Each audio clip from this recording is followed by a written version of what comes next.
السلام عليكم ورحمة الله وبركاته.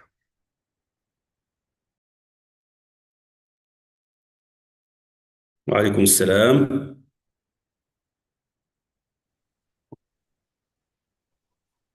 كيف حالكم؟ بخير إن شاء الله دكتور. الحمد لله، كيف حالكم؟ بألف. السلام عليكم، كيف حال الجميع؟ وعليكم السلام، بخير والحمد لله. كيف حالكم جميعا؟ الحمد لله. أهلا وسهلا.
السلام عليكم. وعليكم السلام ورحمة وعليكم الله السلام ورحمة وبركاته. الله. وبركاته. وعليكم السلام. عليكم السلام أستاذ. عليكم السلام ورحمة الله.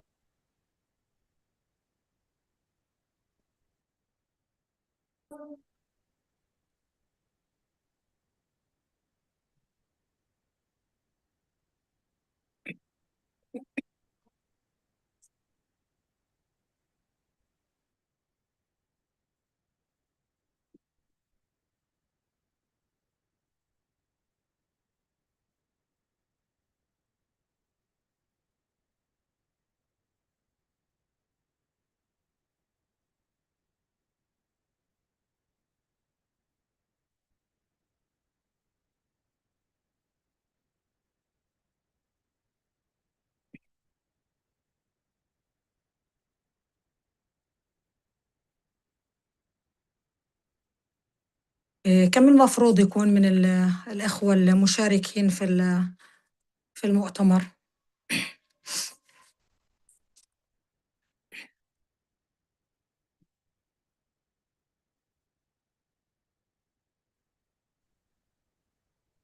على ما أعتقد ثلاثة، على ما أعتقد في هذه الجلسة الأولى. إن كان هناك توضيح فالأستاذ مروان ربما هو الذي لديه الفكرة الأصوب. بارك الله فيكم. يعني حسب البرنامج كما تفضلت، ثلاثة من الزملاء الباحثين المشاركين إن شاء الله. بوركتم، شكرا. بارك الله فيكم دكتورة. الدكتورة سماح حيدة موجودة معنا الآن؟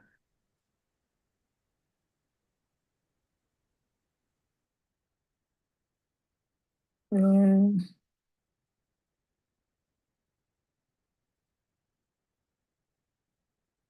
اسمها ليس موجودا هنا إلا إذا كانت باسم يعني هناك آيفون.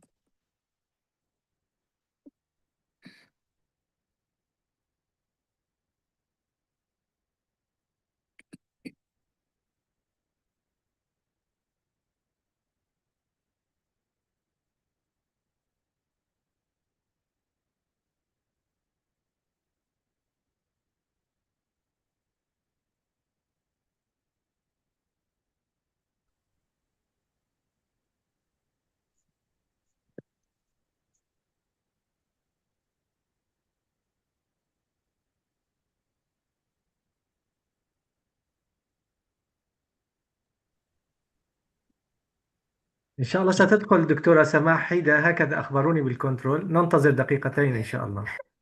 إن شاء الله.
السلام عليكم.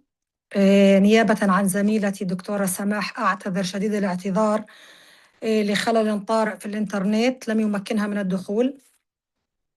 سأبدأ بالافتتاحية إن شاء الله تعالى بمعية الدكتور رئيس الأكاديمية دكتور مروان السكران.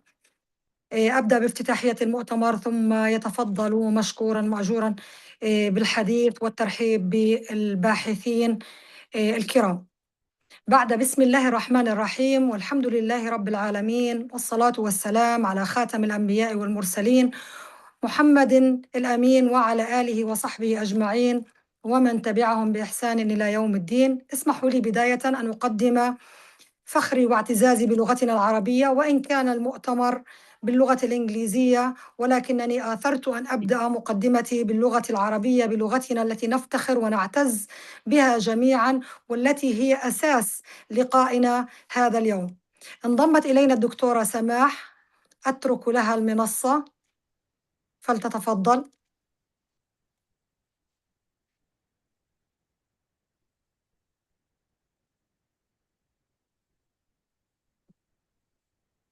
دكتورة سماح.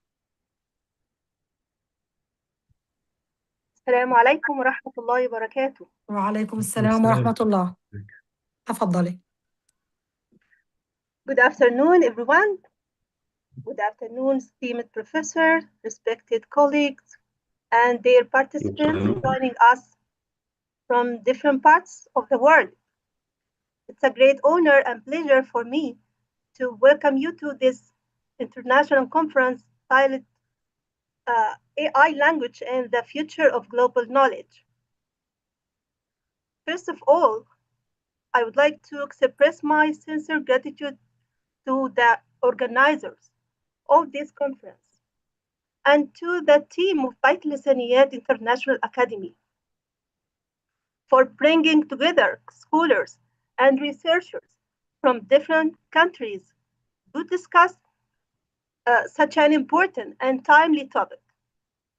My special thanks go to the director of Bitlisaniyat, Professor Dr. Marwan Sakran, for his leadership and for his commitment to supporting international academic dialogue.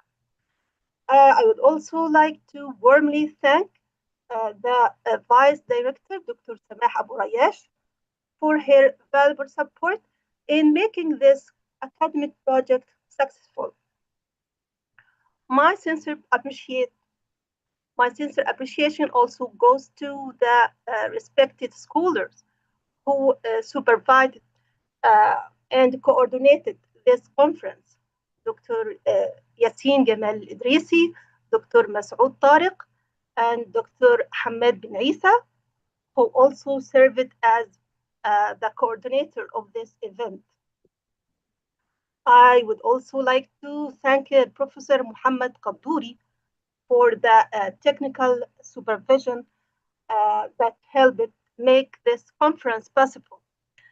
Ladies and gentlemen, we are living in a time when artificial intelligence is rapidly transforming the world of knowledge. AI is no longer only the technological tool. It has become a part of how we write, translate, research, and even think about knowledge. For scholars in the fields of language education and the humanities, this transformation opens new opportunities. AI can help us analyze large amounts of linguistic data, support language learning, and make knowledge more accessible across cultures and language. At the same time, it raises important questions about academic integrity, authorship, and critical thinking.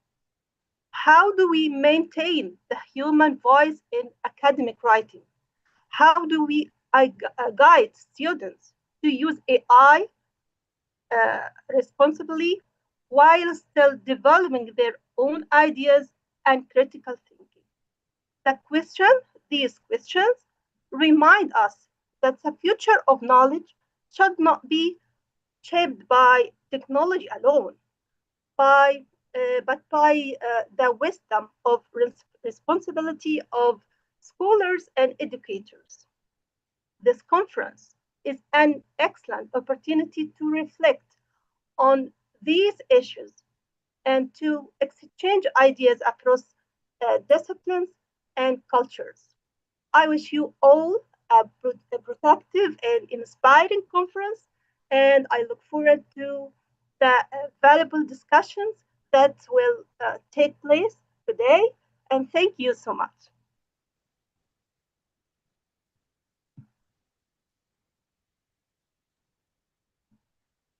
Thank you, Dr. Sameh.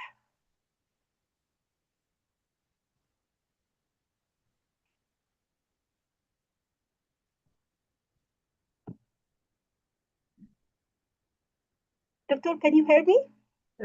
A bit, we hear you. Thank you very much, Thank you. Professor Samahida. Thank you. دكتورة سماح أبو نعم رياج، ممكن تتابعي إدارة الجلسة؟ نعم.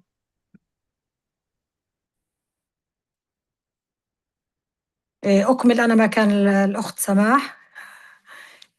طيب، أنا سأتحدث بالعربية، يكفي ما قالته بالإنجليزية وأنا يعني آخذ الجانب الآخر من المؤتمر. بعد بارك الله الحمد فيك، لله. نكمل بعضنا يتكلم باللغة الإنجليزية، أكيد بعضنا أكيد. باللغة العربية. بارك الله فيك، لغة القرآن الكريم. الحمد لله.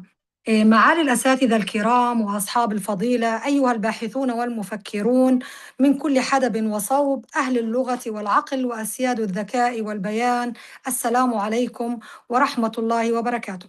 يشرفني باسمي وباسم رئيس أكاديمية بيت اللسانيات الدكتور مروان السكران أن أقف بين أيديكم اليوم لأفتتح ولنفتتح أنا وهو سوية، ولي الشرف أن أرافقه في هذا المؤتمر الذي تستضيفه أكاديمية بيت اللسانيات، التي تعد حاضرة اللغة العربية واللسانيات بالتعاون مع فريق باحثون في أكاديميتنا الشامخة، تحت عنوان كبير، بل هو عنوان فارق، يحمل اسم الذكاء الاصطناعي واللغة ومستقبل المعرفة العالمية.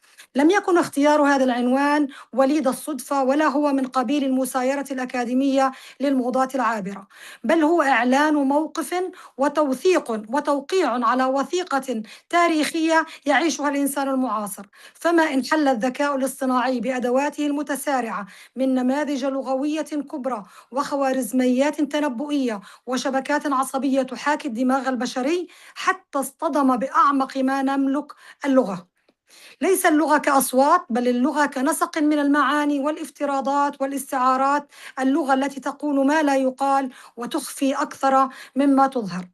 لقد اعتدنا أن ننظر إلى الآلة باعتبارها وسيلة صامتة، ولكن النماذج اللغوية الكبرى كتشات جي بي تي وجيميني وآي كلاود وغيرها أثبتت عكس ذلك. إنها لم تعد مجرد حاسبات صغيرة، بل أصبحت متحدثة باسم المعرفة البشرية بأسرها، ترد على أسئلتنا، تكتب لنا شعرا، تترجم لنا نصوصا، بل وتحاورنا وكأنها تحس. والسؤال المحوري الذي يطرحه المؤتمر هنا: هل يمكن للذكاء الاصطناعي أن يمتلك لغة حقا دون أن يمتلك وعيا؟ إذا كان الجواب لا، فلماذا إذن يخدعنا بإتقانه المذهل؟ هذه المفارقة، مفارقة الكفاءة دون القصد والفهم الظاهري دون العمق، هي قلب ما سيناقشه هذا المؤتمر في جلساته العديدة. فالذكاء الاصطناعي يعيد تعريف ما يعنيه أن تفهم لغة ما، ويجعلنا نراجع كل بداهياتنا حول العلاقة بين المعنى والرمز. ومن جهة أخرى يأتي هذا المؤتمر ليس كضيف، تأتي فيه اللغة ليست كضيف شرف، بل كموضوع أصيل، منذ سوسير إلى تشومسكي، ومن البنية إلى البراغماتية. ظل السؤال قائما: هل اللغة تصف الواقع أم تبنيه؟ واليوم مع آلات تتعلم اللغة من تريليونات الكلمات البشرية المنشورة على الإنترنت، تبرز أسئلة جديدة. ماذا يحدث للغات الصغرى أو المهمشة عندما تتدرب النماذج الاصطناعية أساسا على الإنجليزية والصينية والأسبانية، ويتحول الذكاء الاصطناعي إلى أداة الهيمنة اللغوية، هل يمكن توظيفه لحماية التنوع اللغوي؟ هذه الأسئلة ليست ترفا أكاديميا، بل هي صميم صراع البقاء الثقافي في القرن ال21.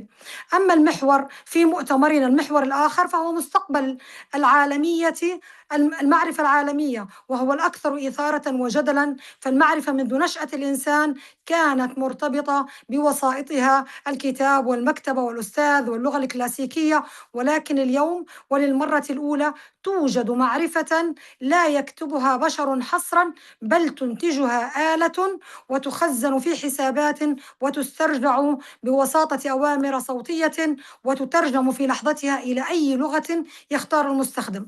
هذا التحول يبشر بديمقراطية غير مسبوقة في الوصول إلى المعرفة، ولكن في الوقت نفسه يهدد بزوال السلطات المعرفية التقليدية، الجامعات والمراجع العلمية والمنهجيات النقدية. فإذا كان الذكاء الاصطناعي يجيب على كل سؤال بثقة وإن أخطأ أحيانا، فماذا يبقى دور للمعلم والباحث؟ من هذا المنظور نحن في هذه الأكاديمية نؤمن بأن مستقبل المعرفة لن يكون بلا لغة، بل سيكون متعدد اللغات بامتياز، ولكن الذكاء الاصطناعي يمكن أن يكون جسرا بين هذه اللغات لا وصيا عليها. وهذا المؤتمر هو محاولة لكتابة أولى لمواد إعلان أخلاقي لاستخدام الذكاء الاصطناعي في الفضاءات اللغوية والمعرفية. في في هذا اللقاء كلمة شكر لا تتسع هنا لكل من العاملين في هذه الأكاديمية. هذا المؤتمر لم يكن وليدا، لم يكن ليولد لولا جهد متواصل وتعب صامت وحب لا يعرف الكلل ولا الملل. إنه جهد فريق باحثون في أكاديمية بيت اللسانيات، مدعوما بدعم وتوجيه ومباركة من رئيس الأكاديمية دكتور مروان السكران. ومن هنا وأمام هذا الجمع العلمي المحترم أرفع أسمى آيات الشكر والتقدير إلى الدكتور الفاضل زميلنا جميعا مسعود طارق، رئيس هذا الفريق، وهو من حول التحديات إلى فرص والأفكار إلى إجراءات والحبر إلى النور. من كان يسبق الجميع إلى العمل يبقى يدقق يراجع، وجعل من فريق باحثون عائلة علمية لا تعرف المستحيل. فجزاك الله عن أمتنا وعن لغتنا العربية وعن المعرفة الإنسانية خير الجزاء. كما أشكر بأسمائهم وأدوارهم، كل باسمه ومكانته، كل عضو في هذا الفريق، منسقين، تقنيين، إداريين، وكل من سهر ليكون هذا المؤتمر في مصاف المؤتمرات الدولية. وأنتم جميعا في باحثون بالمعنى الحقيقي، بالمعنى العميق، باحثون عن حقيقة جديدة في عصر الآلة، عن مستقبل تحترم فيه اللغة لا تختزل. ولا يفوتني أن أشكر شركائنا في أكاديمية بيت اللسانيات، كل من المدير التنفيذي الأخ والزميل ياسين الإدريسي، والأخ محمد قدوري، والأخ بن عيسى، وجميع من ذكرتهم ولم أذكرهم دون تحديد لهم على ما قاموا به في هذا المؤتمر من تنظيم ومن شراكة جعلت هذا المؤتمر يخرج بهذه الحلة العلمية الجميلة. وإن ما سيطرح اليوم أو غدا من أبحاث ومداخلات في هذا المؤتمر لن تكون مجرد أوراق علمية تقرأ وتودع في الأرشيف، إنها لبنة في صرح معرفي جديد ومشاركة في صياغة الموقف الإنساني من ثورة لم تشهد لها البشرية من قبل. فكونوا كما عهدناكم نقادا بناة، متسائلين مجيبين، مختلفين متحاورين. وأسأل الله أن يبارك جهودكم وأن يجعل هذا المؤتمر فاتحة خير للعالم أجمع. والآن أدعو بكل فخر واعتزاز قائدنا وقدوتنا وسيدنا في العطاء، رئيس الأكاديمية الذي لولاه ما كان لهذا المشروع أن يبدأ، ولهذه الفكرة أن تولد وأن تتم منذ أن كانت جنينا في رحم العقل إلى أن خرجت إلى النور بهذه الحلة البهية واستمرت هذه السنوات. أدعوه مشكورا مأجورا الدكتور مروان السكران رئيس الأكاديمية، فليتفضل ليتحفنا بكلمته وخبرته الجليلة. حياك يا أستاذي. بارك الله فيكم دكتورة سماح، وشكرا على هذا التقديم الرائع المميز. Thank you very much, Professor Samah Abu Rayyash, for your efforts. AI language and the future of global knowledge، يعني الذكاء الاصطناعي واللغة ومستقبل المعرفة العالمية. بسم الله الرحمن الرحيم. السلام عليكم ورحمة الله وبركاته. Good morning, good afternoon, and good evening. Distinguished scholars and researchers, honored guests, ladies and gentlemen. It's my great pleasure to welcome you to this distinguished international conference titled AI, Language, and the Future of Global Knowledge. This remarkable gathering brings together a select group of experts and researchers from various countries around the world to discuss one of the most significant issues of our time in the era of digital transformation. This scientific meeting reflects the growing awareness of the pivotal role that language plays in shaping human knowledge, as well as the profound impact of artificial intelligence, أي الذكاء الاصطناعي, on advancing scientific research, enhancing intercultural communication, and shaping a more integrated and innovative future. We hope that this conference will open new horizons for academic collaboration and the exchange of expertise of in service of humanity. On occasion, many thanks to the BAHITON team for their efforts, and I would like to extend my sincere gratitude and appreciation to the organizers for their outstanding efforts in preparing this international academic event and for their dedication to ensuring its success. I also wish to express my heartfelt thanks to the conference presenters for their excellent moderation and to all those who contributed to making this event possible. I would also like to convey my deep appreciation to the participating researchers from around the globe whose valuable contribution reaffirm that knowledge knows no boundaries and flourishes through dialogue, cooperation, and the integration of cultures. In conclusion, I wish you a successful and fruitful conference.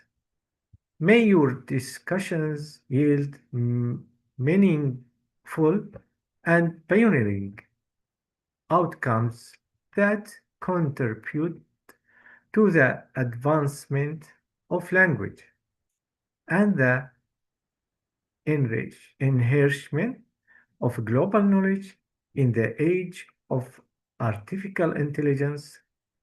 Thank you. Bitlisaniyat International Academy is your first scientific home.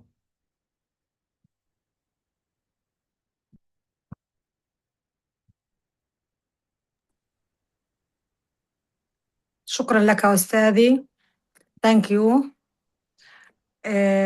الآن نبدأ مع جلستنا الأولى مع الباحث. أنا صراحة ليس معي البرنامج. الأخت سماح يعني Yes, I will start with تفضل. the first session. Okay. Thank you. Thank you so much, Dr. Samah. Welcome to session 1. Thank you all for being here and for your interest in this session. I would like to briefly acknowledge the efforts behind organizing this conference and bringing us together for this important academic exchange. In this session, we will explore a set of presentations that examine how artificial intelligence is influencing language-related fields, particularly translation and education. The focus will be on practical insights, current challenges, and emerging directions in this rapidly evolving area. Before we begin, I'd also like to warmly acknowledge the reporter of this session, Dr. I'timed Shankoub, who will kindly lead the discussion after the presentation, inshallah. I'm pleased to be with you, Dr. I'timed, and thank you for being with us. Just a gentle reminder to our... Well, thank you, Dr. Samah. Thank you. The pleasure is mine. You are welcome. Thank you. And just a gentle reminder to our presenters to please keep their presentation within 10 minutes so that we can allow time for discussion at the end of the session and stay within our schedule. Let us now begin with our first presentation. It's my pleasure to introduce our first speaker, Dr. Kharmoum Abdelali, from the Faculty of Arts and Humanities at Muhammad Premium University in Wajda, Morocco. Dr. Kharmoum holds a PhD in language translation and communication and has more than 10 years of experience in teaching and training. His work focuses on translation, communication, and the integration of digital technologies in education. He is also an active researcher with several contributions to national and international conferences. His presentation is entitled The Impact of Artificial Intelligence on Translation and Foreign Language Teaching, Theory and Practice. In this talk, he explores how AI is transforming translation and language education, highlighting both its benefits and important ethical and educational challenges it raises. Dr. Kharmoum, the floor is yours.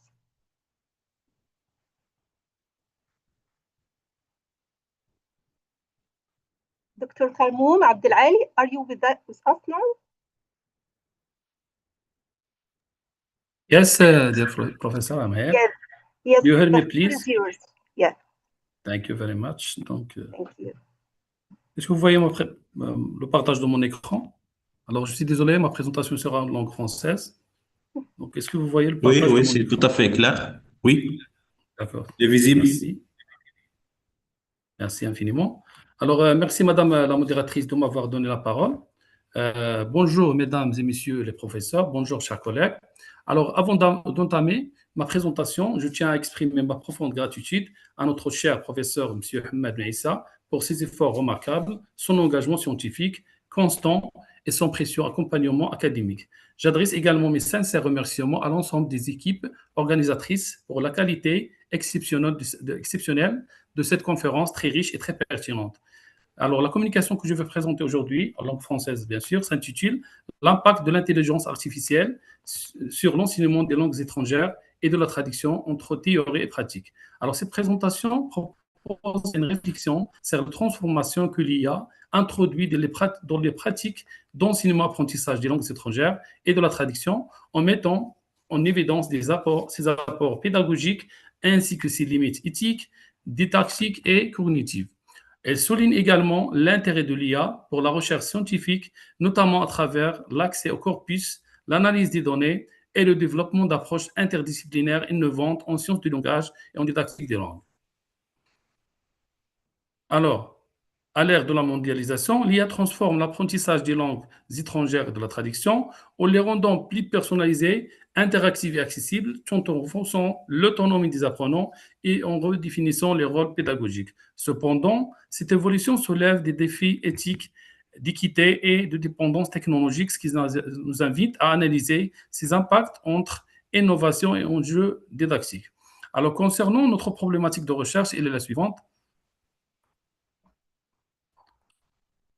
Alors, dans quelle mesure l'intégration de l'IA dans l'enseignement des langues étrangères et de la traduction transforme-t-elle les pratiques pédagogiques et traductives entre optimisation des apprentissages, redéfinition des rôles des acteurs et émergence de nouveaux défis éthiques, cognitifs et didactiques? Concernant notre méthodologie de recherche, alors nous avons adopté une approche mixte, c'est-à-dire quanti-qualitative. Alors, nous avons fait des entretiens semi-directifs avec des enseignants des langues et de traduction, notamment aux différents établissements de l'Université Mohamed I et précisément à l'ESF Oujda et aussi à la Faculté des Lettres et des Sciences humaines Oujda. Aussi, nous avons diffusé un questionnaire qui a été diffusé via Google Forms au profit des étudiants des masters sciences de langage et de la traduction et aussi au profit des étudiants de licence de sciences d'éducation à l'ESF. Alors, en faisant l'entretien, alors nous avons constaté qu'à l'ère de l'intelligence artificielle, l'enseignant reste un guide essentiel assurant une intégration réfléchie des outils numériques et un accompagnement pédagogique critique pour favoriser l'apprentissage des langues étrangères et la communication multilingue. Aussi, l'IA favorise un apprentissage personnalisé et engageant tout en soulignant le rôle essentiel des enseignants comme guides et médiateurs pédagogiques. Alors, en faisant une analyse des résultats obtenus, on a constaté une augmentation de l'engagement des étudiants. Alors, en fait, l'introduction de l'IA renforce l'engagement des étudiants et favorise le développement des soft skills tout en dynamisant les interactions d'apprentissage. Cette évolution s'explique aussi par un accès facilité à l'information et des apprentissages plus interactifs, renforçant l'autonomie et l'engagement des étudiants. L'IA dynamise donc l'enseignement des langues étrangères en favorisant la participation active et en renforçant l'engagement des étudiants grâce à des environnements interactifs et personnalisés. Alors, dans les universités marocaines, l'IA est largement utilisée pour la traduction, les simulations, en renforçant l'autonomie, l'engagement et les pratiques d'apprentissage des étudiants. Aussi, l'usage croissant de l'IA par les étudiants, notamment pour les exercices interactifs et les simulations de traduction, confirme sa valeur pédagogique et favorise les échanges en classe et soutient efficacement l'apprentissage.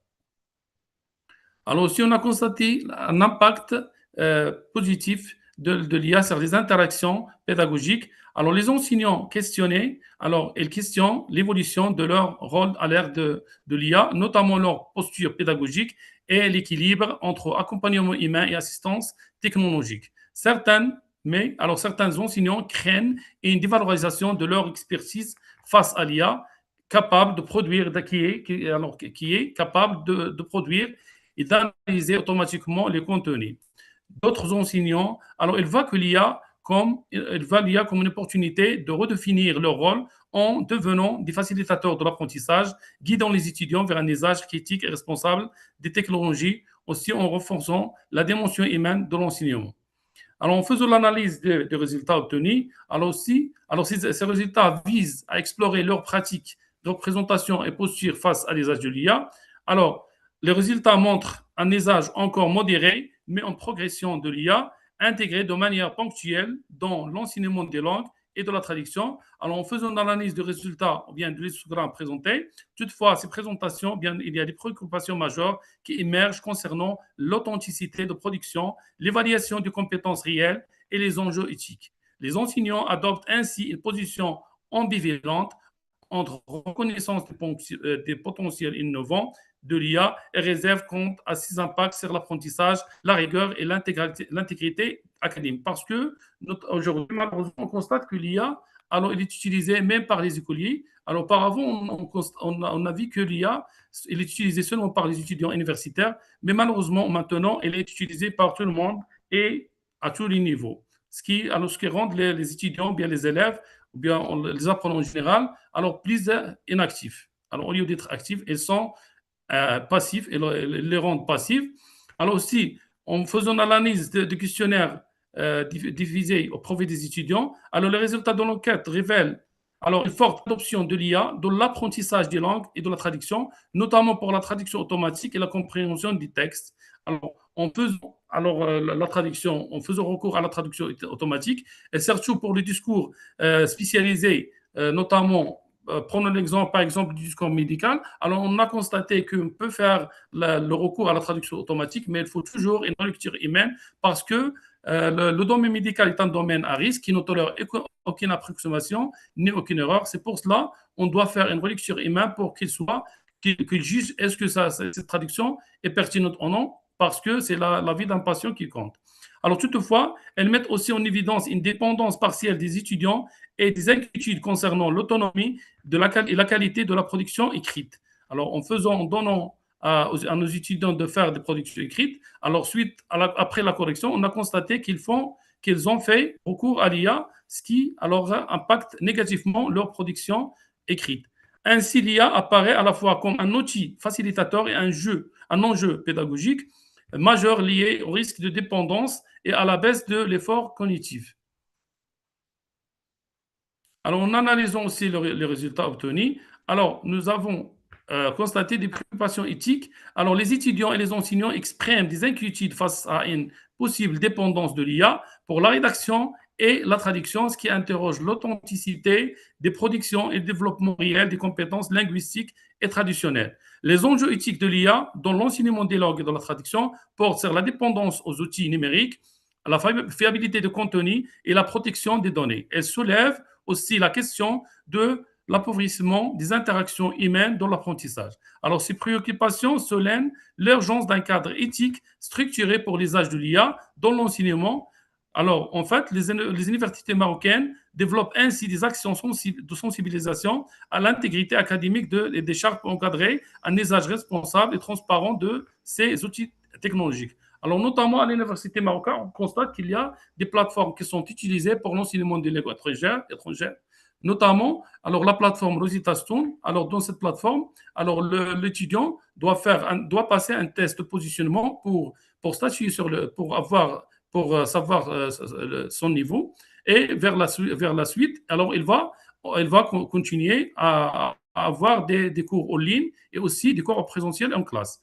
Donc, maintenant, on a adopté une autre plateforme qui s'appelle Elora. Donc, cette plateforme contient plusieurs langues étrangères, notamment l'arabe, l'amazigh, le français, l'anglais et l'espagnol.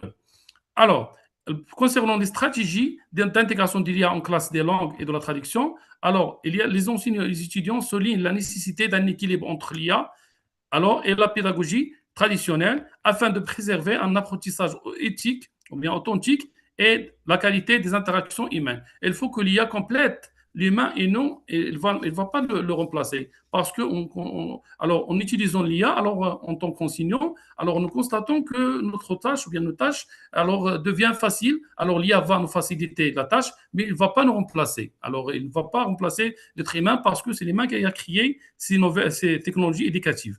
Alors, cette stratégie consiste aussi à mobiliser l'IA comme un outil complémentaire aux pratiques pédagogiques traditionnelles, tout en diversifiant les activités d'apprentissage et en renforçant l'accompagnement individualisé des étudiants afin d'améliorer l'efficacité des processus d'enseignement-apprentissage. Alors, cette stratégie vise à optimiser l'usage du ChatGPT, par exemple, prenons l'exemple de l'IA, tout en respectant les enjeux éthiques et en préservant l'authenticité et la qualité des apprentissages. Alors, on a constaté aussi quelques défis concernant l'usage de l'IA. Oui. Monsieur Abdali, je suis désolé pour t'interrompre. Juste, je vois que la première diapositive dans mon écran. Je pense, est-ce qu'il y a Donc, vous ne voyez pas les autres diapositives? juste pour moi. Et ça, c'est pour le...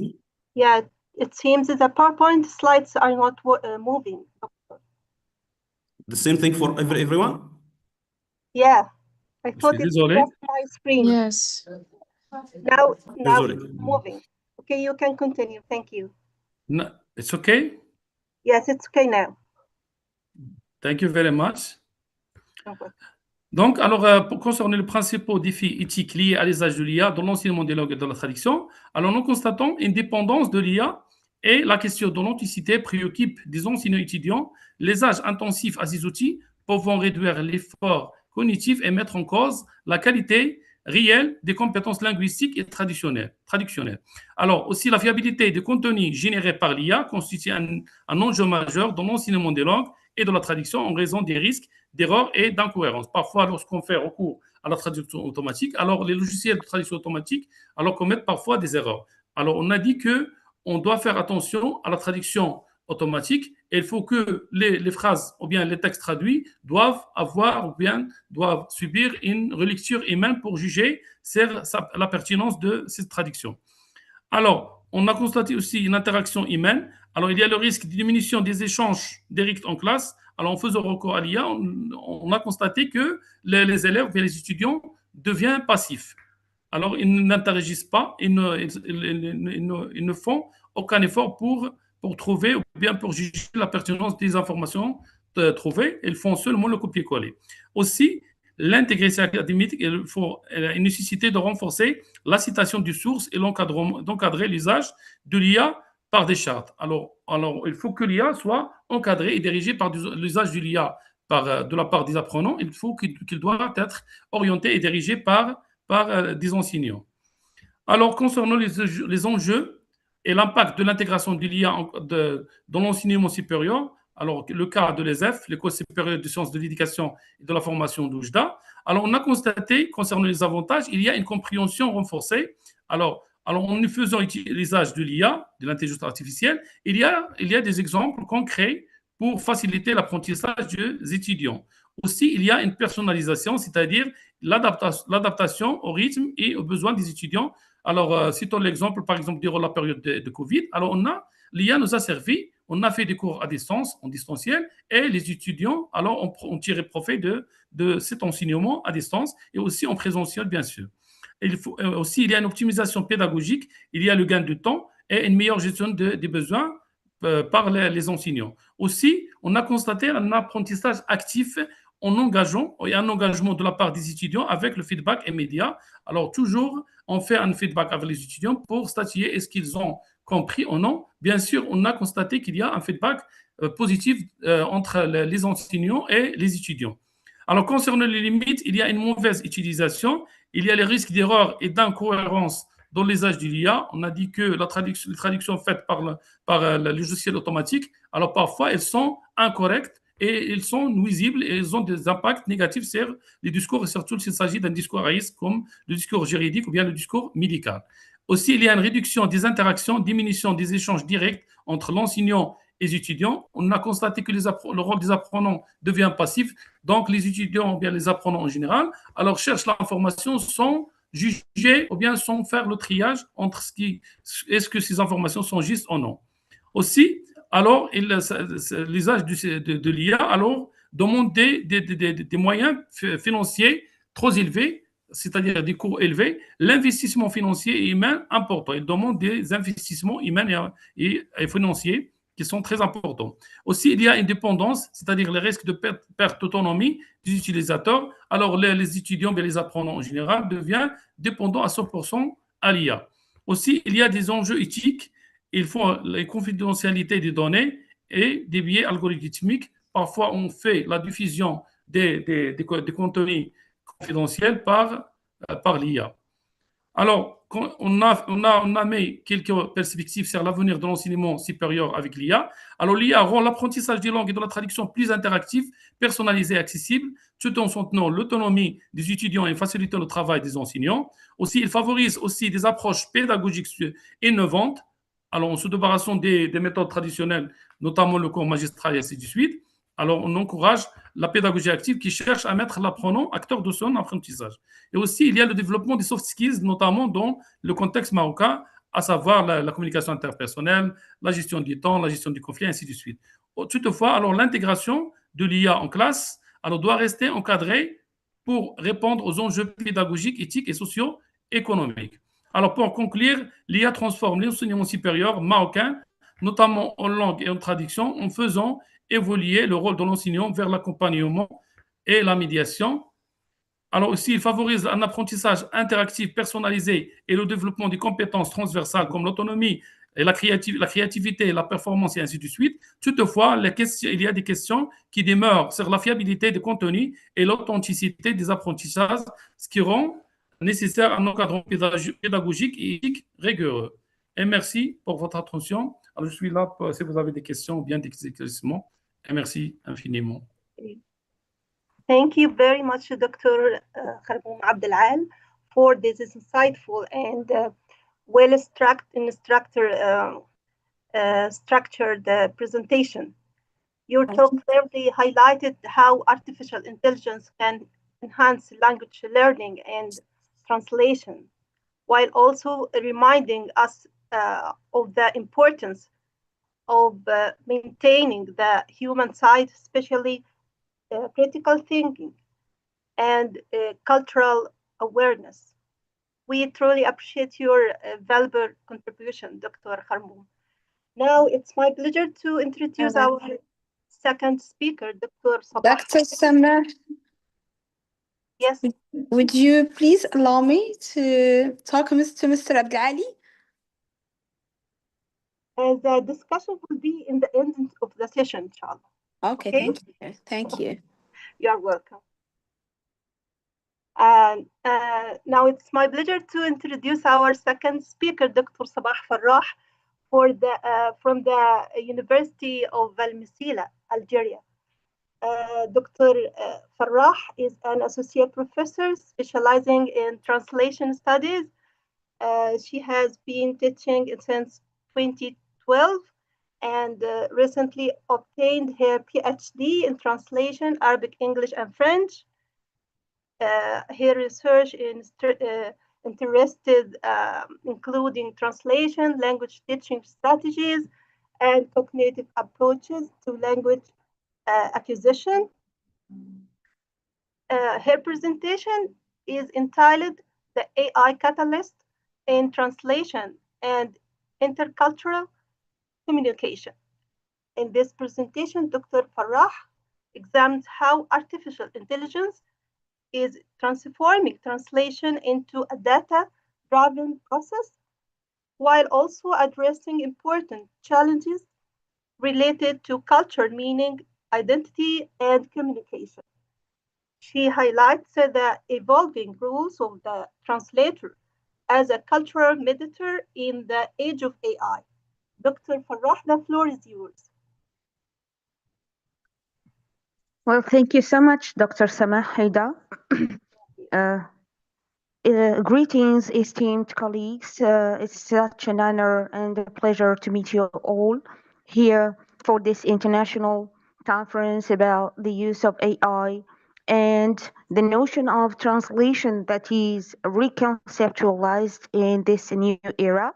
So my presentation is about beyond algorithms, reconceptualizing translation and intercultural competence in the age of AI. As an introduction, I could say it focuses a little bit on the post-communicative term, talking about the traditional definition of translation as a purely human-centered communicative activity is undergoing a radical reconfiguration with the advent of neural-machine translation and large language models. Translation has evolved into a data-driven computational process. While this shift offers unprecedented speed and scalability, it introduces a cultural gap. This study argues that as linguistic barriers fall, the risk of cultural flattening rises, necessitating a shift in the translator's role from a lexical mediator to a cultural consultant. In the theoretical framework, I focus more on the post-humanist, that is, prosthesis. To understand the relationship between humans and AI, this study adopts a post-humanist lens. Rather than viewing AI as a replacement for human intelligence, we frame it as a cognitive prosthesis. How? First, by the extension of capacity. Much like a physical prosthesis extends the reach of the body, AI extends the lexical reach of the translator. It allows for the near instantaneous retrieval of terminological data and structural patterns that exceed human memory capacity. And second is seen as the hybrid agent. In this model, the researcher translator is a hybrid agent where the machine handles quantitative labor, that is speed, volume, consistency, and the human handles qualitative judgment, that is about ethics, cultural nuance, and empathy. Here, we can notice the existence of a cultural gap, that is, in its relationship with the digital flattening. The core limitation of AI lies in its probabilistic architecture. Unlike humans, AI doesn't understand context. It predicts. It's based on statistical frequency. We can discuss this point through two major axes. First, the paradox of digital mediation. As AI models privilege statistically frequent patterns, they inherently favor the standard. This leads to, first, linguistic flattening, the smoothing out of idiomatic expressions, metaphors, and regional dialects to fit a generic global register. And second, cultural homogenization, the tendency of models trained on Western-centered datasets to pull minority cultural perspectives toward a homogenized center, erasing the soul of the source text. The second major axis is about the pragmatic failure of AI. AI frequently struggles with emotionally charged discourse and idiomatic resonance. It can translate the words of a greeting or legal warning, but it often fails to capture the weight or the social hierarchy intended by the original speaker. On the methodological side, I focus more on the human in the loop as a model. To bridge the cultural gap, this study proposes a reconfigured workflow that places the human at the center of the computational process. Through 4 stages, that is, the 4-stage hybrid workflow. First, contextual priming, that is the human touch. The translator provides the AI with deep context, identifying the target audience, the emotional tone, and specific cultural sensitivities. Second point, algorithmic generation through the use of AI. The machine produces a high-speed draft with technical lexical precision. The third stage is the critical mediation post-editing a human, that is a human touch. The translator rehumanizes the text, adjusting for pragmatic appropriateness and cultural specificity. And the fourth stage is the cultural validation, that is the human. A final audit to ensure the text resists digital standardization and maintains ethical integrity. Concerning the reconceptualized role of the translator as a cultural consultant, the professional identity of the translator must evolve. We propose a transition from the lexical mediator to the cultural consultant through a comparison between traditional translator and the AI era cultural consultant. So in the traditional translator, he focuses on word-for-word accuracy, while the AI era cultural consultant focuses on pragmatic intent and cultural safety. The traditional translator operates as a solo practitioner, while the AI era cultural consultant operates within a human-centered AI framework The traditional translator views technology as a tool, while the second views AI as an extension of cognitive capacity. And the goal of the traditional translator is primarily linguistic equivalence, while for the second is ethical integrity and nuance preservation. Discussion of this comparison, the algorithmic precision versus human empathy. This study contends that AI and human expertise are complementary, not substitutive. Algorithmic precision. AI excels at speed, consistency, and vast terminology management. The human empathy. Humans excel at deep contextual knowledge, critical reflection, and the ability to navigate emotionally charged discourse where a mistake could lead to conflict.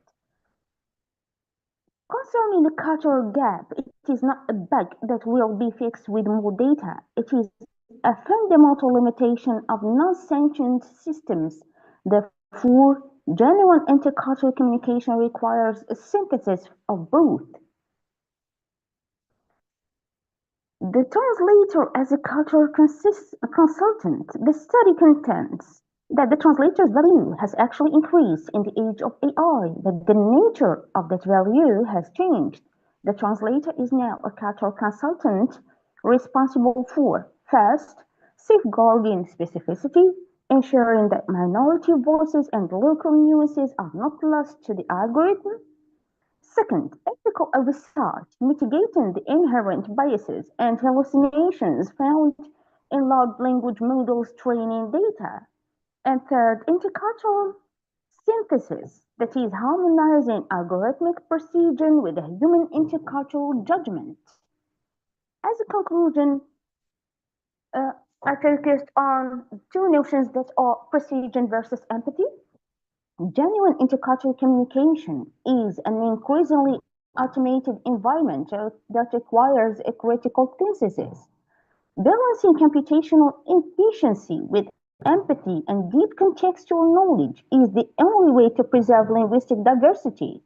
We must resist the pressures of digital standardization and use AI as a tool to amplify our cultural identities rather than letting it define them. And this was the major essence, that is, the translator shifts his role from being just a communication mediator to a cultural consultant in the age of AI. Thank you so much for listening to my presentation. The floor is yours, Dr. Samah. You are welcome to, if you have any questions. Thank you very much, Dr. Farah, for this rich and thought-provoking presentation. You have clearly shown that while AI enhances efficiency in translation, it cannot fully capture culture, depth, and nuance. Your emphasis on the role of the human translator as a cultural expert is especially important in today's digital world. We truly appreciate your insightful contribution, Dr. Farah. And now it's the time of the third speaker, Dr. Louisa Wafa. She cannot attend due to personal reasons, so we will now move to the next speaker. Yeah, and this is the final speaker, Dr. Mohsen Khazrouni from ENS, Qadi Ayyad University in Marrakesh, Morocco. Dr. Khazrouni is a specialist in linguistics and translation with extensive academic and teaching experience in Morocco and internationally. His work focuses on language education, translation, and assessment practices in higher education. His presentation is entitled The Role of Formative Feedback in the Age of AI, designing assessment for academic integrity, equity, and fairness. In this presentation, he discusses the importance of formative feedback in enhancing student learning, especially in the context of increasing use of artificial intelligence, and how effective assessment can support academic integrity and fairness. Dr. Khazrouni, the floor is yours.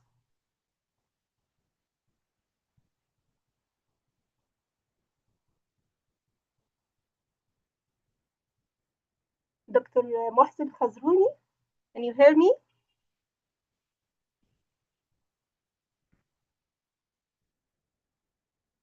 السلام عليكم. عليكم السلام ورحمة الله وبركاته. شكرا جزيلا دكتورة، يشرفني ويسعدني أن أكون معكم في بيت اللسانيات. أهلا وسهلا. بارك الله فيكم. هل الشاشة واضحة؟ ممكن نعم. تتابعون معي؟ واضحة، نعم. Alright, شكرا. إذن my name is Mohsen Khazrouni from Qadi Ayad University. It's my pleasure to be here. I would like first to thank all members of Bitlisaniyat, members, the committee, the organizing committee, moderators, and all who make this event possible. So my title is The Role of Formative Feedback in the Age of AI, Designing Assessment for Academic Integrity, Equity, Fairness. I will try to speak both English and Arabic so that I can reach a large audience.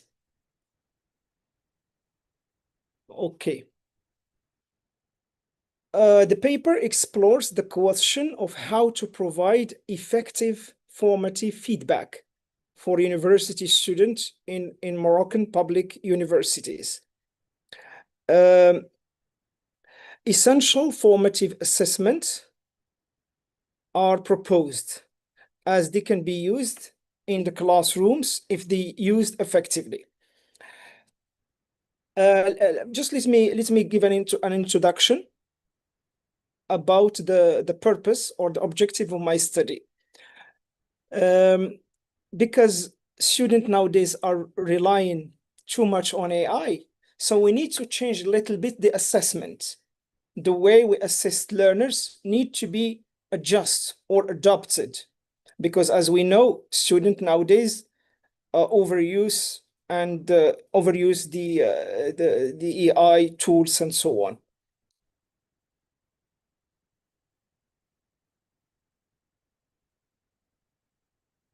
The main challenges that hinders effective assessment learning. الداعي في هذا التدخل هو أن طريقة تقييم الأساتذة في الوقت الحالي يجب أن تعدل قليلا، والتركيز بحيث يكون التركيز أكثر على what we call formative assessment or feedback, rather than relying only on summative assessment. As you know, we have two types of assessment. We have formative، ممكن أترجمها بالعربية التقييمات التتبعية أو المستمرة، وفي عندنا تقييم تحصيلي يكون في آخر الدورة أو في آخر السنة أو آخر الفصل. الآن بناء على ملاحظتي أظن بأن يجب التغيير كليا والتركيز أساسا على formative assessment أو على الفيدباك بمعنى أنك تتابع الطالب طيلة مشواره معك and you try to see the progress and give him the support he or she needs rather than wait until the end of the semester. إذن الفكرة هي أن the priority should be given on formative assessment and feedback. Why? Because there are so many challenges we are faced when assessing students. The first challenge is a large classes. كلنا نواجه هذا المشكل اللي هو عدد الطلاب كثير. إذا كان العدد كثير, how can you check? How can you see the student level? How can you grade them all fairly and objectively? إذن يكون من الصعب أنني أواكب كل طالب على حدة بينما أنا عندي عدد كبير من الطلاب. إذا لا يمكن أن أنتظر حتى نهاية الفصل. Number 2, we have diverse student needs. We know that the students are diverse. كل طالب مختلف عن الثاني، فكيف ستقيم الكل في هذه الظروف؟ إذا هذا تحدي من ناحية تقييم الجميع، ليس فقط طلاب المتفوقين وإنما كل الطلاب، خصوصا طلاب المتعسرين أو الذين يجدون صعوبات في التعلم. والنقطة الثالثة لكي أربط بمحور الندوة، وهو مشكل cheating due to the growing use of AI. إذا المشكل الغش وكيف سنضبطه في عصر الذكاء الاصطناعي يصعب جدا، وبالتالي الأستاذ فقط يمكنه أن يلاحظ ماذا يجري في الصف، ويمكنه أن يتابع ويقدم الدعم فقط.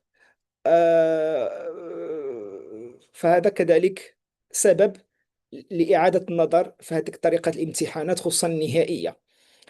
وكذلك عندنا exam anxiety. كما نعرف أن الامتحانات دائما تشكل ضغط على الطالب يكون مضغوط في الامتحان، وبالتالي ممكن أنني لا أعتمد الامتحانات النهائية بتاتا، وإنما أعتمد فقط عمله ومجهوده وأتابع معه داخل الفصل. إذا لهذا النتيجة هي أن we need to reconsider the role of educational feedback.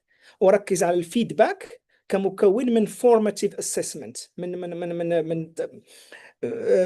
because feedback means a dialogue with students, means interaction with students, means monitor this, give support according to their needs, according to the student needs. Why do we assess students? Why do we assess students? Because I need to gain information about student learning and making value judgment about their progress. إذن أني أقيم الطلاب. لماذا؟ لكي أجمع معلومات كافية حول طريقة وحول التعلم. هذا هو الهدف، ليس فقط لإعطاء الدرجة في النهاية، وإنما فقط لكي أعرف الطلاب. To know my student, who are they, their needs, how can I help them to learn? And here we distinguish between two types of assessment: assessment for learning and assessment of learning. And my focus is assessment for learning rather than of learning, which means formative assessment, which takes place during the class, during the course of interaction. What do you do while you are teaching?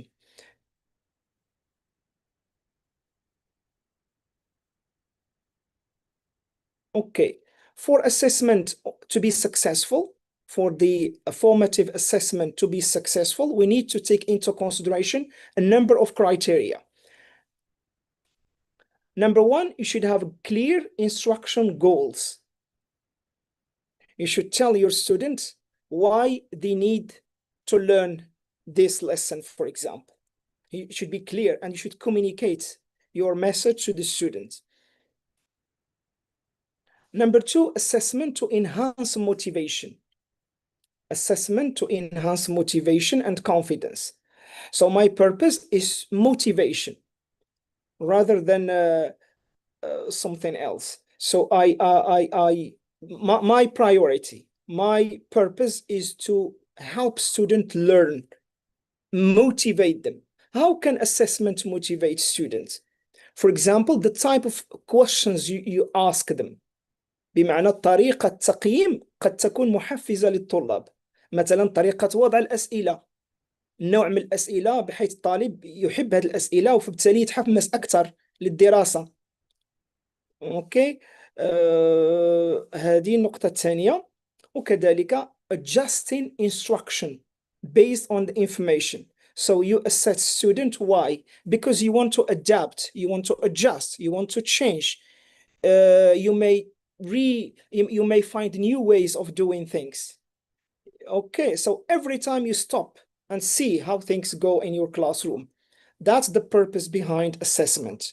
because for you as a teacher, you need to adjust if needed, and for students, they will learn more. They will be motivated more. Some techniques for assessment. I will focus on 3 things. Number 1, observation. Number 2, questioning. And number 3 is a record keeping. So, observation. This is very important. I believe it is very important for a teacher to observe students. I know it's not possible all the time because you have so many students, but you can observe their behaviors. You can observe their efforts and interests because you can see that some students are trying. So you can also give a reward for the students who are trying, even if they are not doing well in the summative assessment. Still, you can because we are here to support learners in the first place. So try to observe your students. Look at the dialogue between students. Maybe they will say something that can be good for you to base your lesson on. And number 2 is questions. So try to ask your students questions. Why do you ask questions? First of all, to know if they understood the lesson or not. Or you can check their critical thinking abilities. You can, like you give a lesson and then you ask them questions or follow up so that you know all. And this can give the opportunity for everyone. Not only the high achievers, but every student is participating. Everyone is learning, and you are here to support everyone. So observation and questions are really, really important in your classroom because you can gain as much information as possible about your students. Because really, sometimes we don't know our students' level and needs. So, or we need to give them grade at the end of the semester. So it's going to be challenging.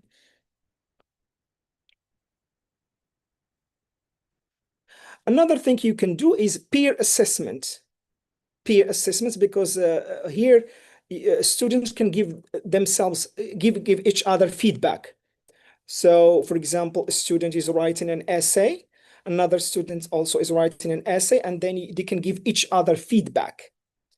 فيدباك يعني كثير من الترجمات كلمة فيدباك، ولكن هي هذاك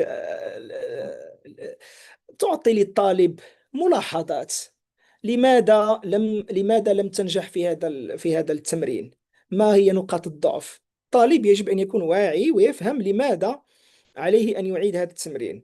Because this is missing in many classrooms, we don't give student feedback. When I say feedback, you will correct and you will highlight the errors so they can learn from their errors. All right? And so next time they can do better. حتى ولو الطالب لم ينجح وإنما على الأقل يحاول. الطالب الذي يحاول سيصل، أكيد سيصل إنه يحاول. فأنت كذلك تواكب هذا الشيء and give continuous feedback to the student, and it should be interactive. And also, you can give a mark, but when you give a mark, you give feedback.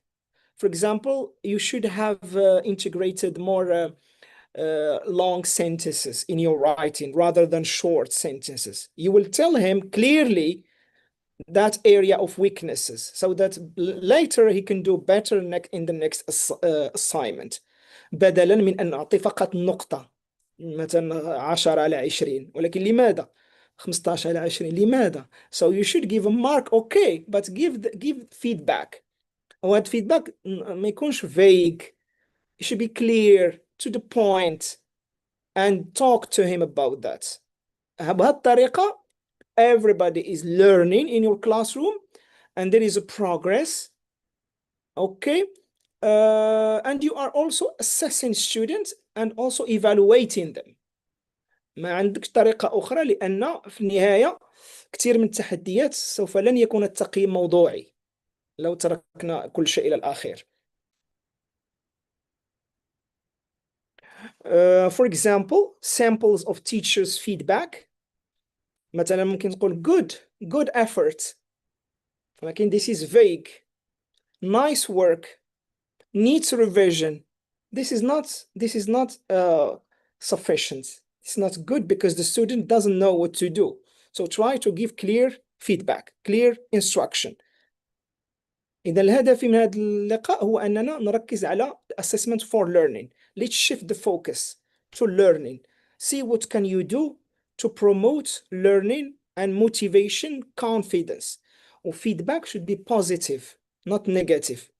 يعني دائما تشجيع الطالب بدلا من النقد اللي كيكون أحيانا جارح أو ما كيكونش مساعد.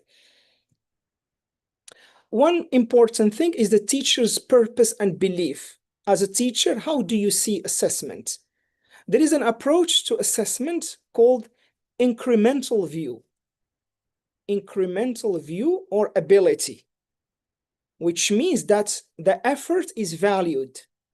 The effort is valued. بمعنى أنك تؤمن كأستاذ بأن كل الطلبة يستطيعون. كل واحد قادر أن يتغير إلى الأحسن، وكل واحد قادر أن يتعلم وتدريجيا. Okay, incremental view or ability of intelligence. لأن أحيانا في بعض الأقسام نلاحظ أن التركيز يكون فقط على الطلاب الجيدين، أما الطلاب اللي عندهم صعوبات في الغالب يتم إقصاؤهم من الصف، لأن يحتاج الأمر إلى صبر، مجهود، what we call differentiation. يعني you try to design activities that meet the need for all the classes.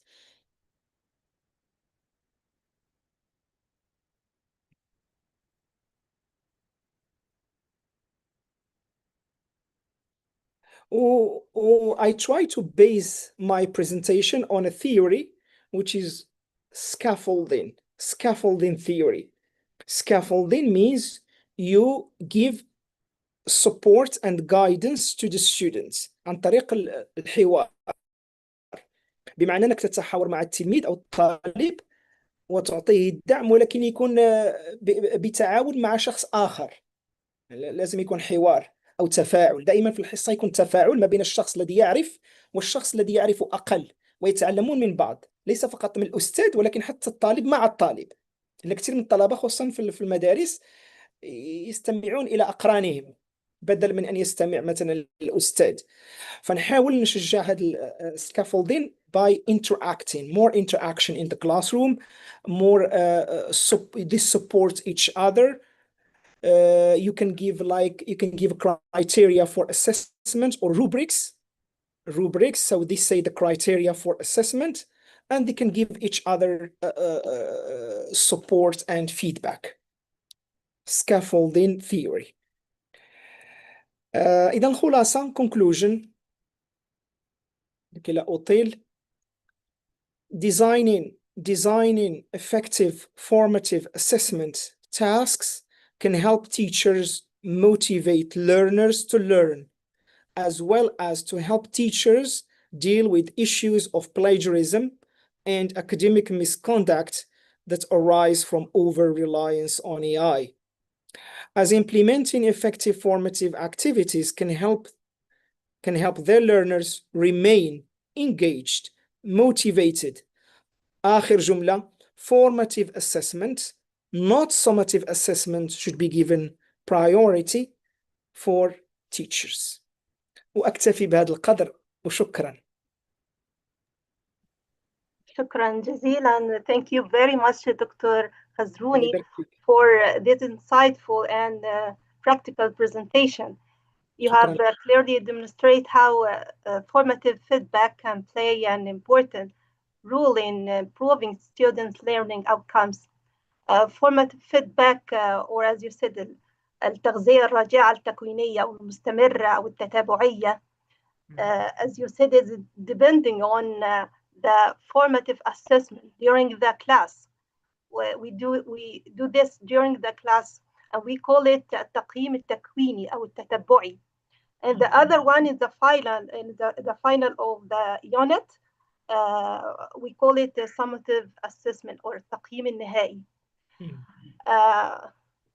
So you have highlighted the critical role of formative feedback in supporting student learning and maintaining academic integrity, especially in the rapidly evolving AI-driven educational environment. So thank you so much, Dr. Khazrouni, for this interesting presentation. And now we come to the discussion part of this session.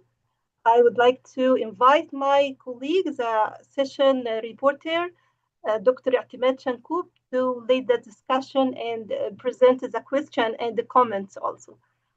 Dr. I'timed, the floor is yours. Thank you, Dr. Samah, for giving me the floor. First and foremost, I would like to extend my sincere gratitude to Bitlisaniyat International Academy, the organizing and scientific committees as well for organizing this insightful and inspiring conference, and for bringing together multilingual speakers to share their expertise and valuable insights. So thank you very much to all our speakers for these insightful and thought-provoking contributions. This session has offered a rich and multidimensional exploration of the role of artificial intelligence in translation, language teaching, and of course, intercultural communication. For me, what I found particularly compelling is the shared emphasis on human-centered approach. Rather than replacing human expertise, AI supports and seems more meaningful when it works with us, enhancing our critical thinking, creativity, and intercultural awareness. So, at the same time, this session has highlighted an important tension between innovation and responsibility, and also between automation and interpretation, as well as between global accessibility and cultural specificity, as highlighted by Professor Wafa. I think not Wafa. I think professor from Algeria. I don't remember her name. So these are not problems. Professor Sabah, exactly. Thank you. Yes. So these are not problems to solve once and for all, but ongoing questions that require continuous reflection and research and dialogue. I would also like to talk to Mr. Abdelali Kharmoum for his presentation. It was really rich. And Monsieur Kharmoum a souligné que s'il y a offre des opportunités sans précédent en matière de personnalisation, d'efficacité et d'accès aux ressources multilingues, elle soulève également des questions cruciales liées à l'éthique, à l'intégrité académique, à la représentation culturelle. Dans ce cas, quelle stratégie peut-on mettre en place pour préserver l'intégrité académique face à l'usage croissant de l'intelligence artificielle? And with this in mind, I would now like to open the floor for discussion.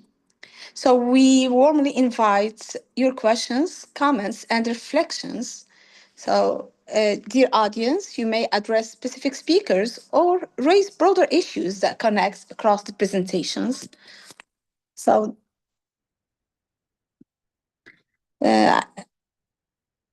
yes, please, any questions?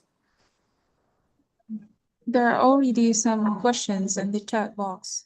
So, Okay, I cannot see them actually. So, our first question is,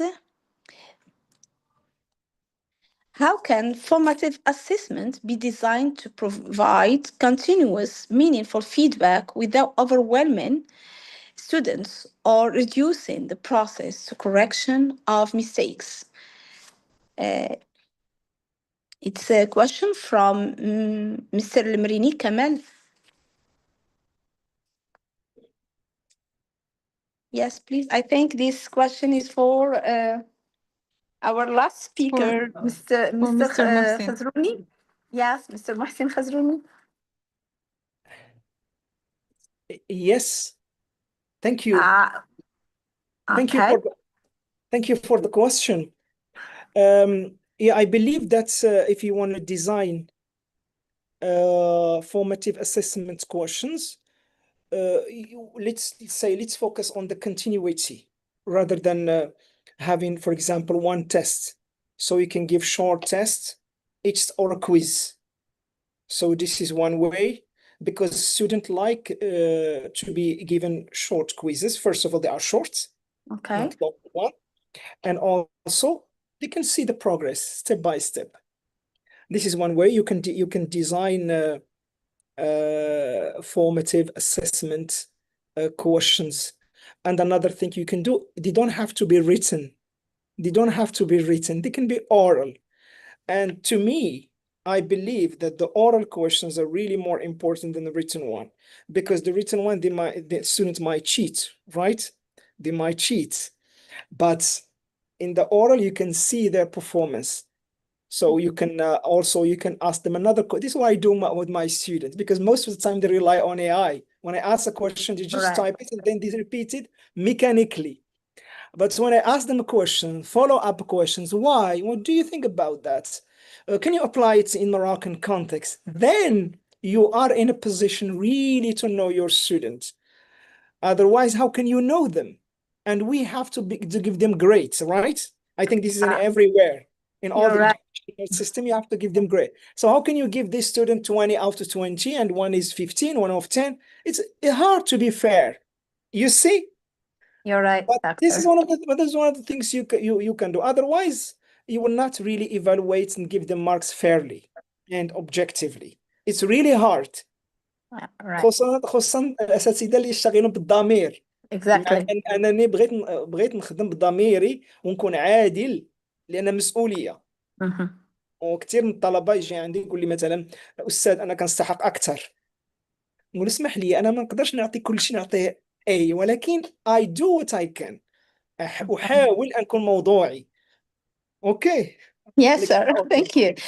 Mr. Dr. Muhsin, I've got another question for you. Since most of the audience are either teachers or future teachers, so the following question is, can we apply formative assessments at the university level? Bear in mind that most of students do not attend regularly. Good. Yeah, good question indeed. Based on my experience, because I'm based in Marrakesh, Qadi Ayad University, and we have many faculties. Some faculties, as I heard from other colleagues, that they rely mainly on summative assessment. So even if you attend the classes, you can come at the end of the year or semester and sit for an examination.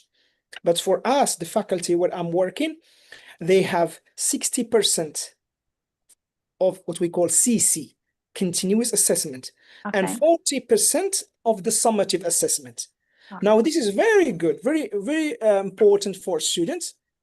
I'm not really for attendance. If they want to attend, they can attend the classes. But for me, I need to see the performance.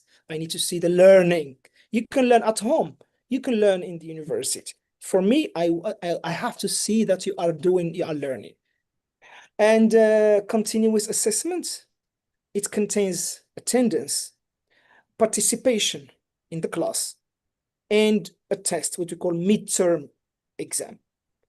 It's up to the teacher to have an overview of the student's performance during the semester.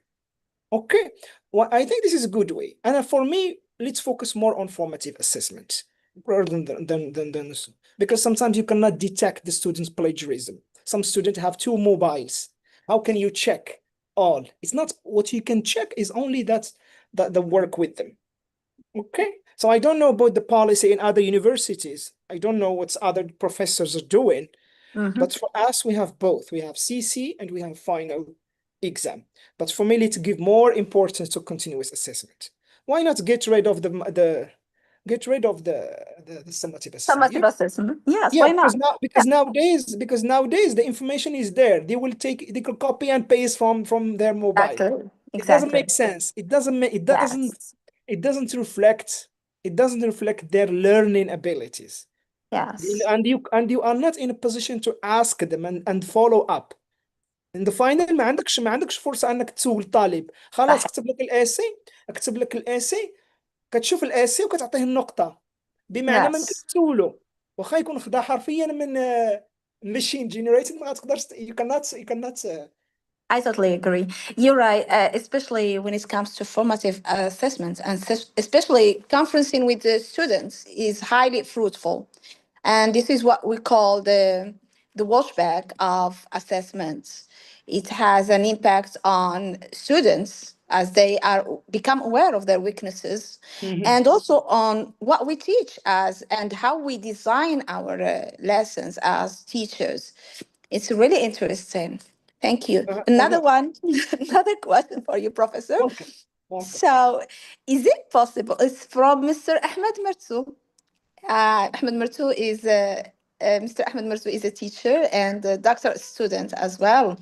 So, his question goes as follows: is it possible to integrate this new trend of formative assessments as the main source of assessments in secondary and middle school, taking into consideration the issue of covering syllables, stakeholders, and pressure of administration, large classes, etc. Of course, time constraints, etc. I like this question, interesting, because Yes.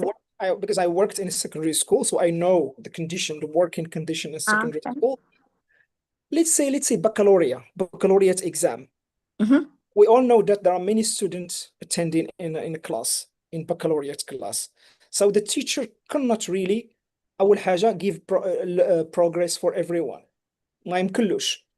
وكاين Right. القضية اللي كنلاحظها هي التكس انزايتي في البكالوريا. راه شحال من واحد كنلقاوه كيقولوا يعاني نفسيا بسبب الضغوطات الكبيرة لامتحان البكالوريا. إذا yes, I am for more formative assessment in our secondary schools. بالعكس تكون أكثر من university because of the age of learners. Mm. You see, and we need to do. We need to motivate learners, right? We need Yeah. to make them love learning. هذا هو الهم ديال الأستاذ. ماشي Yes. الهم أنك تعطيه النقطة ولا هذا أحسن من هذا. وأنا ضد هذه القضية ديال grading. This one is better, this one is worse, this one is a loser, this one is a winner. I'm for learning for everyone. Yes. There are no bad students. There are no bad ولكن students. كاين كنسمعوا ان بعض النهار شنو هادشي اللي درتي حشومه عليك انت ما Lazy. كتفهمش. مازال كنسمعوا مازال Yes. كنسمعوا هاد الجمل اللي ما خصهاش تكون في التعليم ديالنا. حنا بغينا نشجعوا الناس يتقراو، قرا على مهلك، قرا على اللي تقدر عليه. الا درتي لواحد الخطوه مزيانه وساعدتي راك مزيان. Yes, sir. You're اذا right. باش نجاوبوا باختصار ما نطولش، بالفعل we need more formative assessments in our secondary and middle school classes. Thank you, Doctor. And thank you to all the speakers in section one. شكرا. Thank you so Thank you. much. It was really interesting and rich. Thank Nice you. to meet you.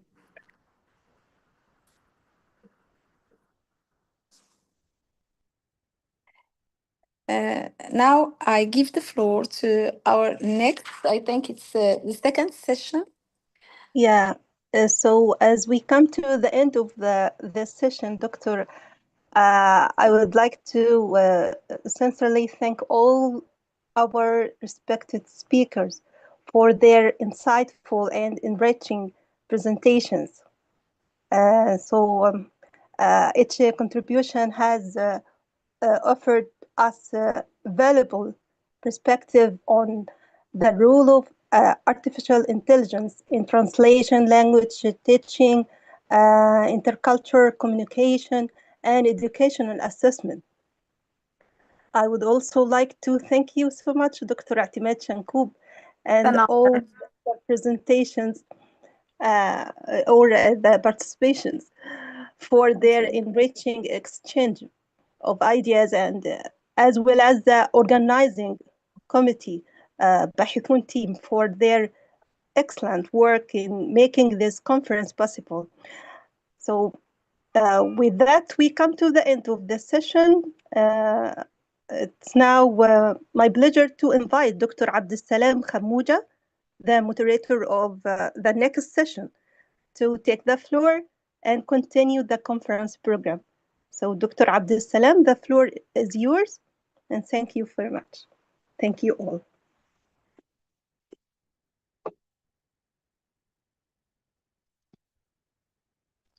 Well, can you hear me? Yes, we can. Okay, good evening. I don't know why my name doesn't appear on the screen. So in this session, my name will be Samsung. Okay, it's such a pleasure to moderate this panel. Before, starting this session, I would like to thank the Bitlisaniyat members for organizing such an amazing event. So the organization of this session will be as follows. All the participants will present their presentations. Questions and discussions will be left till the end. And also, since I don't have the bios of the participants, the presenters can introduce themselves before starting their presentations. So now we start with doctors Mohsin Fatima Zahra and Mrabti Mounia. They are from Moulay Ismail University. Their topic is about authorial voice or algorithmic echo, a corpus-based study of the writing of undergraduate English studies students. So the floor is yours. Hello, can you hear me? Am I coming through? Okay, yeah. good. Good afternoon or good morning, everyone, depending where are you joining us from. I would like to begin by expressing my sincere gratitude to Mr. Ahmed Ibn Isa for his efforts and for making this academic discussion possible. And I would also like to express my sincere gratitude to the whole organizing committee. So let me first introduce myself, as you have mentioned. My name is Mounia Mrabti, and I hold a PhD in Applied Linguistics. I work as a high school English teacher of English, and I also serve as a part-time professor in the Department of English Studies in School of Art and Humanities. And I'm interested in research related to ecolinguistics, sustainable development, and education for sustainable development. And I want to mention that it's truly an honor for me and my colleague to be part of this gathering and to contribute to this collective academic conversation.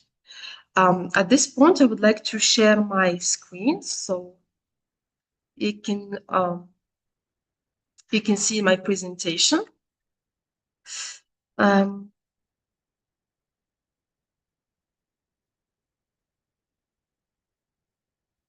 Please, let's see background.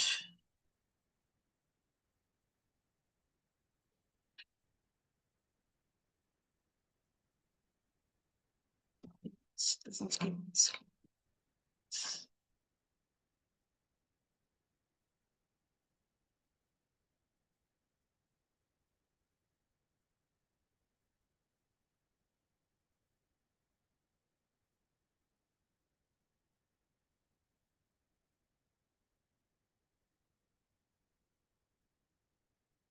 Can you see my screen? Yes, we can see your screen. Yeah, we can see Okay, it. Yeah. good. So as I said earlier, the topic or our topic today is online international conference, AI language and the future of global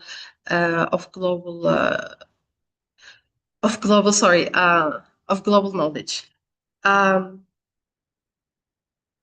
So let me first, to guide you throughout the roadmap of my presentation, I will start with, I will begin with an introduction covering the background of the study, a research problem, objectives, and significance. Then I will review the literature briefly. Following this, I will explain the methodology, and my colleague will present the finding, and she will conclude with the implication. So the starting point of this study lies in the growing concern among university professors about the increasing use of generative AI in students' writing. Actually, many instructors have observed that students' texts are becoming more uniform and less distinctive, which raises the question about authorship and linguistic variation. Normally, in higher education, writing is expected to reflect individual expression and cognitive engagement through varied and original language use. However, AI-generated texts based on probabilistic patterns or the algorithms that they use to generate text promote more standardized and predictable language. Despite these observations, there is still limited empirical evidence that systematically examines whether these perceived changes are reflected in measurable linguistic pattern. So in response to these concerns, the present study investigated the impact of AI-assisted writing on authorship and linguistic variation by comparing students' texts produced under different writing conditions that I will explain later on. So the background leads us to the research problem, this study, which has been addressed in full accordance with the CAP analysis approach. Ideal, reality, objective. So ideally, in higher education, students are encouraged to construct their own arguments, make deliberate linguistic choices, and produce texts that demonstrate originality, diversity, as well as clear authorial voice. Writing, in this sense, functions as both cognitive and expressive activity through which learners develop and display their identity as students or as authors. However, this is not the case. The increasing use of generative AI in academic writing raised concerns about the identity of the author. While AI tools, we know that it facilitates the text production, it generates ideas, but this may lead to standardized and formalic language, and it's all the writing texts become similar, and there is the reliance on AI can blur the boundaries of authorship. Therefore, given the gap between the ideal and the reality that I have just mentioned, the study seeks to better understand whether AI-assisted writing leads to a shift from distinctive authorial expression toward linguistic homogeneity in students' texts. To navigate this objective, these patterns has been examined. The first one is the physiological recurrence, lexical diversity, syntactic complexity, as well as authorial stance. In a very simple wording, this study aimed to understand whether AI changes not only how students write, but also how much of that writing truly belongs to them. We want to investigate the identity of the author. Does it exist in students writing or writing in which students have used AI? To achieve this purpose, this study is guided by one central question, which is, to what extent does AI-assisted writing influence authorship and linguistic variation in undergraduate students' texts?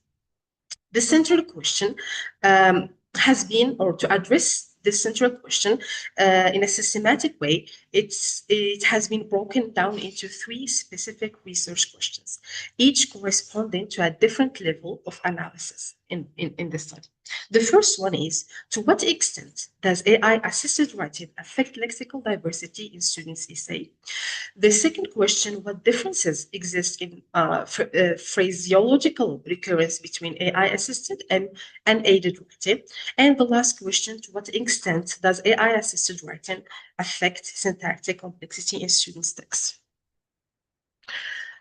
Now we arrive to the review of literature. In this section, I will review the main concepts related to this study, and the focus will be on defining the key ideas that appear throughout the research in order to clarify their meaning and provide a clear context. Although I would not go into the full literature review due to time constraints, but it's important to clarify the definition of certain concepts. I would like to start with authorship. Authorship in academic writing refers to the extent to which texts reflect the student's own voice and ideas. It involves making linguistic choices, expressing arguments, and taking responsibility for the content of the text. In other words, authorship means that students is not just producing text, but actively constructing meaning. Authorship, it's also close to the concept of Halliday of authorial voice, which he defined as the way writers present themselves and engage with their readers through their writings. And actually, I mentioned Highlands because his definition actually reflects the importance of authorship, in the sense that when we are writing, we are not just transforming information, but we are interacting with the readers. So for him, it's important because first, writer presents themselves in the text, which reflects their identity. They express attitude by evaluating ideas. And third, they position their claims using language that shows certainty or caution, like clearly or may. And finally, it engaged the reader by identifying their writer's stance, and then they react to it in a way or another. For the second concept, or actually a key concept, is the linguistic variation, which refers to the diversity in how language is used in a text. It includes variation in vocabulary, sentence structure, and expression.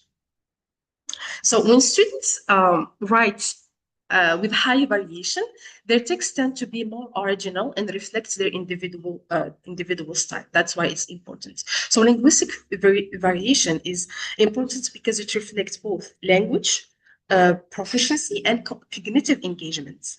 You know, when a students use varied vocabulary and structures, they show control over language and active involvement in meaning making, and it also allows for individuality in writing. I will now move to the methodology used to address the main research questions. As you can see, this study is an experimental mixed method design. This design was selected to allow a direct comparison between writing conditions and to systematically examine authorship and linguistic variation. Students' texts were compiled into corpus, okay, which is a structured collection of texts, as you may know. This corpus was analyzed using computational tools that automatically identify language patterns, such as vocabulary use, repetition, and sentence structure. I will mention these tools later on. The results were then interpreted, which form actually the qualitative part of this study. This study was conducted at Moulay Ismail University with the undergraduate English study program, and the focus was on semester 4 students in the excellence program, because this is the level where, you know, essay writing, especially argumentative writing, is formally taught. The students were also selected because of their strong training in academic writing, which allow for meaningful analysis of linguistic pattern and authorial voices. And as I said before, participants were selected randomly, or the grouping of participants was conducted randomly. There were 3 groups: AI assisted, search assisted. When I say search assisted, they were allowed to use search engines such as Google, and unaided writing, in which they relied only on themselves. For the research instruments, this diagram summarizes the data collection and analysis process of the study. First, a controlled argumentative writing task was used, where all participants completed the same task to ensure compatibility. Their texts were then compiled or they were collected and compiled into a corpus. Next, the corpus was analyzed using a computational tool. The first one is TALIS, the tool for the automatic analysis of lexical sophistication.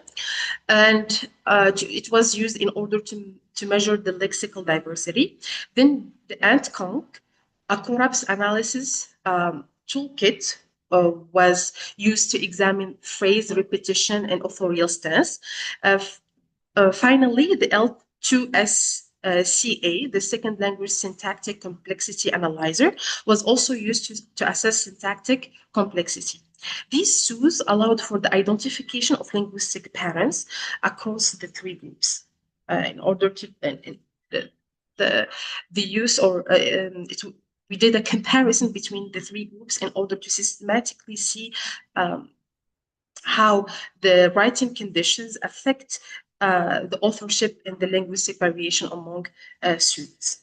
Finally, the results were interpreted as part of the qualitative phase. The focus was on the authorship and linguistic variation, as I mentioned, and a brief reflection were also used as a supporting element to help to contextualize the finding and to interpret it further or more. The data collection followed a structured process. We selected semester for students because, as I said, essay writing is part of their curriculum. It was ensured that all participants has already received instruction in essay writing with a particular focus on argumentative essay, since the task given to them was argumentative. This ensured that all participants were familiar with the structure and the conventions of this type of writing, and shared, a common foundation of how to write an argumentative essay. The data analysis combined quantitative and qualitative approach. First, computational tools were used for quantitative analysis, and then the results were interpreted and brief reflection were used as supporting evidence to better understand patterns related to authorship and linguistic variation. So for the next part, which is related to results in discussion, would be covered with by my colleague Fatem Zahra Mohsin. So I will leave the floor for you. Fatem Zahra.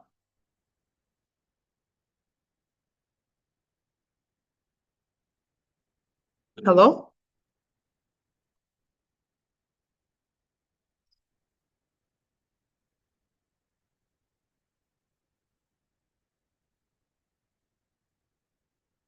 Can you hear me, everyone? Yes. Yes, well, yes, I can I hear will you. stop. Sorry. Sorry. Yeah. I will stop sharing and you share your screen, or you prefer to finish? No, I'd rather you share it yourself because Okay. mine seems not to be working. Okay. So good afternoon, everyone. I hope you're doing well. I am really pleased to be a part of this conference. I would like to thank all the organizing committee, Bitlisaniyat members, and also Mr. Ahmed bin Isa for granting us the opportunity to exchange insights concerning how we approach, the integration of AI nowadays pedagogically. So concerning my part, it's going to be focused on the results and the discussion, and also the implications and the limitations of our own work. And as my colleague, can you... Doctor, sorry for the interference, but you have only 3 minutes. So could you please be concise? Okay, only 3 minutes. Could you be more generous and give me at least just 10 minutes? No? There are other participants waiting. Okay, well, sorry. Well, let me just rephrase what my friend talked about. I mean, to answer the first question, the main question, Mona, can you go back to the first slide? Concerning, the relationship between AI-assisted writing influence when it comes to authorship and other linguistic variations. I would like to say that the qualitative concordance analysis was conducted using different tools to examine patterns of authorial stances, my friend probably mentioned. And we did find that, stance markers, those like self-mention and hedging and the evaluative language, enabled us to identify different textual, ownership styles and stylistic variations across, different, conditions. So I'm going to, give probably the pedagogical implications of this research then. And so the study maybe highlighted several implications for higher education, but maybe the focus was probably on promoting critical AI use, because it should be framed as a support tool rather than a substitute for thinking and writing, because we're talking about writing here, which is a process that symbolizes or emphasizes drafting, revising, reflecting to maintain a cognitive engagement of students. We also, or we should focus on rethinking assessment practices, and this was probably mentioned by a prior colleague, because incorporating in-class writing is going to ensure, more all defenses and process-based evaluation to ensure more authorship and an authorial voice of the students. And also we have to focus on developing AI literacy, because students should understand how AI generates texts, and how it may influence language use and originality. And so their own use has to be wise and also critical. Now, concerning the limitations of our work, any pedagogical work cannot be free from limitations, and this one probably acknowledged a context-specific sample, because our own study focused on S4 excellent students, which was maybe at a single institution, Moulay Ismail University, which of course limits generalizability. I mean, suggestions for further research can improve results and can improve generalizability, as I said. Another limitation was the single task design. I mean, the use of one argumentative task may not probably reflect writing performance across different genres. And then we also have the short-term scope, because the study again captures immediate effect of AI use, but does not address long-term development. And finally, we have the tool-based constraints. The corpus tools that were used focus on specific linguistic dimensions, and they may not capture all the aspects of writing quality, because we can also talk about capitalization, we can talk about punctuation, but this was probably the focus of this study. And I just forgot to introduce myself. My name is Mohsin Fatam Zahra. I obtained a PhD in applied linguistics in Moulay Ismail University, and currently I'm an assistant professor at Liave in Rabat, which is an institute of agronomy and veterinary medicine. Okay, I hope I respected the 3 minutes. Thank you. Okay, thank you very much. I've just known that one of the presenters is absent. So if you feel that you can add more about your topic, you still have, other 3 minutes. Okay, all right. So, Monak, can you go back to the conclusions, please? If you can, if you'd like to present the answers of each question, or you want to go back to the conclusion. Okay, all right, yes. So can you get back to the main question, because the others are sub-questions, and when it comes to lexical phraseology, I mean, it answers again the same question. So we employed, qualitative concordance analysis, and this has revealed that, the unaided text contained more frequent and varied markers of authorial stance, those including self-mention and hedging and evaluative expressions, these features contributed to a stronger sense of ownership and individuality, because we're talking about an individualized linguistic and authorial stance when it comes to writing, and we are again talking, or maybe comparing it to an AI assisted or a search engine assisted type of writing. Now, more specifically, concordance lines from the unaided corpus, which showed that a higher concurrence of self-mention realized through, you have here, examples such as I argue that, for example, or I believe, or I think, or in my point of view, which signaled, explicit authorial positioning. In contrast, for example, AI-assisted forms were less frequent, and they were replaced by impersonal constructions, which translated more AI-assisted forms.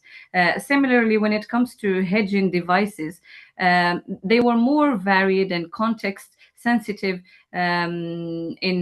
of course, in unaided writing, including, expressions such as this probably suggests, or this may suggest, or it seems like that, or this could be explained by, which, indicate an epistemic caution and reflect that these students used whilst, writing their argumentative essays. So there were, varying levels of certainty, rather than just reliance on categorical claims.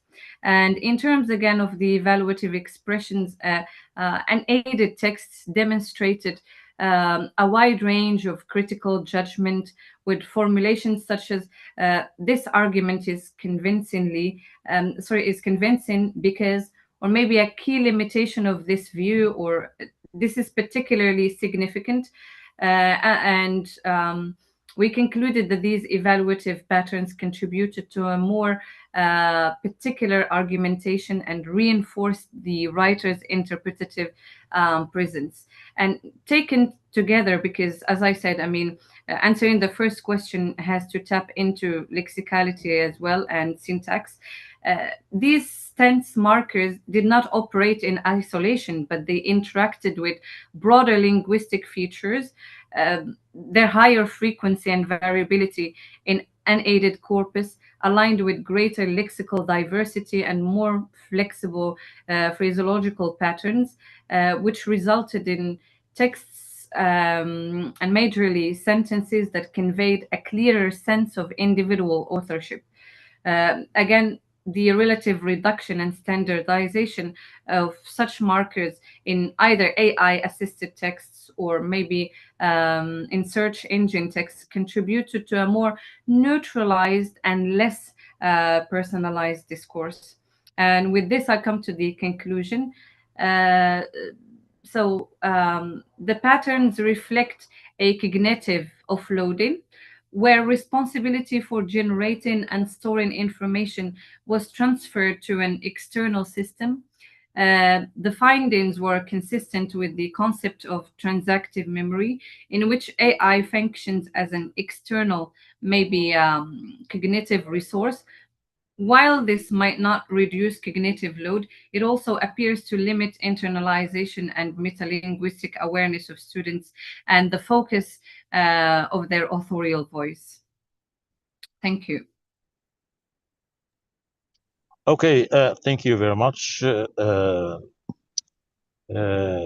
As you know, using a corpus-based approach provides evidence on how students' writing is evolving in the age of artificial intelligence, offering useful insights for promoting academic integrity, authenticity, and responsible use of AI in higher education.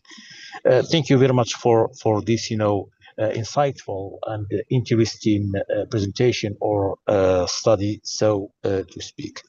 Now we will move to the next. You're welcome. So now we will move to the next presenter, Dr. Anas Bounaga. He is not here, so we will move to the next one. Dr. Al-Humrani Sufyan. He is from Hassan II University. His topic is about la générative, le langage et confiance numérique, comment sécuriser la production de connaissances à l'ère des modèles de langue. Mr. Sofiane, the floor is yours.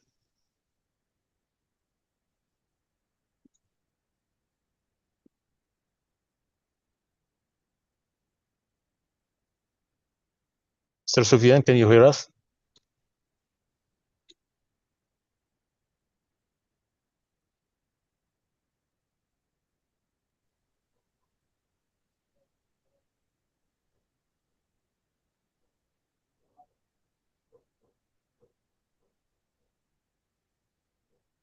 Mr. Sofiane, are you with us?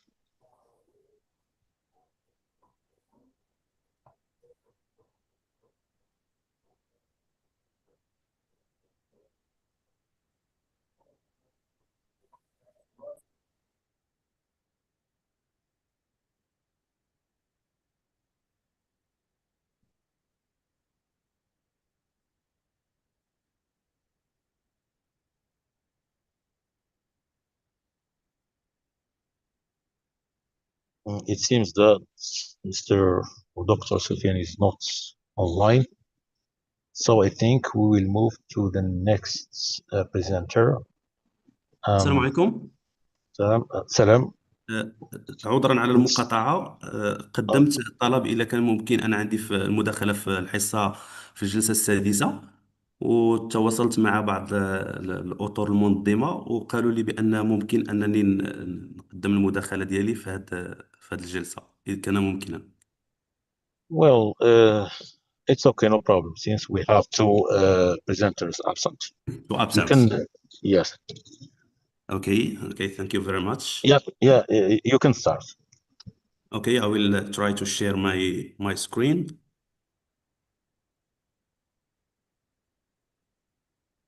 Is it visible? Okay, let's see. Can you see my screen? Not yet. We can see it now. Okay, thank you very much. Distinguished colleagues, esteemed participants, it's a genuine pleasure and honor to join you today as a speaker in this online academic gathering. I'd like just for the beginning to take the opportunity to extend my sincere congratulations to the administration staff of Bitlisaniyat and BAHITON for bringing together such an outstanding cohort of scholars and for their steadfast, let's say, commitment to organize academic of the highest intellectual caliber. So this issue is really of an immense importance. I mean, AI, language, and the future of global knowledge, as the already speakers has mentioned already. So my intervention is going to be about performing intelligence, aesthetics, AI, and the question of equitable education. Well, I'm going to tackle this topic from an aesthetic viewpoint, focusing on the educational issue, since, as you know, education is a very important subject in the whole change of the whole world, and not only for the school. Well, this issue is going to be about performing intelligence, and also to be as a gate to integrate performativity and aesthetic side into the educational field. So I'm going to give a gate to integrate the aesthetic and artistic practice within the educational field.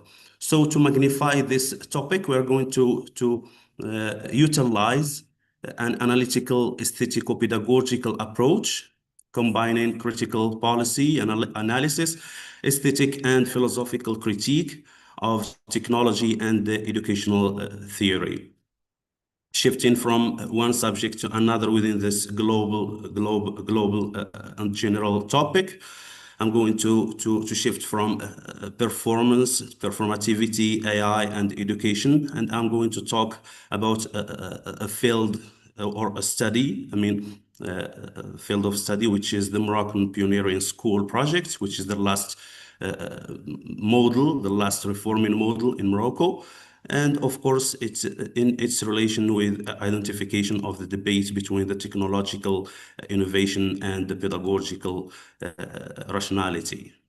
So the three main questions that impose themselves are, the first one is, in what ways has AI implementation in the pioneering school projects been driven by instrumental logic rather than educational rationality? The second one is, what are the pedagogical risks of privileging computational models of learning over human judgment? And the third question is, how can performative-based learning be configured to be both equitable and pedagogically sound within this digital context? To start up in this topic, we can refer to a very important viewpoint, which is referred to by Abraham Maslow in his Motivation and Personality. He emphasized the idea that the aesthetic needs are very important in the process of building the personality of the individual, not only for the child, but for the adult too. So theoretically speaking, we can talk about two main points. The first one is a critique of technocentrism in education. And the second one is a human-centric point, which I'm going to call for in this intervention. So in the first point, a technocentric viewpoint, we say that just as Max Horkheimer and Theodor Adorno in their Dialectic of Enlightenment say that reason, when confined to instrumentality, becomes preoccupied by control, prediction, and administration rather than emancipation.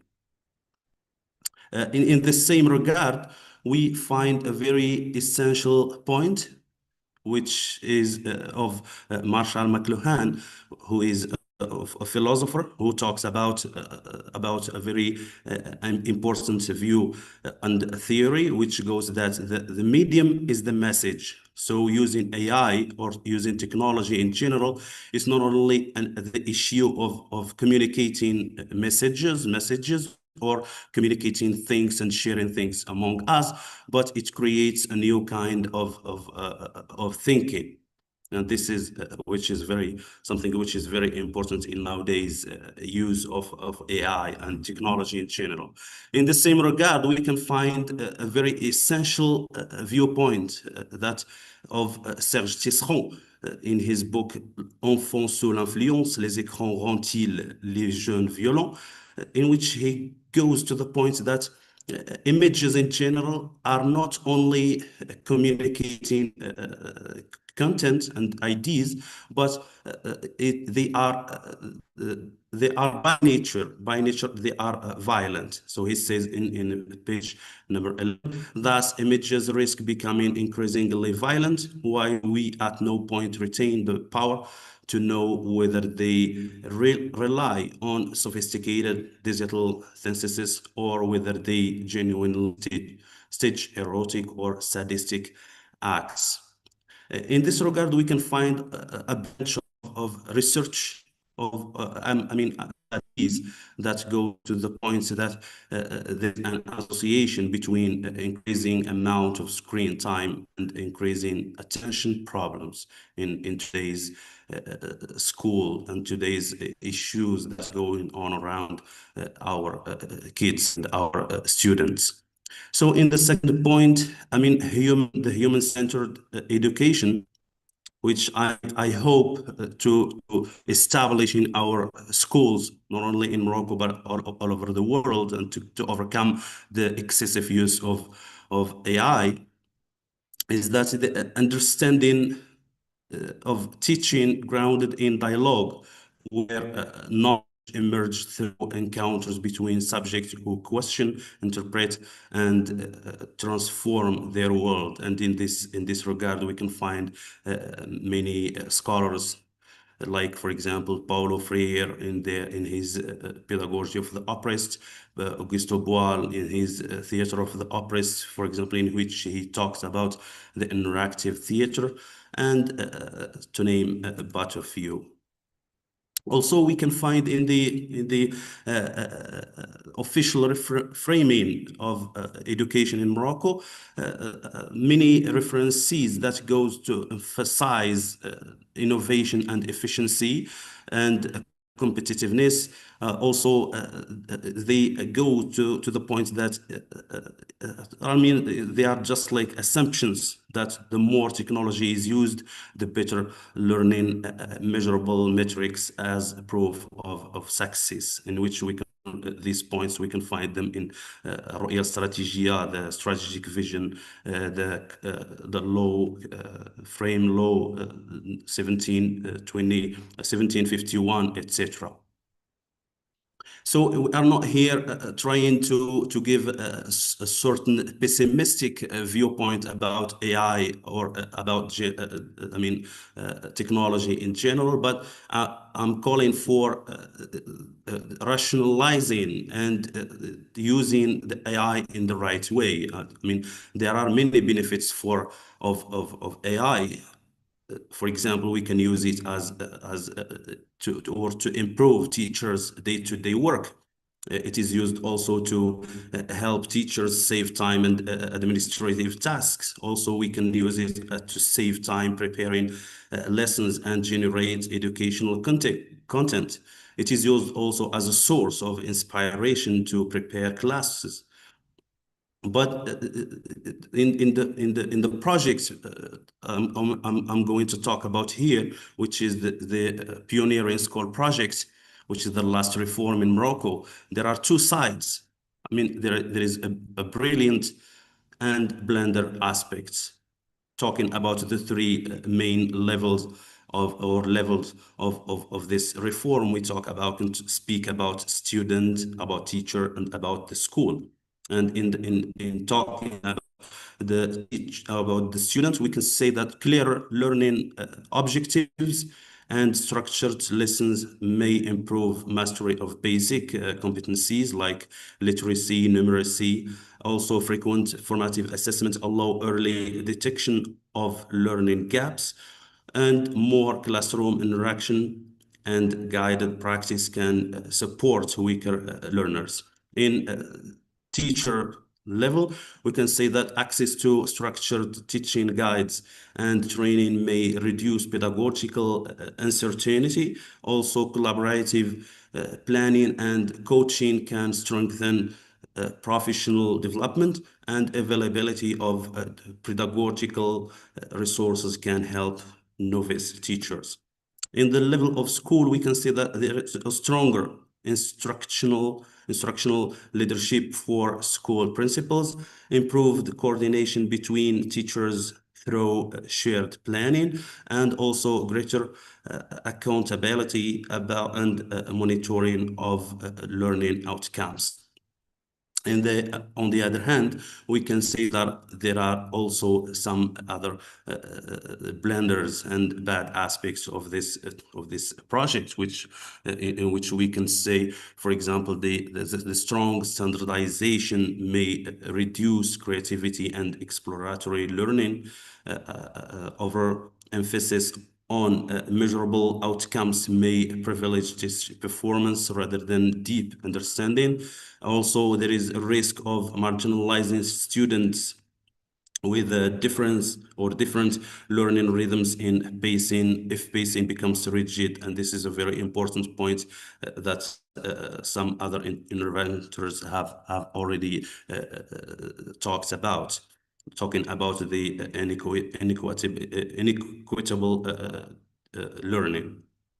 Talking about the teacher, there is reduced pedagogical autonomy due to strict lesson scripting and increased administrative workload linked to evaluation and monitoring, and also possible reception of mistrust toward teachers' professional expertise. And in the level of the school, there is the risk of bureaucratization and excessive reporting requirements, and inequality between pilot schools and non-pilot schools in resources and intentions. Also, there is a source of institutional pressure to demonstrate quick results that may encourage,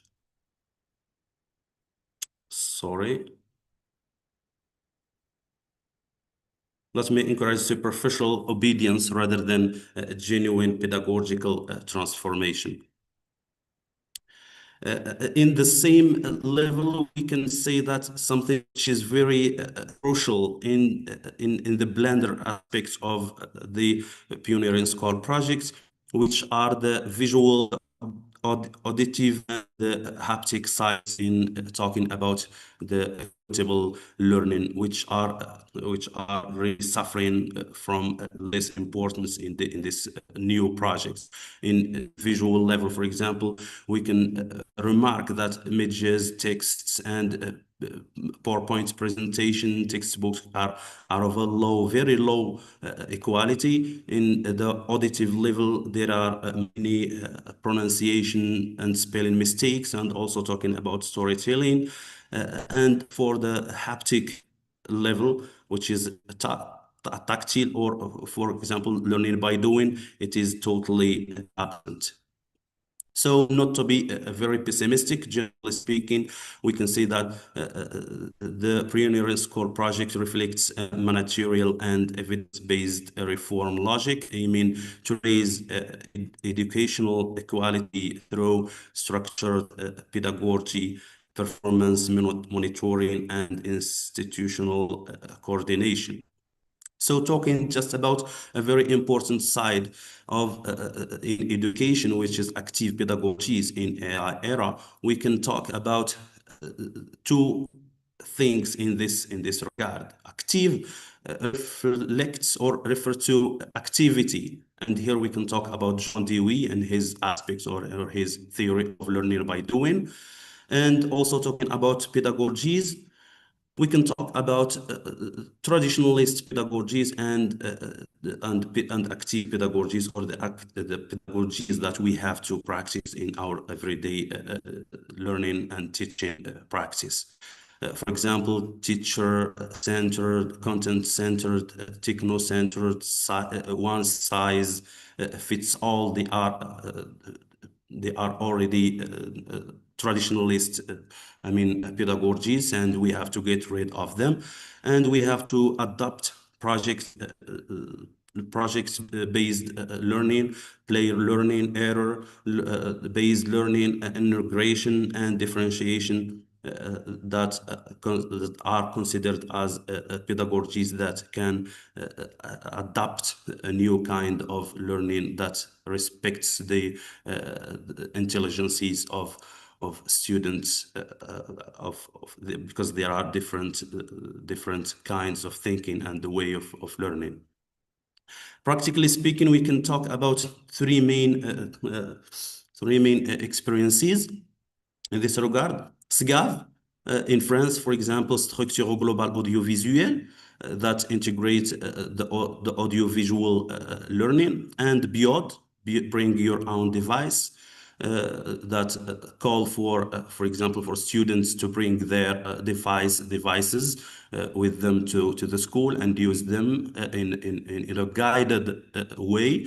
And the last one is STEAM, which is the science, technology, engineering, arts, and mathematics. And in Morocco, we are really proud to have such an association called Loop for Science and Technology, in which we can find a very new kind of learning that respects the intelligences of students.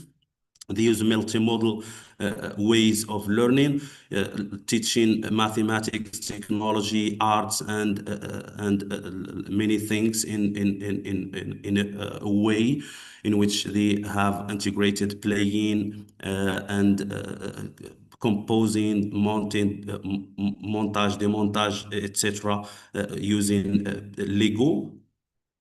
And they are using, organizing a very essential and known competition, which is FLL, First Lego League, which is spread all over Morocco.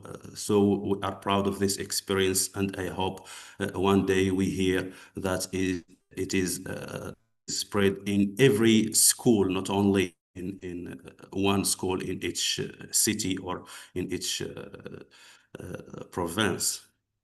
A very important question that we have to raise while practicing our everyday day-to-day teaching and learning is what happens to learning when AI can do work. And this is a question has to be raised the teacher and the student alike.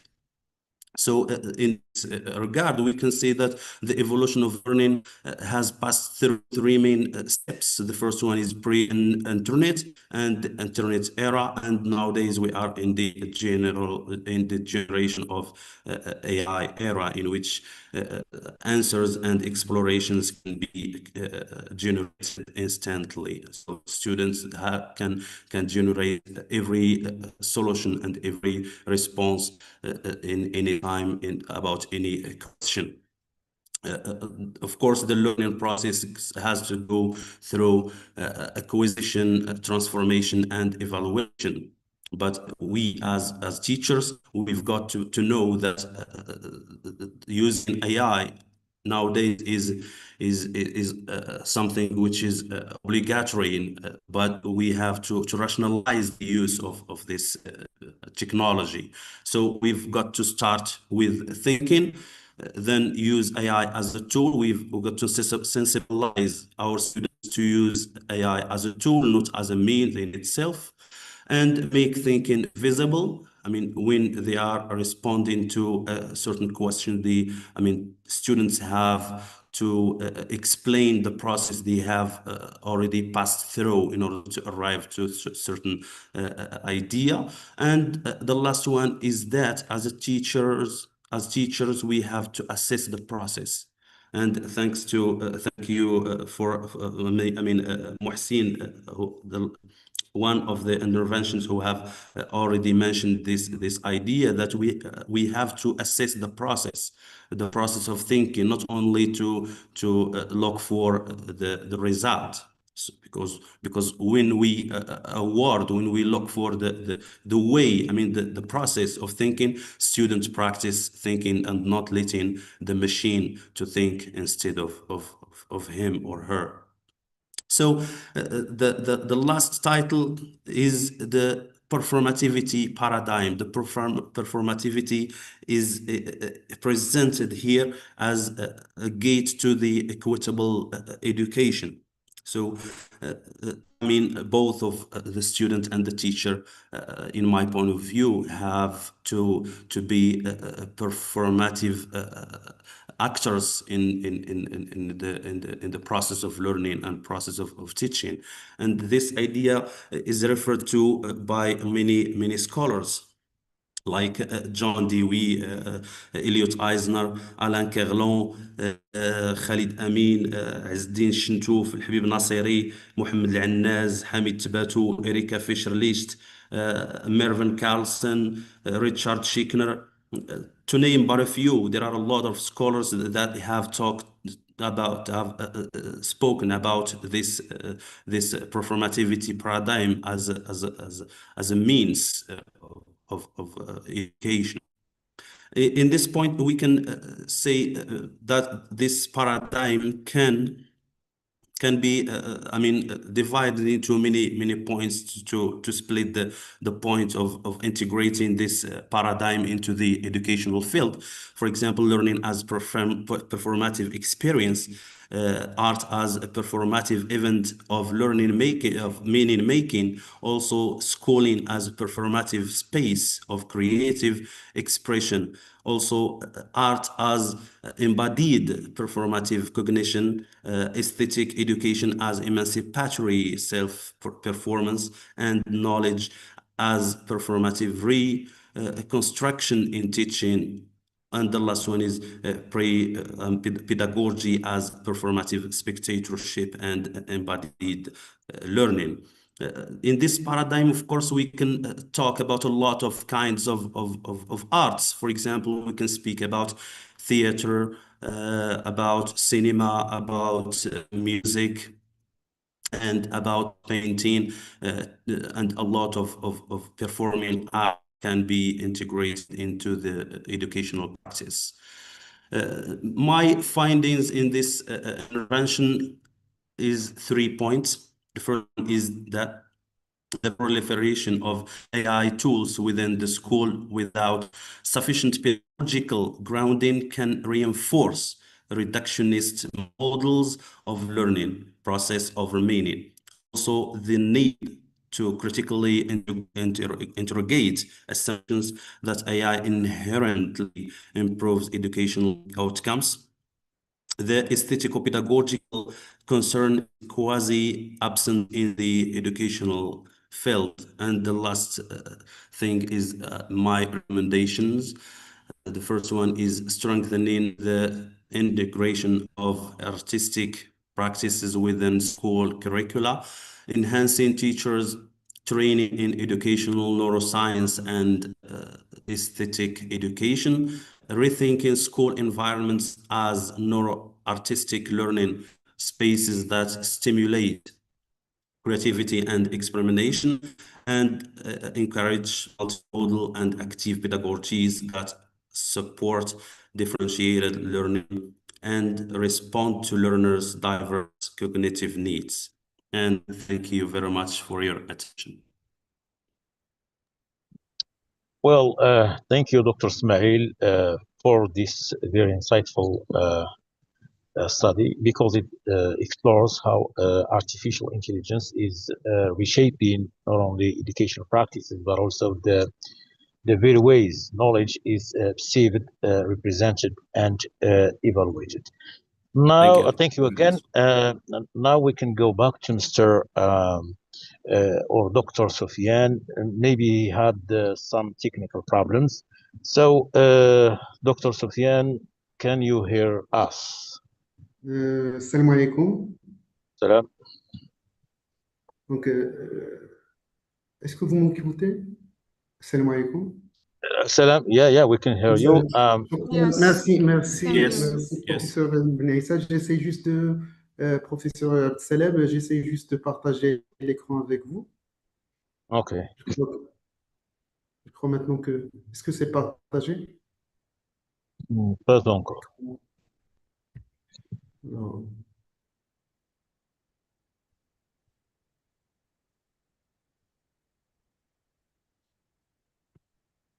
écran complet, je pense. Et voilà.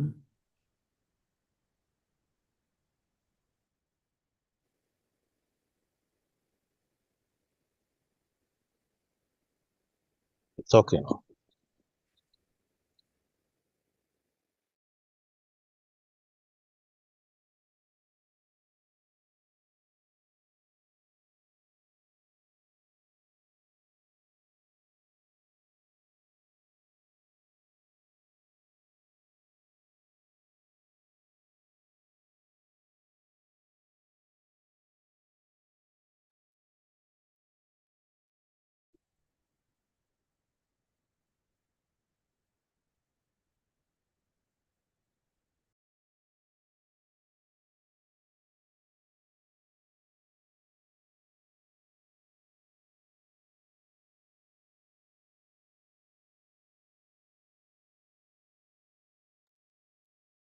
Mr. Sufyan, if you are talking, we can't hear you.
We cannot hear him anymore.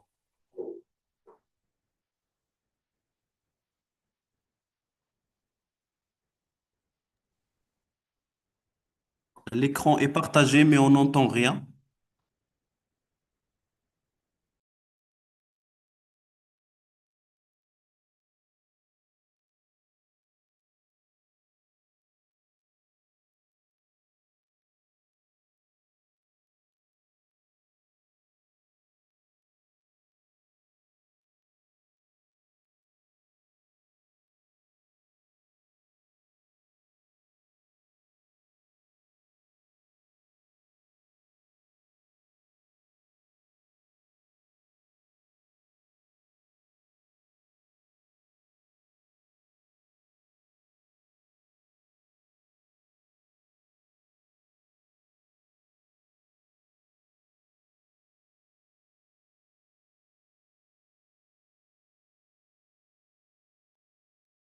دكتور سفيان، الى ممكن بارطاجي معايا البريزونطاسيون ديالك، وانا غادي نبارطاجيها هنايا وانت تقدر تبريزونتي.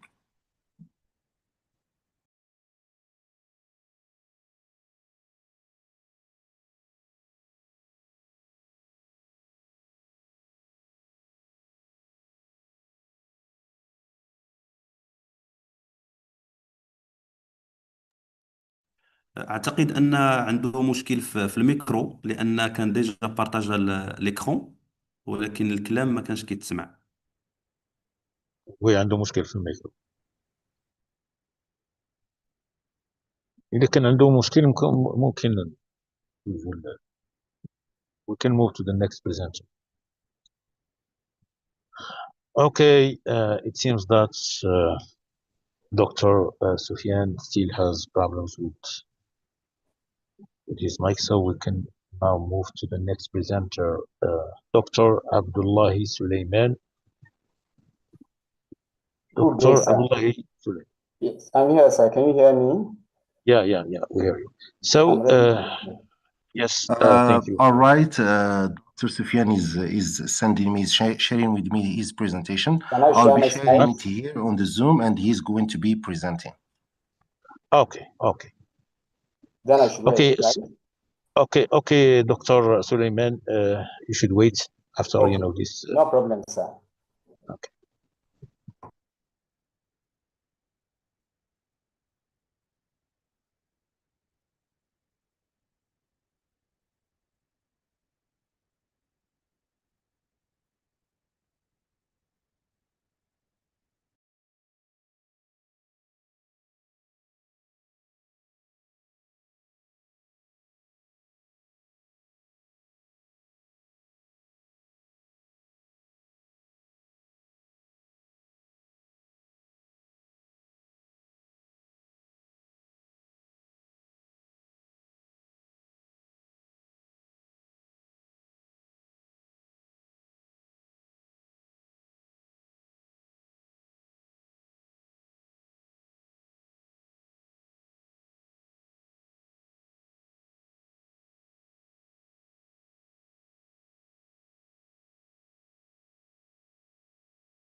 Salam alaikum wa rahmatullahi wa barakatuh.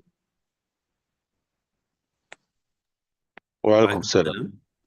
Et je m'excuse profondément pour ce retard dû à un problème technique. Donc, bismillah ar-Rahman ar-Rahim.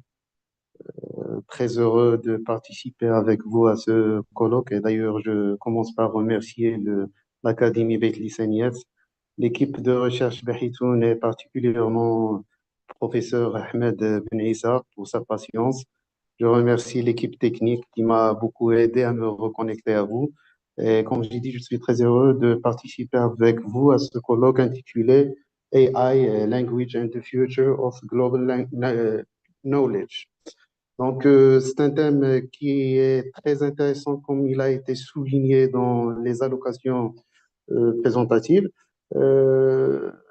C'est un thème qui nous ramène à réfléchir à une mutation beaucoup plus profonde qu'un simple changement d'outil et nous amène aussi à nous interroger la manière dont l'intelligence artificielle agit désormais sur le langage lui-même, c'est-à-dire sur la forme à travers laquelle la connaissance est produite, reformulée, diffusée et appropriée à l'échelle globale, car si le langage est le véhicule de la connaissance, les modèles de langue aujourd'hui, comme ChatGPT, Nova, etc., sont devenus des médiateurs de plus en plus puissants, qui ne se contentent plus d'assister à l'écriture, mais participent activement à la reformulation du savoir, à sa synthèse, à sa hiérarchisation et parfois même à sa production apparente. C'est précisément justement à cet endroit, ce niveau que se situe mon intervention, intitulé IA générative, langage et confiance numérique, comment sécuriser la production de connaissances à l'ère des modèles de langage.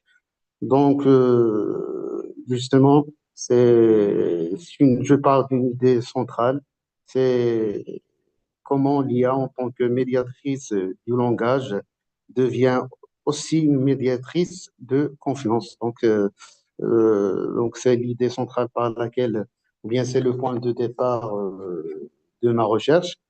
Donc, si vous permettez, vous passez au diapo suivant. Oui, exactement. Donc voilà, aujourd'hui, on assiste à une utilisation et une expansion de l'utilisation de l'intelligence artificielle.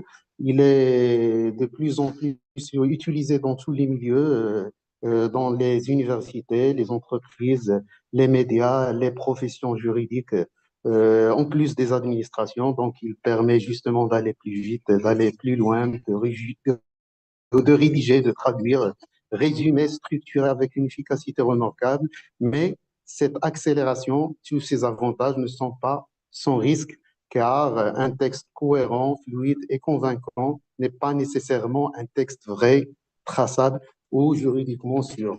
Et c'est à ce niveau justement là où se pose la problématique de cette recherche, à savoir comment sécuriser la production de connaissances à l'ère des modèles de langage, alors même que leur efficacité rédactionnelle repose sur une logique probaliste. C'est ce qu'on va voir par la suite.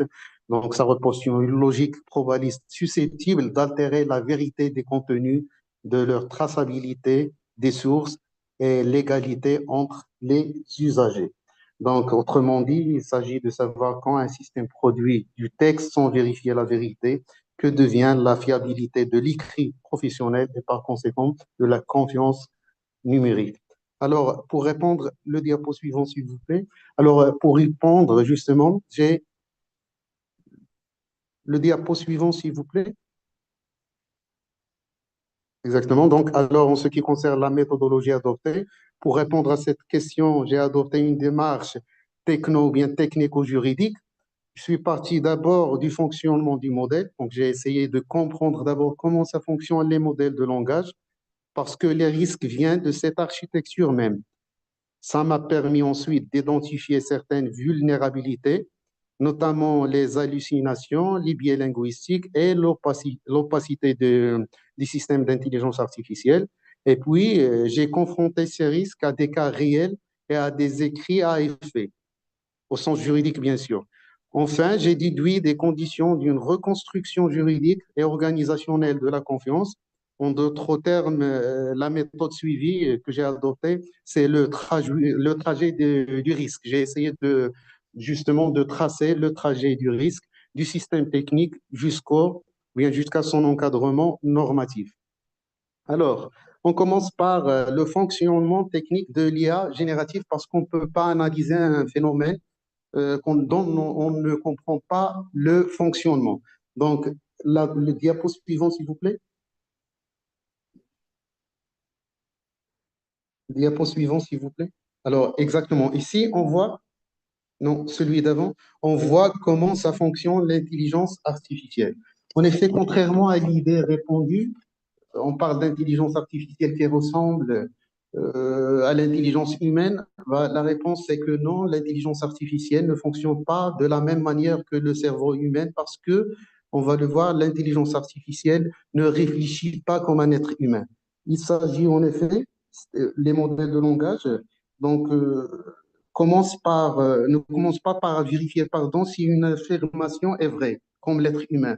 L'être humain, lorsqu'il reçoit une idée, il pense, il essaye de situer les informations qu'il a reçues, soit dans la case d'informations vraies, d'informations fausses, ou bien d'une information à vérifier. Ou bien l'intelligence artificielle ne fonctionne pas de cette manière. Il reçoit, voilà donc le fonctionnement, il reçoit le texte, il le découpe en unités traitables, ce qu'on appelle la tokenisation, ou bien des tokens, c'est-à-dire chaque mot est découpé en morceaux.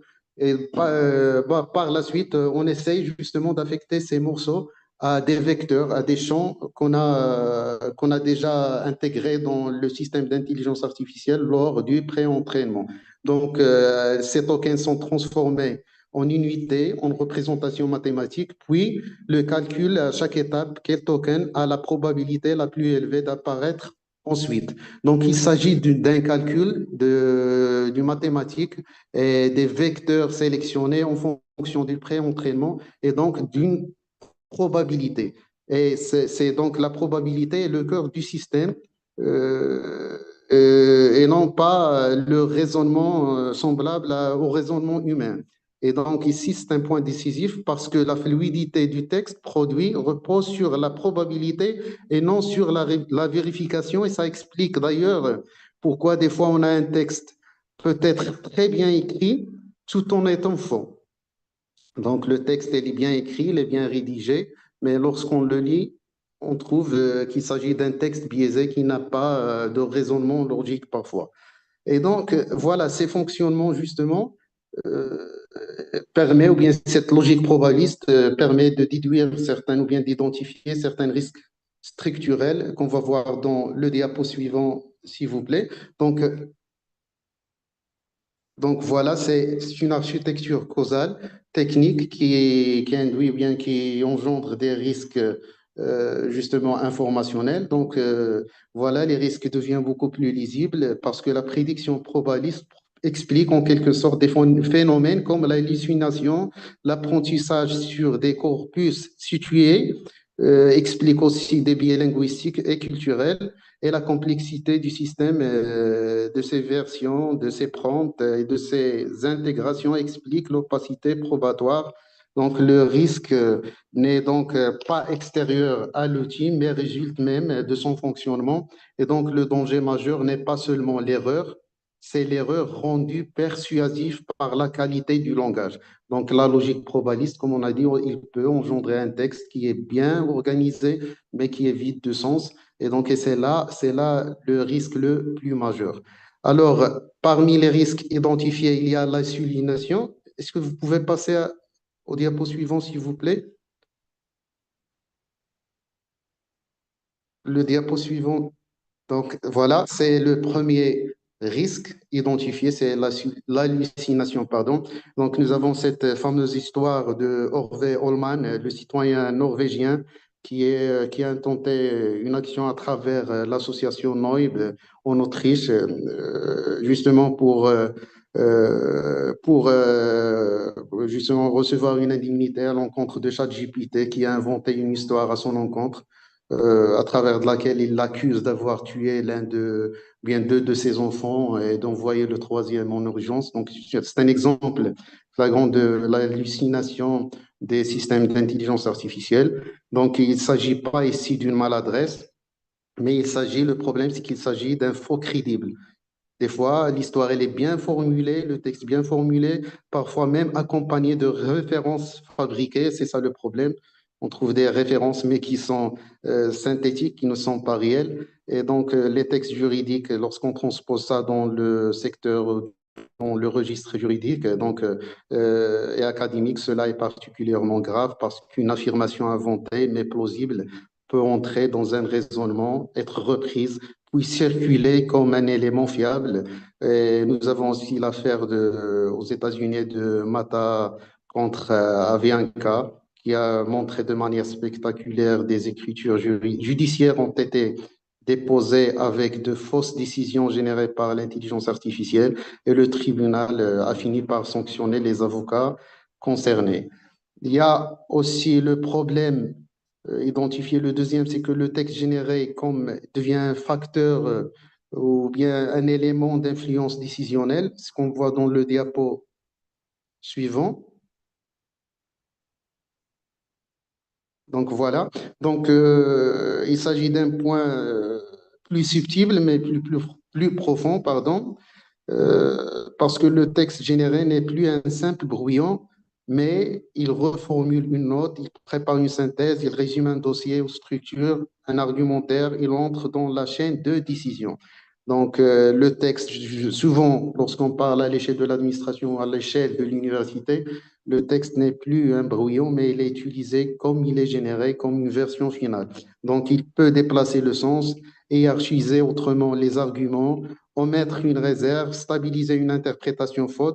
Donc, ici, nous avons plusieurs exemples pour aller plus rapidement. Donc, je vais me contenter à citer l'exemple de West Midland Police, où des informations erronées ont été générées avec Copilot et ont été mobilisées dans un contexte institutionnel. Donc, ce qui montre que le texte généré devient parfois un facteur d'influence décisionnelle et peut produire des effets juridiques néfastes sur les individus. Il y a le troisième risque identifié qu'on voit dans le slide suivant, qui est bien celui de la fabrication des références. Le slide suivant, s'il vous plaît. Donc voilà, il s'agit ici d'un phénomène qui me rappelle entre autres, et je vais ouvrir ici les guillemets pour citer notre professeur Abdallah Al-Aroui, qui parlait dans son ouvrage Mujmal Tarikh al-Maghrib d'une technique de fabrication de références utilisée par les historiens français qui se référaient l'un à l'autre pour créer des vérités qui n'existent pas. Notre professeur a parlé de ça justement pour dévoiler la tentative de ces historiens d'affirmer que le Maroc n'est pas passé ou bien n'a pas connu ce qu'on appelle la révolution néolithique. Donc, il s'agit ici d'une technique, malheureusement, qui est reprise par l'intelligence artificielle. Certes, pas de mauvaise foi, mais on voit que l'intelligence artificielle, surtout les modèles de langage, n'hésite pas à créer des références inexistantes. Donc, c'est précisément pour cela que le Comité international de la Croix-Rouge a publié un avertissement en indiquant que ces outils ne recherchent pas les sources comme un chercheur, ils génèrent du contenu à partir de motifs statistiques. Donc, la distinction est fondamentale à ce niveau parce qu'un chercheur, lorsqu'il cherche une référence, bien sûr, il y a la version humaine, la version classique. On part dans les bibliothèques, on cherche les ouvrages qui sont en relation avec le domaine de recherche. Et bien sûr, on a l'ouvrage entre les mains, on le lit et puis on cite les passages qui nous semblent intéressants pour notre recherche. Alors, pour l'intelligence artificielle, j'ai expérimenté ça personnellement. En tant que juriste, j'ai demandé quelques jurisprudences. Je suis resté bouche bée devant les résultats bien produits, parce que j'avais un bon nombre de jurisprudences bien formulées, mais en réalité, ils n'existent pas. Donc, ici, c'est un problème très grave auquel il faut faire attention. Donc, il y a aussi les biais linguistiques et culturels. dans le diapo suivant, s'il vous plaît. Donc voilà, les biais, justement, ça résulte brièvement d'une inégalité dans le langage de pré-entraînement. Les langages d'intelligence artificielle aujourd'hui sont pré-entraînés essentiellement dans les pays anglo-saxons, aux États-Unis pour être plus précis, peut-être un peu en Europe. Donc, ce qui favorise certaines langues par rapport aux autres. Donc, le risque n'est plus seulement celui du faux, mais à ce niveau, il est celui de l'inégalité parce que les modèles apprennent sur du corpus déséquilibré où certaines langues, certains registres et certaines champs aux dépens des autres. Donc, ce qui justifie en quelque sorte que quelques représentations sociales sont beaucoup plus présentes que d'autres. Donc, cela signifie que toutes les langues ne bénéficient pas de la même qualité de traitement. Plusieurs travaux ont d'ailleurs montré la reproduction de stéréotypes de genre et de performances inégales selon la langue ou les groupes. Et donc, voilà, donc, pour un colloque sur l'IA, les langues et l'avenir de la connaissance, le point décisif est donc celui-ci. Quand la qualité du système varie selon la langue, la connaissance devient elle-même inégalement distribuée. Donc, c'est une question à discuter. Et bien sûr, tout ce risque informationnel va se transformer en un risque juridique parce qu'il produit justement des effets à ne pas négliger. Donc, on passe au diapo suivant, justement pour parler de ce passage. Donc, ces risques deviennent pleinement juridiques lorsqu'il entre dans un écrit à effet. Donc, l'utilisation, peut-être même dans l'université, pour un chercheur, c'est vrai, c'est grave, mais c'est encore plus grave lorsqu'il est utilisé par un juriste, surtout lorsqu'il rédige un contrat, lorsqu'il répond à une consultation, lorsqu'il rédige une note administrative, un document contentieux, une traduction juridique ou un support de décision. Donc, à ce moment-là, il ne s'agit plus seulement d'un texte bien ou mal écrit, mais d'un contenu susceptible de modifier une qualification ou d'affaiblir une preuve, d'omettre une réserve ou brouiller l'imputation de responsabilité. Donc, c'est pourquoi le contenu généré doit être compris comme un élément de la chaîne de production de l'écrit et non comme une simple aide réparatoire extérieure à l'acte. Donc voilà, devant ces problèmes, euh, il reste de vérifier les solutions présentes avant justement de présenter certaines recommandations. Alors, il y a la solution d'une correction ex post. S'il vous plaît, on passe au diapo suivant. Donc voilà, mais qui demeure insuffisante. Pourquoi? Parce que si le risque entre si aussitôt dans la chaîne, la correction a posteriori ne suffit pas. Parce qu'une fois l'erreur a circulé, on ne peut pas intervenir ex post et espérer corriger quelque chose qui a été déjà diffusé, quelque chose qui a été peut-être une information qui a été déjà appropriée, voire enseignée. Donc, on ne peut pas adopter une telle méthode, surtout justement suivant une logique, comme j'ai dit, purement ex post, celle de la correction du contentieux. Et donc la confiance, lorsqu'on parle de ça, on parle aussi de la confiance. La confiance doit être construite en amont et non pas en aval. Donc il faut penser justement à contrôler l'IA générative avant la production, la validation du texte généré. Donc pour justement répondre à cette problématique et faire face à l'insuffisance du contrôle ex post. Donc, j'ai proposé une architecture, ce que j'appelle une architecture de la confiance, qu'on voit dans le diapo suivant. Voilà, donc ici, c'est une gouvernance ou bien c'est une architecture de confiance. On voit bien, donc, à mon sens, il s'agit d'une structure qui repose d'abord sur une transparence utile, c'est-à-dire savoir si l'IA a été utilisée. Il faut imposer, entre autres, aux gens qui utilisent, aux étudiants, aux chercheurs, etc., qui utilisent l'intelligence artificielle, de faire la mention d'utilisation de l'IA et ici, en tant que chercheur universitaire aussi marocain, donc j'adresse aux professeurs pour ne pas interdire l'utilisation de l'intelligence artificielle, mais à encourager les étudiants à les citer comme co-rédacteurs, par exemple, ou co-chercheurs. L'essentiel, c'est de dire que j'ai utilisé l'IA et voilà en quoi je l'ai utilisé. Donc, savoir si l'IA a été utilisée, dans quelle mesure et sous quel contrôle humain, donc comment elle a été contrôlée. Et cette architecture repose ensuite sur une traçabilité effective, c'est-à-dire la possibilité de retracer les questions ou bien les opérations significatives, surtout lorsqu'on parle d'un écrit qui a des effets juridiques.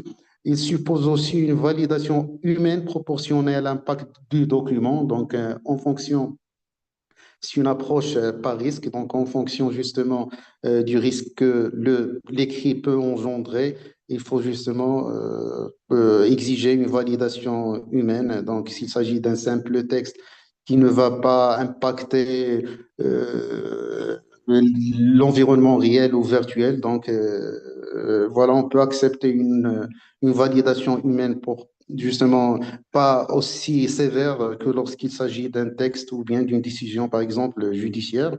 Dans cette architecture, on voit aussi la comptabilité ou bien la responsabilisation.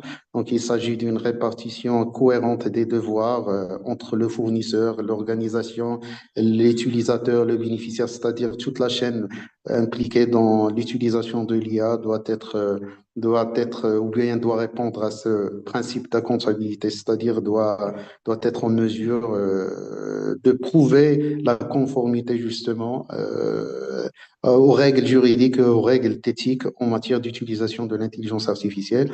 Et finalement, donc, il exige une éthique opérationnelle, non comme discours abstrait, mais comme une prudence, une loyauté informationnelle, une responsabilité surtout anticipative. Donc, de là, on a dégagé, ou bien j'ai dégagé certaines règles, surtout en ce qui concerne les écrits sensibles. Donc, ce qu'on peut voir dans le diapo suivant. Voilà. Donc, ici, donc, cela signifiait qu'il ne faut jamais reprendre aveuglément un texte généré, c'est la première règle. Ensuite, les références doivent être systématiquement vérifiées dans les contextes sensibles. Il ne faut pas se contenter à faire le copier-coller des références générées. Les documents à effet doivent faire l'objet d'une rélecture humaine explicite. Et ensuite, les interactions significatives doivent laisser des traces lorsqu'elles influencent réellement un écrit.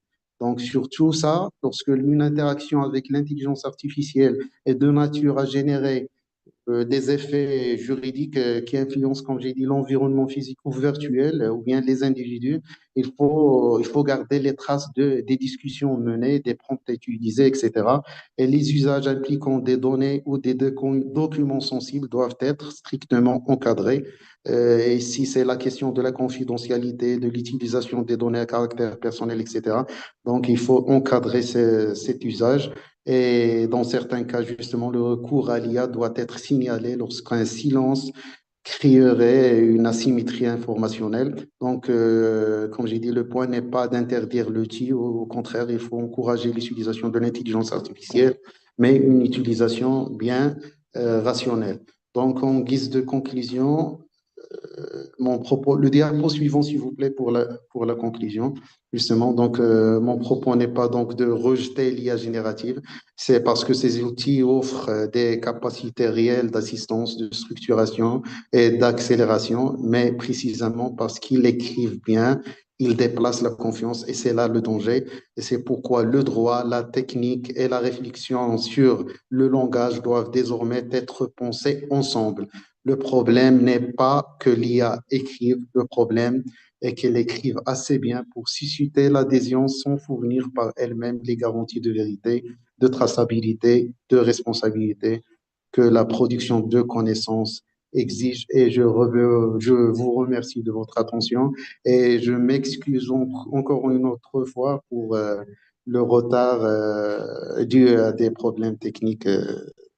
Donc voilà, je vous remercie et je vous rends la parole, monsieur le modérateur. Well, thank you very much, Dr. Soufiane, for this insightful topic, because It explores how generative language models are transforming the production of knowledge and raising new challenges for digital trust. So because of time constraints, we will move directly to Dr. Abdullahi Suleiman. His presentation is about transforming public health education with generative AI, opportunities, risks, and governance. The floor is yours, Dr. Suleiman. Thank you very much, sir. Good day all. Can I share the screen? Can you hear me? Yeah, we can hear you. Okay.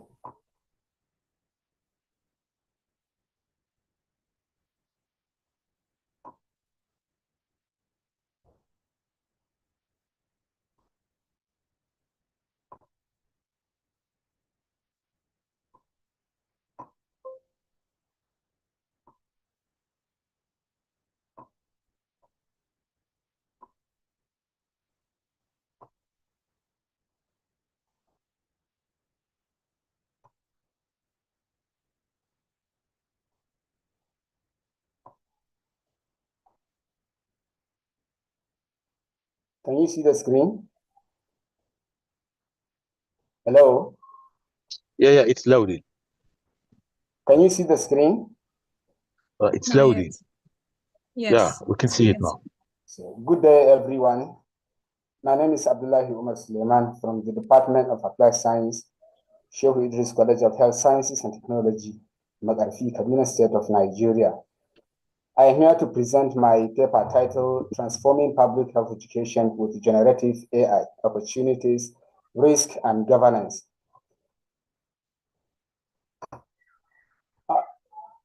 It is a turning point for public health education because large language models like Gemini, Copilot, Claudia, and ChatGPT are transforming learning, not just digitizing the existing content. There is also a workforce shortages in public health because public health faces persistent shortfall in expertise across epidemiology, biostatistics, environmental health, health policy, and social determinants. There is also a complex interdisciplinary demands. Future practitioners must navigate health risks of growing complexity. This requires adaptation to AI literacy skill sets. The challenge is not whether to adopt generative AI, but how to do so without compromising equity, rigor, or human judgment. The opportunities associated to generative AI in public health education include personalized learning at scale, simulation-based training, and global accessibility to public health education. And personalized learning, AI tutors can adapt content difficulty and pacing to individual learners' needs. This can enable differentiated instruction that was previously unscalable in large public health programs. On the simulation-based training, dynamic outbreak scenarios generation like epidemic simulations, case-based reasoning can give students realistic, immersive practice without real-world risk. On the global accessibility to public health education, practitioners in resource-constrained setting can have access to high-quality continuing education and real-time case study generation that were previously unavailable to them. On the workforce development and pedagogical innovation, generative AI can provide some opportunities that include real-time case studies generation, interdisciplinary skill bridging, and continued professional development. On the real-time case study generation, instructors can rapidly produce context-specific case studies. These include disease outbreaks, policy scenarios that can be aligned to local health system conditions. This can keep curricula current and relevant. On the interdisciplinary skill bridging, AI-facilitated modules can integrate epidemiology, health policy, and social determinants content dynamically. This can support competency development across disciplines. On the continued professional development, practitioners in field setting can access AI-guided CPD modules that can be adapted to their role. This can eliminate the barrier of residential training requirements. So the risk that are associated to generative AI in public health education include critical thinking erosion, bias and epistemic risk, equity and digital divides, and also academic integrity threats. On the critical thinking erosions, over-reliance on AI-generated answers may atrophy learners' capacity for independent reasoning and problem formulation. This is a core public health competency. On bias and epistemic risk, large language models that were trained on non-representative data may perpetuate existing bias in health knowledge. This can reinforce inequitable assumptions about populations and disease burden. On the equity and digital divide, unequal access to AI tools can risk widening existing disparities. Those in low resource setting may be further left behind if governance does not mandate equitable access. On the academic integrity threats, AI-generated assessment can undermine authentic skill verification, and without institutional policy frameworks, the validity of public health qualifications can be compromised. There is also deeper ethical and professional risks that are associated to generative AI when applied to public health education. This includes professional competency erosions, epistemic dependency, AI hallucination in health context, and surveillance and privacy. On the professional competency erosion, AI-generated outputs may substitute for rather than scaffold skill development. This can produce graduates who lack foundational public health judgment.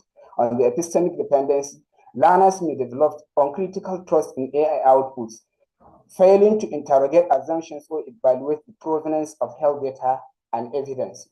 On the AI hallucination in health context, large language models can generate plausible sounding, but they are factually incorrect health information. This can pose direct risk if used uncritically in clinical or policy settings. On the surveillance and privacy, AI educational platforms that can collect some data from learners can raise concerns about informed consent, data sovereignty, and surveillance in academic environment. The governance framework for responsible AI integrations in public health education includes institutional policies, faculty development, student digital literacy, and continuous evaluation and adaptation. On the institutional policies, AI can use, or AI use guidelines need to be implemented. Also, academic integrity policies, ethical use frameworks, and regular policy reviews that were aligned to regulatory updates. On the faculty development, there is need to train educators to integrate AI pedagogically. This can lead to prompt design, critical AI evaluation, curriculum redesign, and ethical facilitation. On the student digital literacy, there is need to embed AI literacy into curricula. This can lead to critical evaluation of AI outputs, epistemic awareness, responsible use, and total fluency. On the continuous evaluation and adaptation, there is need to continuously monitor learning outcomes, equity indicators, competency attainment, and AI governance effectiveness.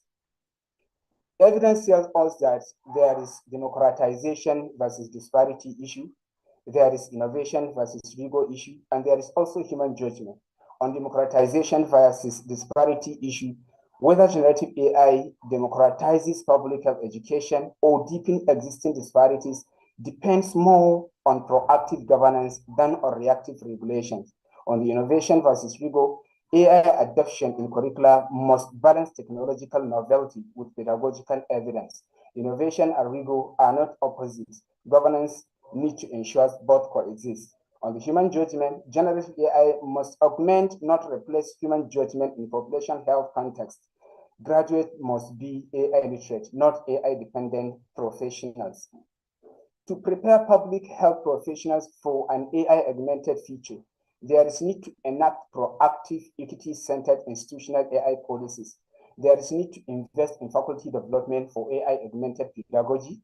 There is also need to embed AI digital literacy as a core public health competency. Finally, there is need to implement ongoing monitoring and adaptive governance cycles. In the conclusions, the gap between what traditional education delivers and what the 21st century public health workforce demands can be bridged by generative AI. Thank you. This is the end of my presentation.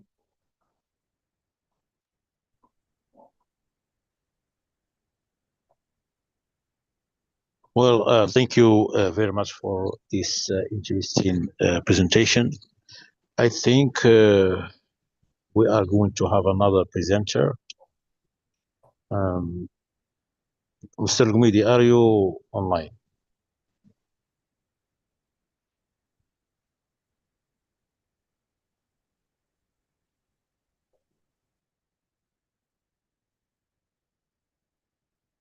Mr. Gumidi, can you hear us?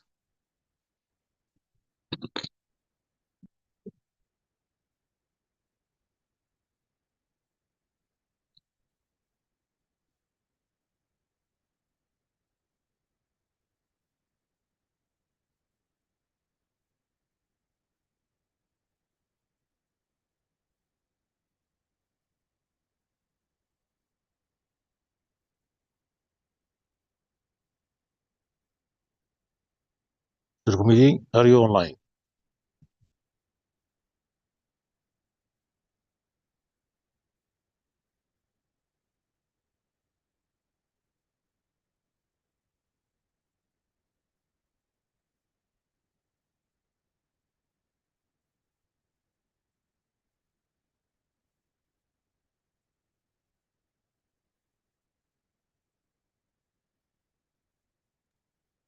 Let's just continue. I think Mr. Lugmidi is presenting in the next session. Because I received a message saying that he's going to present this session. That's why I'm calling you.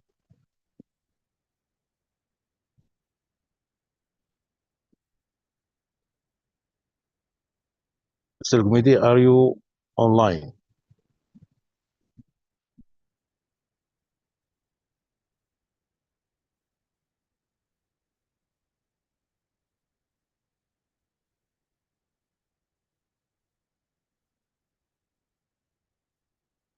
Hello, can you hear me? Can you hear me? Yeah, we can hear you. So you are the last one. Yes, thank you. I would like to seize the opportunity to thank you, to thank Mr. Ahmed bin Isa, and also the organizers. I'd like to extend my thanks to you, Mr. Moderator, Dr. Islam. Let me share my screen. I'm not sure. So your topic is about perceptions of Moroccan in service teachers regarding the role of artificial intelligence in enriching differentiated instruction. Yes, thank you. This is my topic, as you have mentioned. The first thing I want to start with is the research questions. So this study investigates the perceptions of Moroccan in-service teachers regarding the use of AI in enhancing differentiated instruction. The first question is, what are the perceptions of Moroccan in-service teachers about the role of AI tools in supporting differentiated instruction? Number two, to what extent do Moroccan in-service teachers integrate AI tools into their practices? And the last question is, what are the main challenges that teachers, Moroccan service teachers, of course, face when using AI tools to implement differentiated instruction? So concerning the methodology, my research participants consisted of 213 in-service teachers in Morocco. Concerning the research instruments, I have utilized an adapted questionnaire from our previous study, and it was distributed online. Concerning the procedure, there was a virtual distribution, as I told you. It's online on teachers' groups, either Facebook groups and WhatsApp groups of the questionnaire. The information and agreements to participate were used voluntarily and also anonymously. So anonymity and confidentiality were ensured. Also, I have utilized Excel to organize data and databases to analyze the data. I have utilized descriptive statistics, mainly frequencies, mean, median, and descendant variation. Concerning the interpretation of the 5-point Likert scale values, so this is how it went. So for the scale value number 1, it's strongly agree, it's between 1 and 1.80.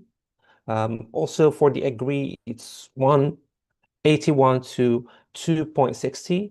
For neutral, it's 2.61 to 3.40.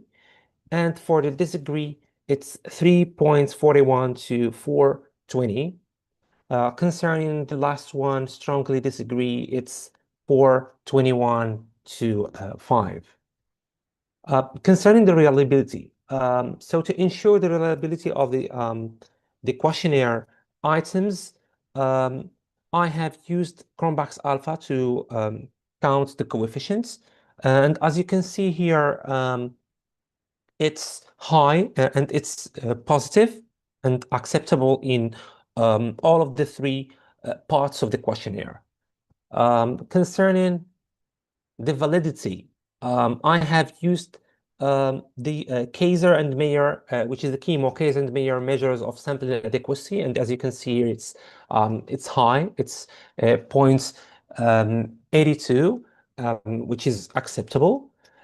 Concerning the Bertles test of sphericity, it's really good, as you can see here, and the significance is lower than or inferior than 0.05, which is 0.000.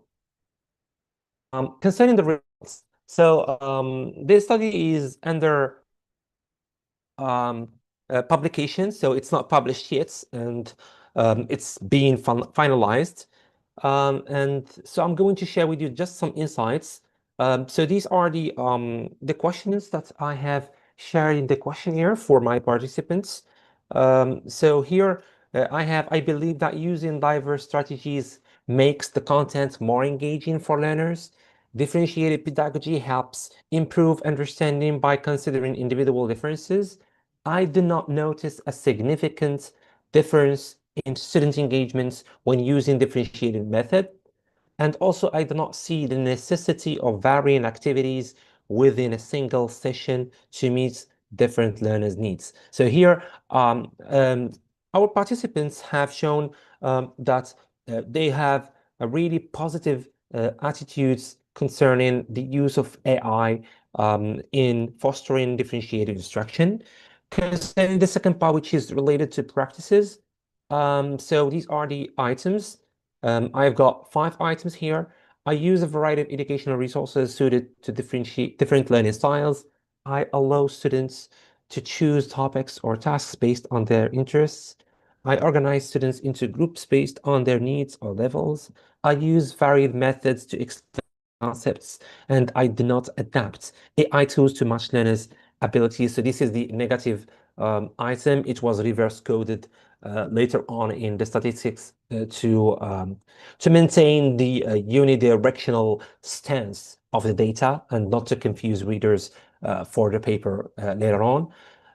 So generally concerning the practices, Moroccan EFL teachers, in-service EFL teachers, of course, have demonstrated a positive stance towards the practices of differentiating instruction within the EFL context, and they have stated that AI tools have been of great assets to their practices. Concerning the last part, which is related to the challenges, here we have I face difficulty integrating AI tools in teaching. I need more training considering AI education. In education, I lack sufficient technical resources. Using AI requires a lot of time and effort. Some AI tools do not consider individual learner differences. So these are some of the challenges that Moroccan EFL teachers have demonstrated.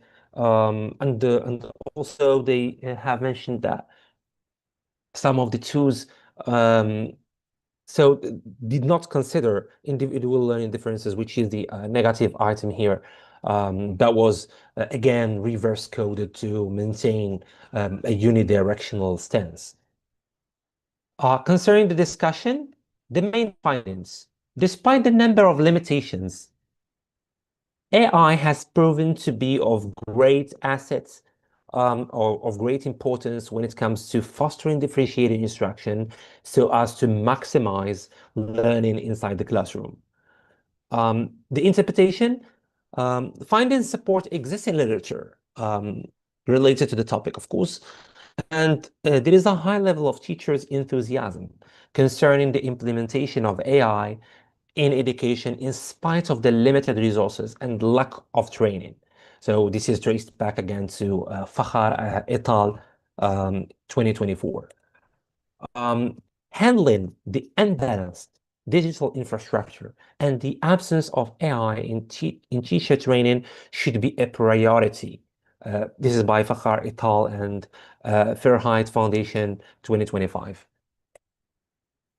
Concerning the limitations and future research, the limitations are as follows. I have utilized only a self-reported questionnaire, and also the sample size is not enough, and it's not serving the generalizability of my paper, of my study. So only 213 teachers, and I have used only a quantitative design. So for future research, there is a suggestion. I would like to invite our fellow researchers to address the same topic or similar topics using the qualitative design, and why not the triangulation or the mixed methods research. And these are some of the references I used in my study. And thank you for your and collaboration. Well, thank you for this insightful and engaging topic or presentation. And since this session took a lot of time, we will move directly to questions and interactions. So, Mr. the reporter, the floor is yours.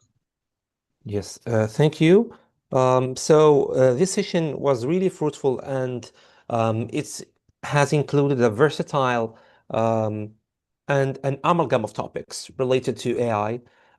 So we have started with doctors Morabit and Mohsin. They have talked about the linguistic diversity in writing, in students' writing, while using AI. Also, Mr.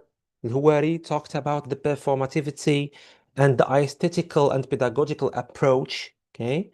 Concerning Mr. Sufyan, he encountered some technical problems, but he has talked about l'IA générative langagier, confiance numérique, in which he has elaborated a lot on the AI, generative AI, and its helpfulness and also challenges related to numerical confidence. Also, Mr. Abdullah Suleiman has talked about health education and AI, in which he has focused on mainly on health education. And lastly, Mr. Abdulmunaim Al-Ghamidi talked about differentiating instruction and how AI has helped in doing that from the perspectives of Moroccan in-service teachers. So I'd like to address some of the questions that I have here in the chat. I have some questions here.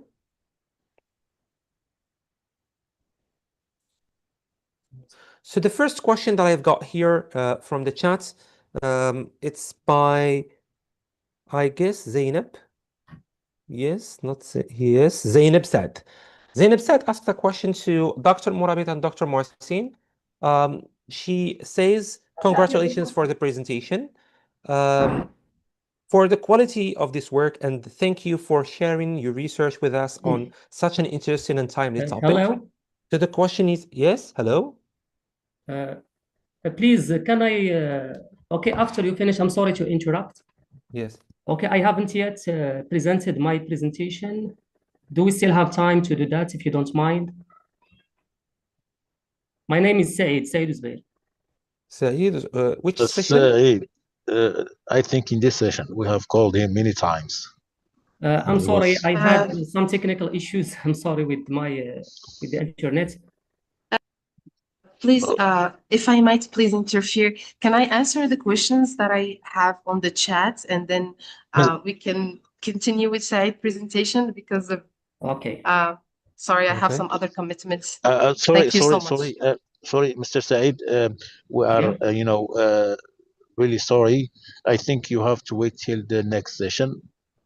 It's okay, no problem. It's okay. I can Okay. wait. I'm sorry to interrupt, but Mr. Said is in session 5.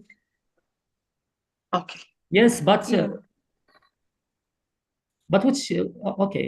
So we still have other sessions, or this is the last one? No, we still have other sessions, Mr. Said. All right. We still have Yeah. other sessions. So sorry for the inconvenience. I'm sorry. Yes. So the question for you is, how can you be certain that differences you observed are due to the use of AI, or due to the AI use, rather than simply differences in the students' writing abilities? Okay, this is for Yes. you.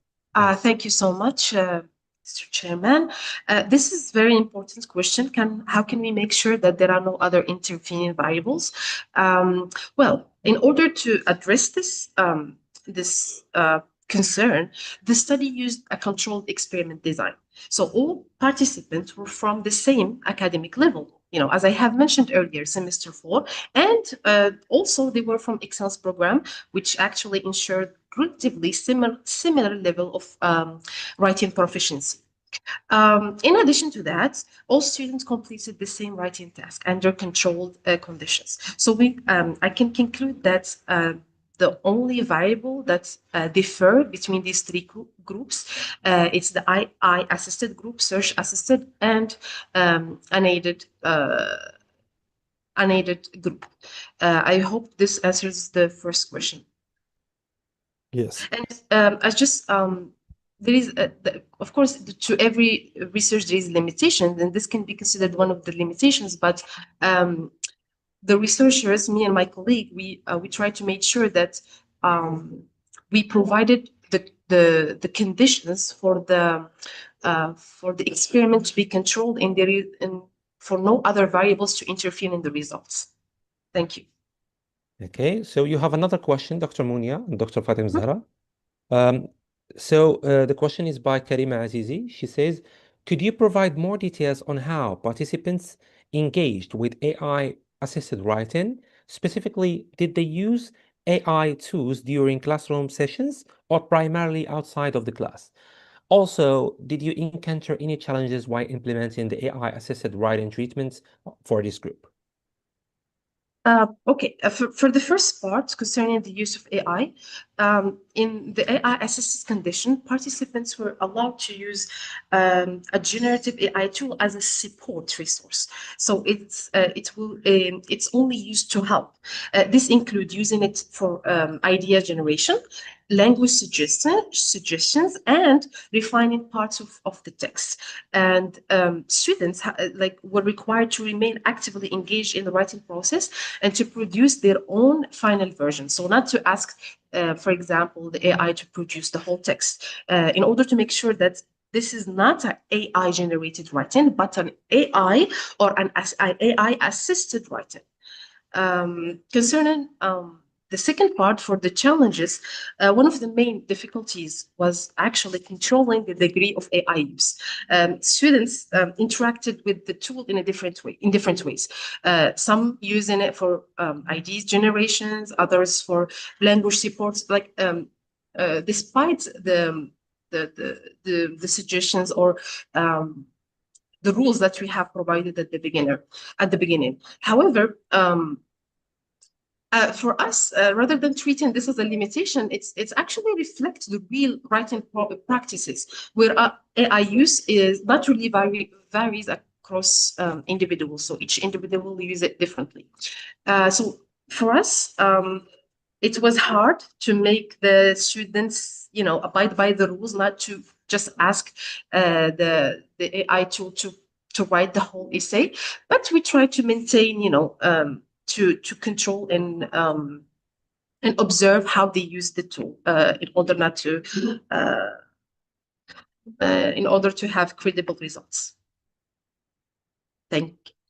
Is there any other questions for us? Let me check in the live. No, there is no other question. Thank you so for much. you. Okay. Yes. Does anybody have any question for the presenters of this session? Well, I have one question for doctors Fatima Zahra and Munia. Actually, I have two questions. One for them and one for Mr. or Dr. Soufiane. How does the use of artificial intelligence tools affect students' ability to develop a personal academic voice? This question is for doctors Fatima Zahra and Munia. And the second question is for Mr. or Dr. Soufiane. Quelles compétences les étudiants doivent-ils développer pour utiliser l'artificielle intelligence de manière éthique et critique?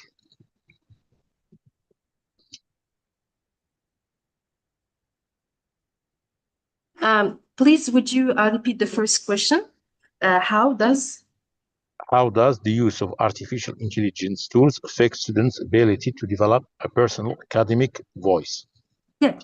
So this is basically the main purpose behind this study, because when you use AI to generate ideas, it's not the author's idea, or they do not reflect. It does not reflect their identity in their writing. Rather, it becomes it's the tool's ideas, and the problem is that most of these ideas are repetitive. So that's what make the whole. And it's actually one of the triggers of this study. It's most of students' writing becomes uniformed, and it becomes like, one person wrote every single piece of writing. So the AI, like when we talk about the voice, it's that when you're writing your own piece, you can see your personality within it. But when it is generated by AI, it's just, it becomes stagnant and robotic in a sense. I hope this answers your question. Yeah, thank you very much. Thank you so much. Oui, alors j'interviens pour la deuxième question. Donc, en ce qui concerne les compétences que doivent, ou bien que les étudiants doivent justement acquérir afin d'utiliser à bon escient l'intelligence artificielle dans leurs travaux de recherche, bon, la première compétence d'abord, c'est de comprendre le fonctionnement de l'intelligence artificielle. C'est important. Pourquoi? Parce que aujourd'hui, les étudiants ne comprennent pas comment ça fonctionne et ils ont l'impression d'être devant une sorcellerie dans l'intelligence artificielle qui est bien gérée, bien organisée. Et conséquent, on ne prend même pas avant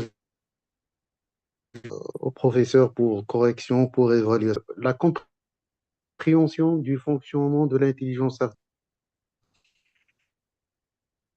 Du moment qu'on comprend qu'il ne s'agit pas d'un expert en une matière, qu'il ne s'agit pas de l'être humain à 100%, donc on comprend déjà qu'il y a des risques à prendre en compte justement avant de rendre le résultat à l'évaluation. La deuxième chose, justement, c'est de connaître, justement, et ça résulte aussi de la compréhension du fonctionnement, c'est de savoir faire l'art ou l'ingénierie de ce qu'on appelle du prompt, parce que ça aide dans la recherche. Donc, faire un bon prompt, déjà, ça permet d'obtenir des résultats plus fiables. Et troisièmement, c'est d'acquérir justement je dirais une sorte de responsabilité en lisant le texte, en vérifiant les références, et bien sûr, on ne se contente pas du copier-coller, comme j'ai expliqué lors de la présentation. Alors, la quatrième, d'avouer ou bien de le dire. Mais ça reste aussi une question à traiter avec les professeurs qui n'acceptent pas toujours l'utilisation de l'IA. Et personnellement, j'ai été confronté à cette question lors d'un colloque international où j'ai dû utiliser l'intelligence artificielle pour traduire le texte du français à l'anglais. Alors, à ce moment, on m'a dit que le texte a été, ou bien n'a pas réussi à dépasser ou bien à passer le test du plagiat et qu'il s'agit d'un plagiat en utilisant l'IA. Alors, j'ai dû expliquer aux organisateurs, heureusement, ils ont compris à la fin que l'utilisation de l'intelligence, un texte qui est déjà publié, qui appartient déjà à un auteur, alors que l'intelligence artificielle, il s'agit juste, le texte n'est pas, mais l'essentiel, c'est justement de contrôler le contenu. Alors, le recours à l'intelligence artificielle pour un étudiant, justement, pour traduire, pour l'aider à trouver des champs de recherche, pour aussi dépasser le syndrome de la blanche noire. Il s'agit d'un problème que nous avons tous lorsqu'on était étudiants et qu'on relance, ne sait pas par où commencer. Alors ici, l'intelligence artificielle peut intervenir, donner cette déclic, cette problématique, ce fil conducteur. Voilà, ce sont mais à la fin, il faut aussi mentionner que l'intelligence artificielle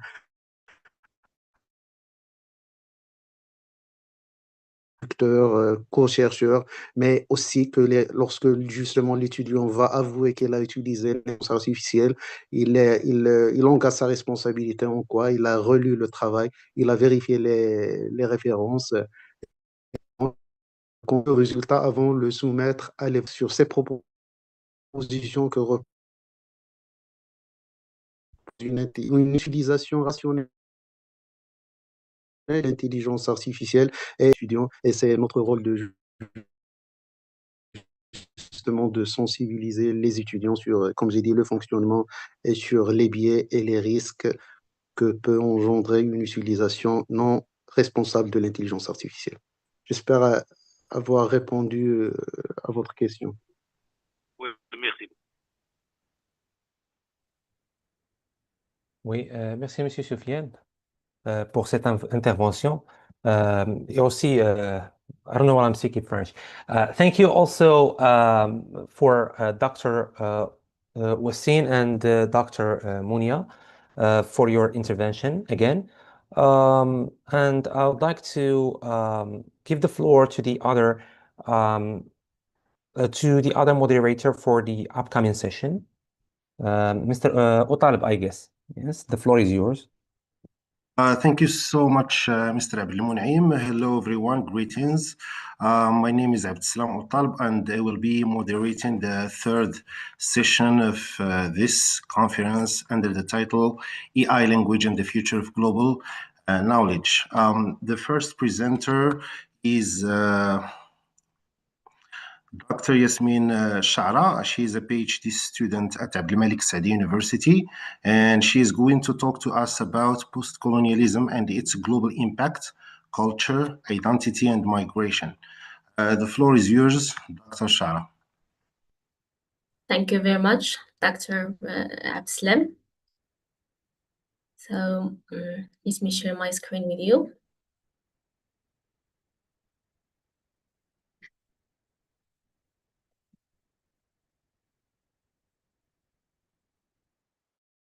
Do you see my screen? Yes. Okay. So good evening, everyone. I hope my presentation finds you in good spirits. First of all, I'm very happy to be here, and I would love to thank Professor Ahmed bin Aysal for being supportive and collaborative. I also thank Bitlisaniyat, precisely Dr. Marwan, for initiating such an online space where connection could be made, knowledge could be shared, and ideas could be tackled and discussed academically. So in this presentation, I'll be talking about three important ideas. First, I'll be talking about postcolonialism. Then I'll be talking about the pillars of postcolonialism. And by pillars, I'll be referring to certain figures and their essential works that have led to the expansion of postcolonialism.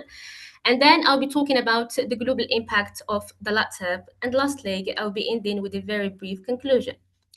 So first of all, before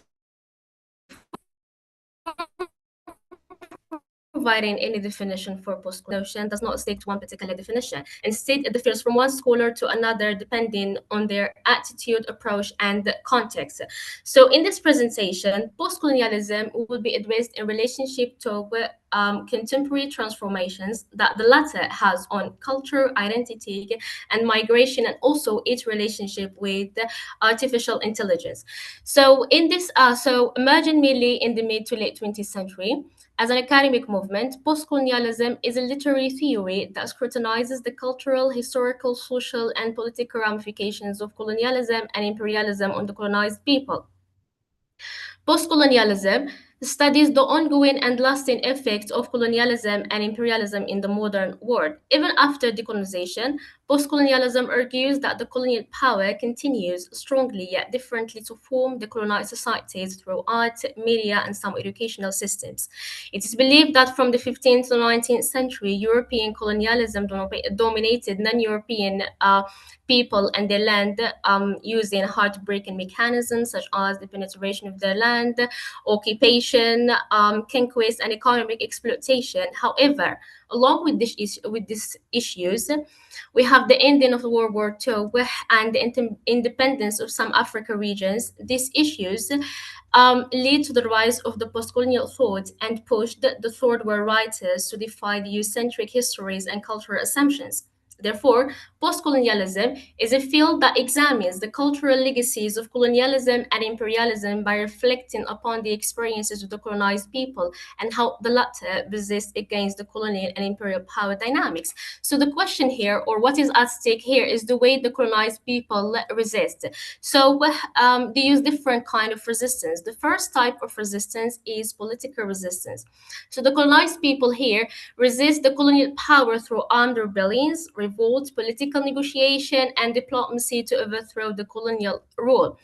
The second type of resistance is intellectual resistance. So writers from the colonized nations use their pens as swords to recapture their history and identity and to challenge those persistent but deceptive narratives that shape the public perception. Here, writers from the colonized nations, as I said, decide to raise a voice and write back to Western narratives. And we have many powerful responses such as Chinua Achebe's Things Fall Apart, Frantz Fanon's The Richard of the Earth, and Tayyip Saleh's Season of Migration to the North. And lastly, we have linguistic resistance. So writers decided to write in native languages to reclaim their cultural voices and national pride. So postcolonialism, very simply, infuses the past with the present and the present with the future. Actually, we cannot talk about postcolonialism without talking about its pillars. The first pillar of postcolonialism is Edward Said. I think most of you are familiar with Edward Said. If not, then Edward Said was a founder of the academic field of postcolonial studies. He was a Palestinian-American professor of literature at Columbia University, a political activist, literary critic, and cultural theorist.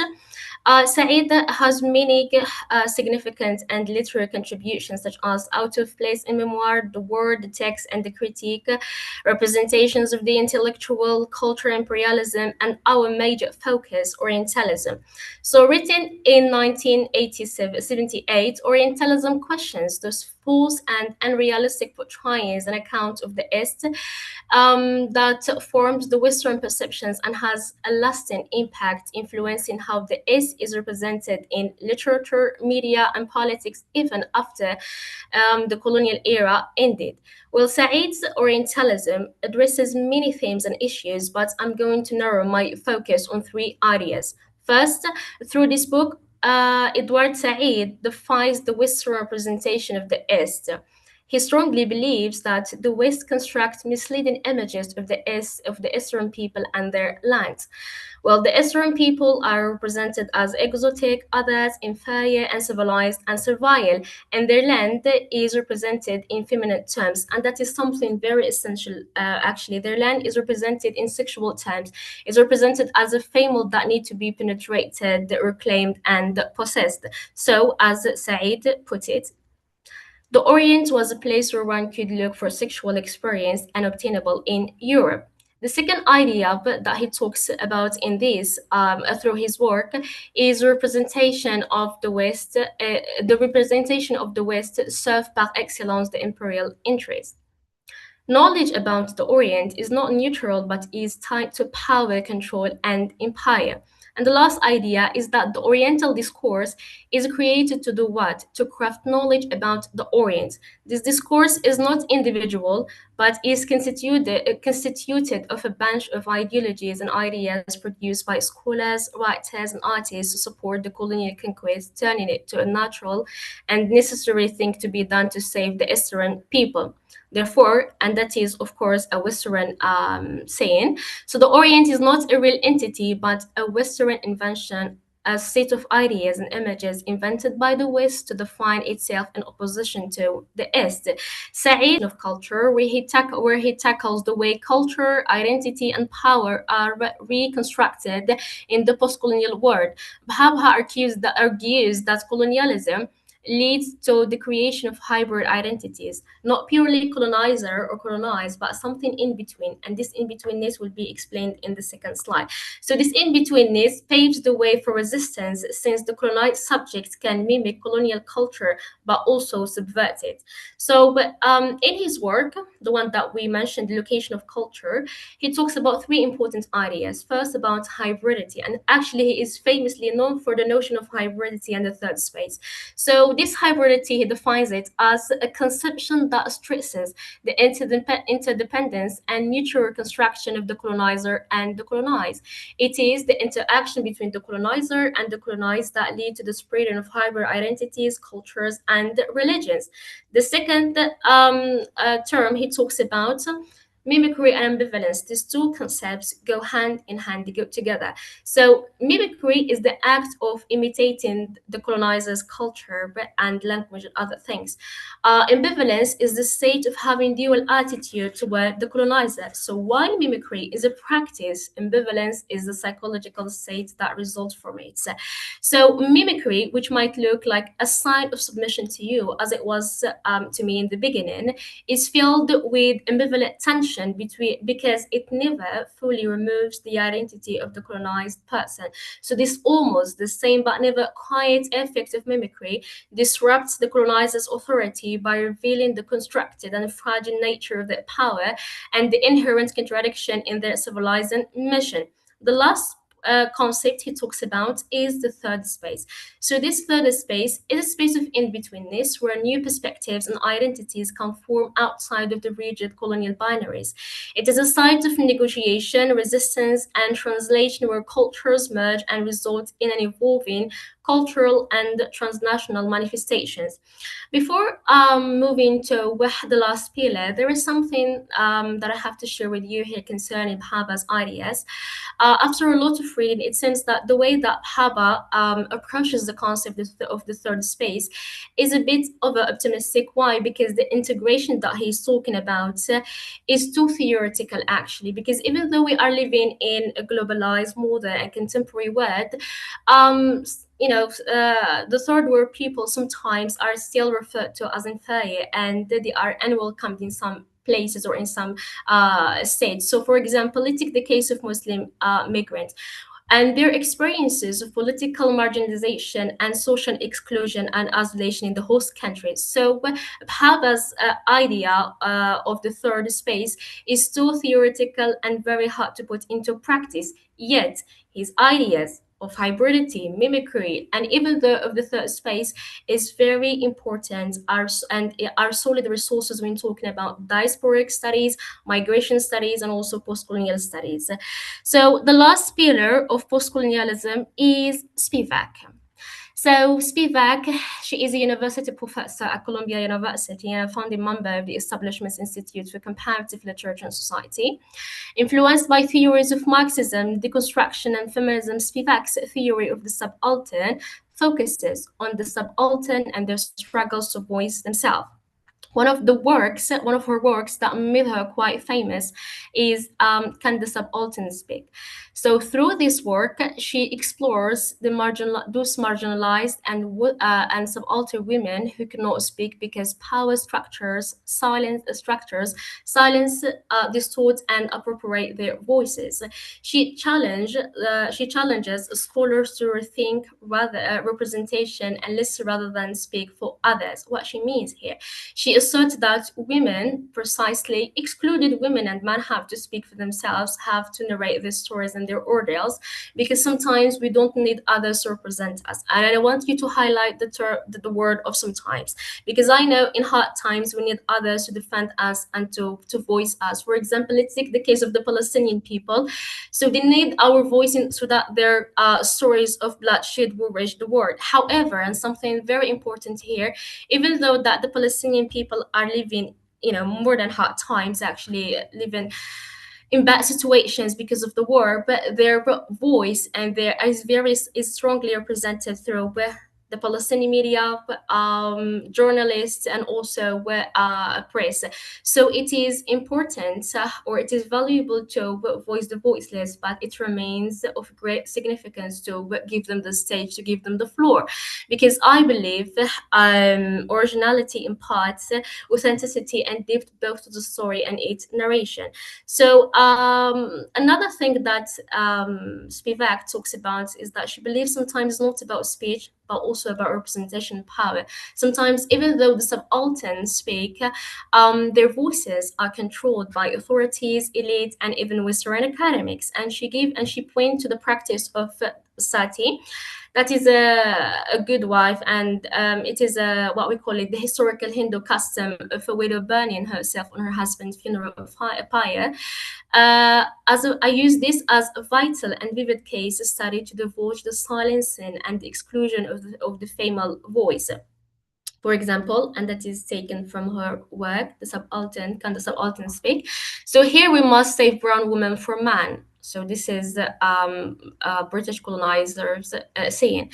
So and that is colonial justification. And then we have the Indian nationalist nationalist said, this is our tradition, this is our national bride. So the ritual of the sati is represented as removing the widow's identity. She exists in relation to her deceased husband, who retains his power beyond the grave. A question must be posed here: where is the voice of the women or women here? So the voices are disappeared. Their voices disappeared between colonial narratives and patriarchal nationalist narratives, thanks to feminism and some feminist theories that paved the way for women to project out their voices and their stories. So before jumping to the last point, I'm sorry, yeah.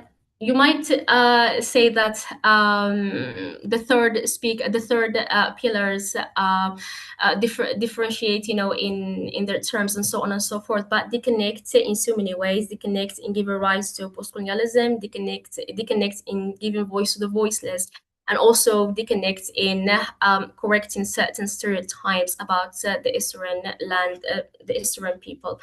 So. The last point to be tackled in this presentation is the global impact of postcolonialism. So the first transformation is epistemic decolonization. So it questions the Western epistemic dominance by challenging the Enlightenment-derived assumption that the West is a normative center of rationality and modernity. As a result, media, literature, and other platforms now recognize and include not only Western voices, but also African, Asian, and Middle Eastern voices. The second change is rewriting historiographies. So with this, we witness a balanced history that acknowledges oppression, resistance, exploitation, and the voices of the native people. And then we have another change is evident in identity and cultural revival. So we have here colonized people reclaim their languages, traditions, religion, and cultural pride. African cultural renaissance, native language revival in Latin America, and we have also Arab cultural reassertion.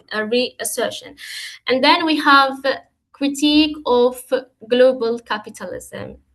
And that is very important. Postcolonialism reveals how colonial economic logics persist under the term of globalization. In spite of being a phenomenon that promises prosperity, networks, and connectivity, globalization leads to liberal inequality, social marginalization, and cultural anxieties. Globalization, then, is seen as a continuity of imperial power, a shift from territorial domination to economic, technological, and discursive sovereignty. And the last change has to do with migration and diasporic politics. Postcolonialism gives new and critical definitions and explanations of migration as a historical and geopolitical consequence of empire. Writers like Salman Rushdie, Mohsin Hamid, Anwar Majid, Leila Abu Lila, and so other writers explore the themes of exile, belonging, nostalgia, xenophobia, Islamophobia within diaspora communities, not only as a global condition, but also as colonial after effect. So since this conference, so the last point to talk about, or to put it in a nutshell, is that the expansion of third world writers has changed the images and perspectives that the center has persistently drawn about the periphery, rising opposition in the modern metropolis, an opposition that did not exist before. The other is no longer there or out, but is here and inside within the monopoly.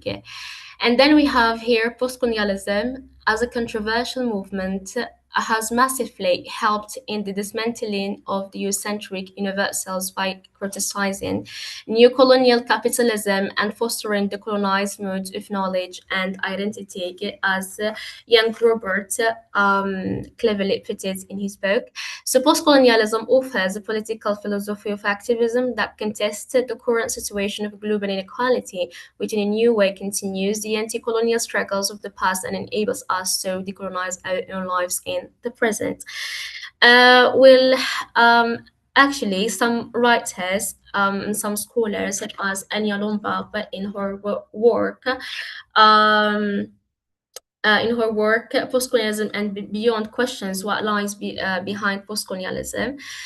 This idea could be a great idea to be added in this presentation, but due to time limitation, maybe this could be put into another conjecture, but if the circumstances permit. So thank you very much for listening and for your time. And if there is any question, then the stage is yours. All right, thank you so much, Dr. Shara. It was a very interesting presentation. Thank you very much. Talking about post-colonial and its impact, its global impacts on culture, identity, and migration. And let's move on right now to the next speaker, Dr. Hami Nuhaila. She's an educational technology engineer with a specialized master's degree in educational technology and pedagogical innovation. She is going to talk to us about curriculum design and pedagogical innovation. The floor is yours, Dr. Hami. D'accord, merci. Merci. Je vais partager mon écran. Yes.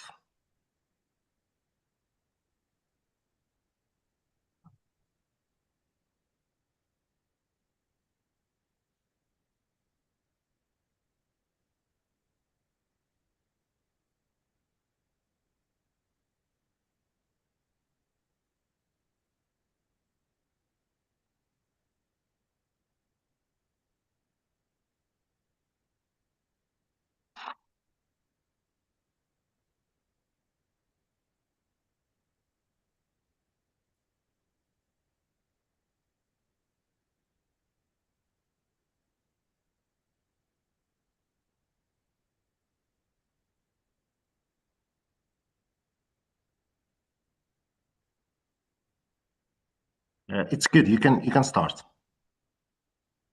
We can see your presentation. Ok, bonjour. J'espère que vous allez bien. Donc,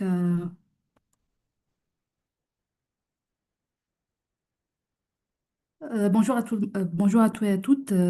Avant d'entamer la présentation d'aujourd'hui, je tiens à passer mes remerciements à la comité d'organisation et à Monsieur Ahmed Ben Issa pour leur engagement d'organiser cette conférence sous l'intitulé AI Language and the Future of Global Knowledge. Je suis Amine Haïla, je suis doctorante chercheuse à l'Université Sultan Ahmed Slimane et ma présentation va se porter sur le sujet suivant, le design de curriculum, intelligence artificielle et pédagogie innovante. Notre présentation va suivre le plan suivant. On va débuter par une définition du curriculum design. C'est quoi le curriculum design? On va entamer par la suite la conception du curriculum design en utilisant le modèle ADI. Troisièmement, les différentes phases du modèle ADI, l'analyse, le design, le développement, l'implémentation et l'évaluation. Quatrièmement, les différentes pédagogies innovantes, parmi ces pédagogies, l'approche active. Et dernièrement, les différents types de technologies éducatives. Premièrement, le curriculum. C'est quoi un curriculum?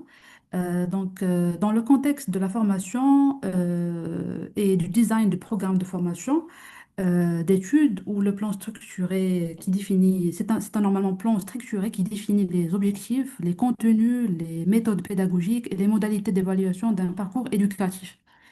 Il s'agit d'un cadre organisé qui précise les compétences, les connaissances et les savoir-faire que les apprenants doivent acquérir, ainsi que les matières, les modules ou les activités pratiques à aborder. Le curriculum, il inclut également les méthodes d'enseignement, les cours théoriques, les travaux pratiques, les projets et les outils d'évaluation, comme les examens, les évaluations continues, pour mesurer les acquis. Il peut concerner aussi bien une formation scolaire, universitaire que professionnelle, en spécifiant la durée, le volume horaire et le public cible. La philosophie a dit, normalement, il repose sur plusieurs principes clés. Premier principe, c'est la formation. Il doit être centré sur les besoins réels des apprenants et pas sur des suppositions. Et pour le deuxième principe, c'est la conception qui doit précéder le développement. Donc, on planifie avant de fabriquer et de construire. En général, de faire la conception pédagogique du curriculum. Troisième principe, c'est l'évaluation continue, pas seulement en fin de parcours, mais tout au long du parcours. Quatrième principe, c'est que le modèle ADI, c'est itératif, c'est-à-dire qu'on peut revenir en arrière à tout moment pour améliorer. En général, c'est un cadre flexible qui s'adapte à la réalité du terrain d'aujourd'hui.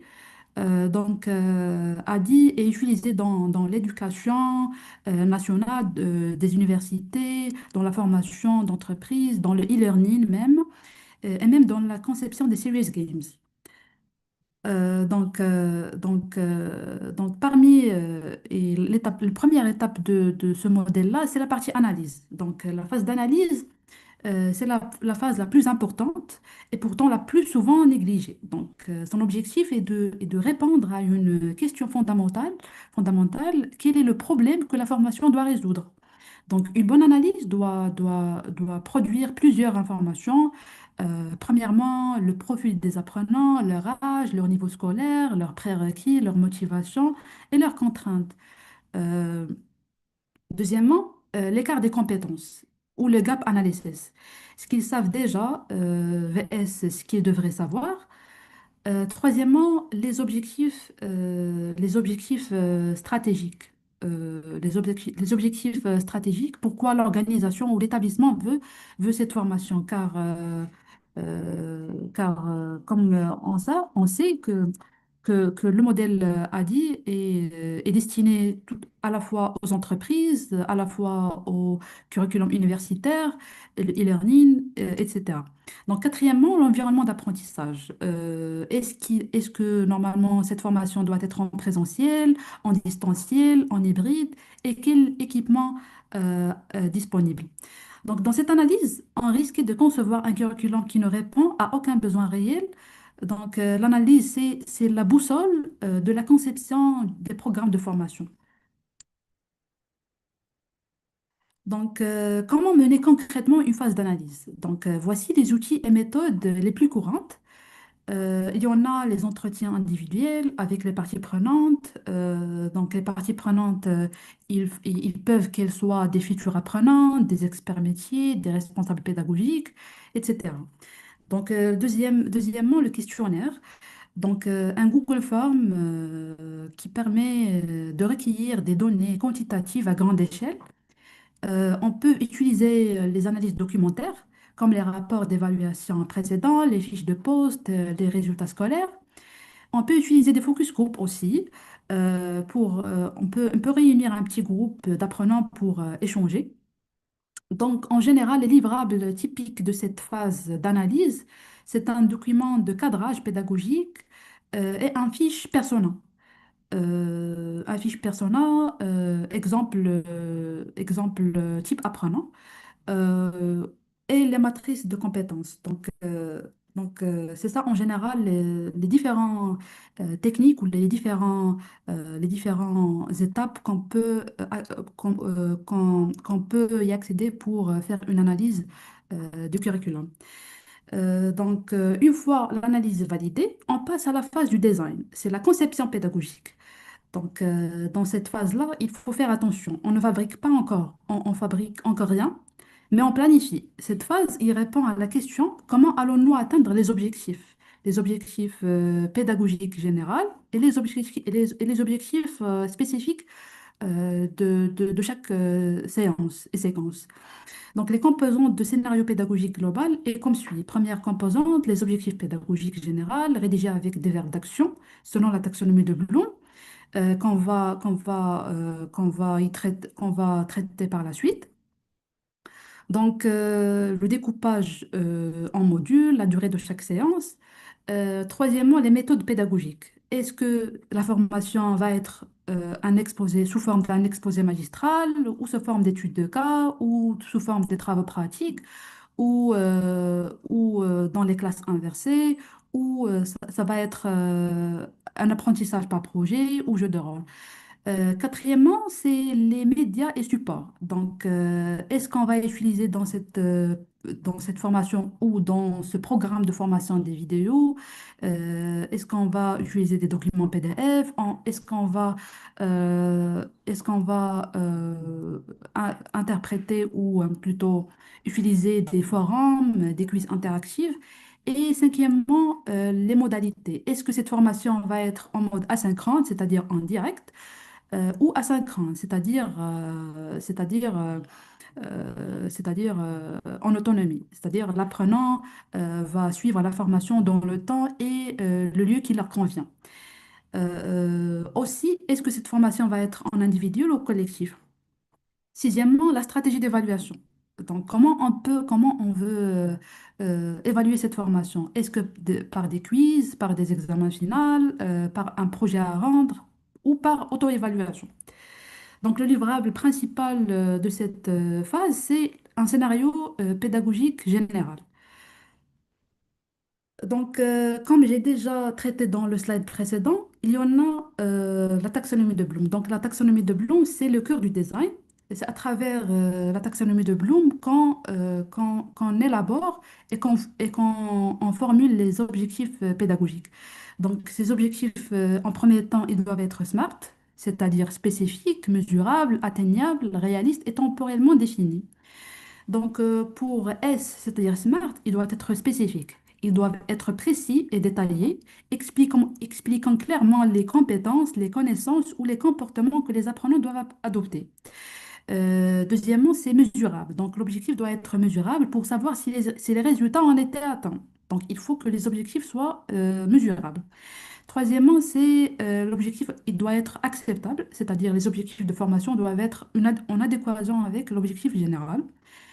Euh, Quatrièmement, c'est les objectifs, ils doivent être réalistes, c'est-à-dire un objectif de formation doit être réalisé en tenant compte des ressources disponibles, du temps alloué et des capacités des apprenants. Dernièrement, l'objectif doit être déterminé par un temps, c'est-à-dire il faut se fixer un deadline dans l'atteinte des résultats. Donc, pour rédiger ces objectifs pédagogiques généraux ou spécifiques de chaque module ou séquence, on utilise généralement la taxonomie de Bloom. Donc, cette taxonomie, elle comporte 6 niveaux hiérarchiques. Le premier niveau, c'est le niveau mémorisé ou souvenir. C'est-à-dire, lorsqu'on veut restituer les informations, on utilise des verbes comme citer, lister, nommer, définir. Donc, le deuxième niveau, c'est c'est de comprendre. Donc, lorsqu'on veut tester la compréhension des apprenants et lorsqu'on veut formuler les objectifs pédagogiques spécifiques, même général, on utilise les verbes comme décrire, résumer, interpréter, comparer, etc. Le troisième niveau, c'est appliquer, l'application. Lorsqu'on veut tester l'application d'une telle notion ou quelque chose, une telle notion en général, on utilise des verbes comme calculer, résoudre, utiliser, etc. Par exemple, vers la fin de la séance, l'étudiant appliquera la formule de la pression hydrostatique, par exemple. Le quatrième niveau, c'est les verbes comparés, c'est-à-dire le quatrième niveau, c'est l'analyse en vrai. Lorsqu'on veut tester l'analyse des étudiants, on peut, on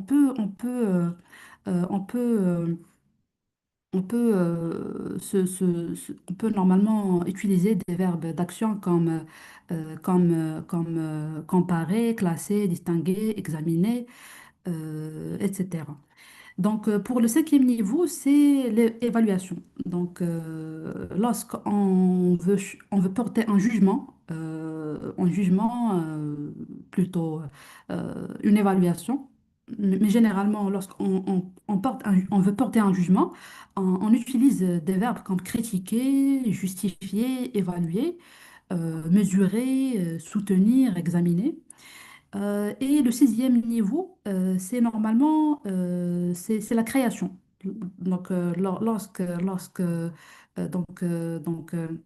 Pour créer ou pour produire quelque chose de nouveau, on utilise des verbes comme concevoir, inventer, planifier, euh, produire, même organiser. Pour un curriculum universitaire, c'est ça en général les 6 niveaux de taxonomie de Bloom. Et en général, on utilise des verbes comme plutôt pour un curriculum universitaire, on vise généralement des niveaux de 3 à 6, euh, c'est-à-dire d'appliquer à créer. Euh, donc, euh, donc l'objectif est toujours formulé avec un verbe d'action observable et éviter les verbes comme savoir, comprendre. En général, il faut éviter les objectifs, plutôt les verbes non mesurables et adopter les verbes d'action comme on a déjà vu. La troisième phase, c'est la phase de développement, ou le storyboard. C'est un scénario pédagogique détaillé normalement. Donc, la phase du développement est celle de la réalisation concrète. Donc, on transforme le scénario pédagogique général, qui est dans la partie design, c'est-à-dire le scénario pédagogique global.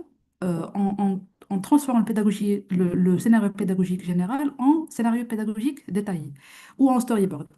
C'est à travers cette étape, on fait la conception des ressources pédagogiques utilisables, les activités typiques inclus, la rédaction des textes définitifs, le support écrit, le script vidéo, la création des visuels, des infographies, des illustrations, des slides, et l'enregistrement et le montage audio-vidéo si on est dans une formation destinée en e-learning ou destinée en e-learning.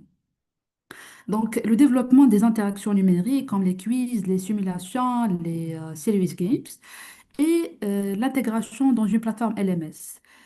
Lorsque normalement on veut intégrer dans une plateforme LMS, si le cours est plutôt en présentiel, donc on néglige ces étapes-là.